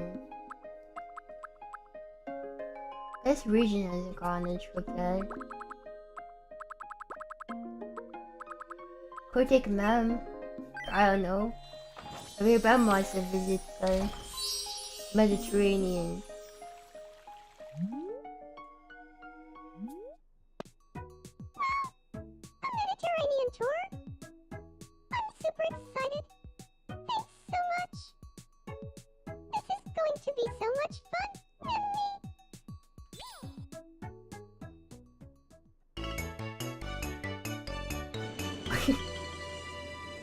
Why is silent here? I'm in from a kale, turkey, and me. It looks like ice, but it's actually made of a mineral. Say cheese.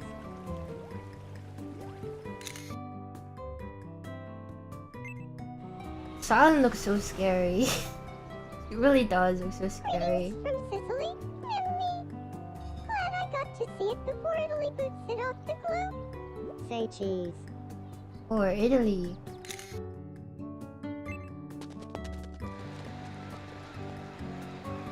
Corsica, we're in Corsica, and me. Of Corsica, we're in Corsica. Of Corsica, we're in Corsica.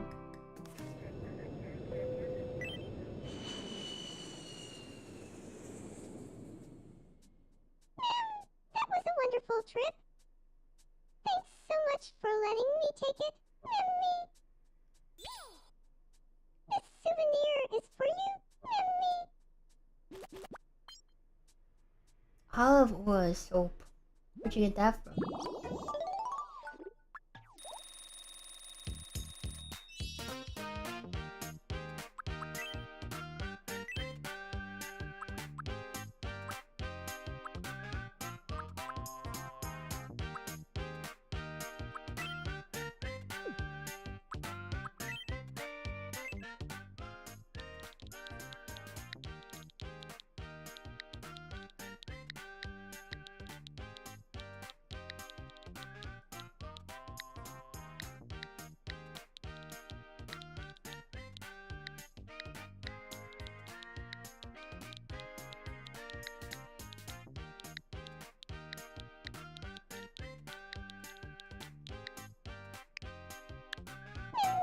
Mimmy,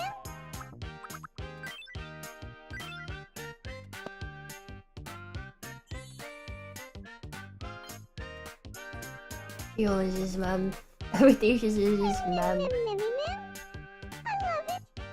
That expression pretty much sums up who I am as a person. Yeah, pretty much, I think.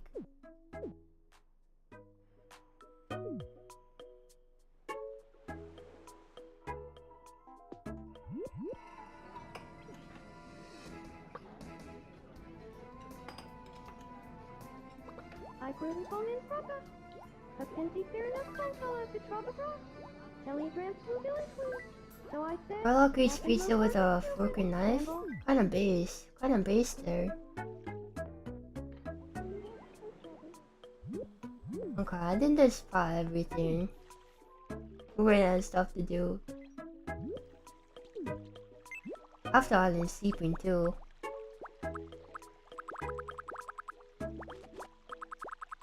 Alright. Thanks for checking up. I mean, thanks for watching me check up on the island. Not thanks for checking up. That's something different. Alright then. You get some sleep. Eat some food, drink some water. See you next time. See ya. Good night.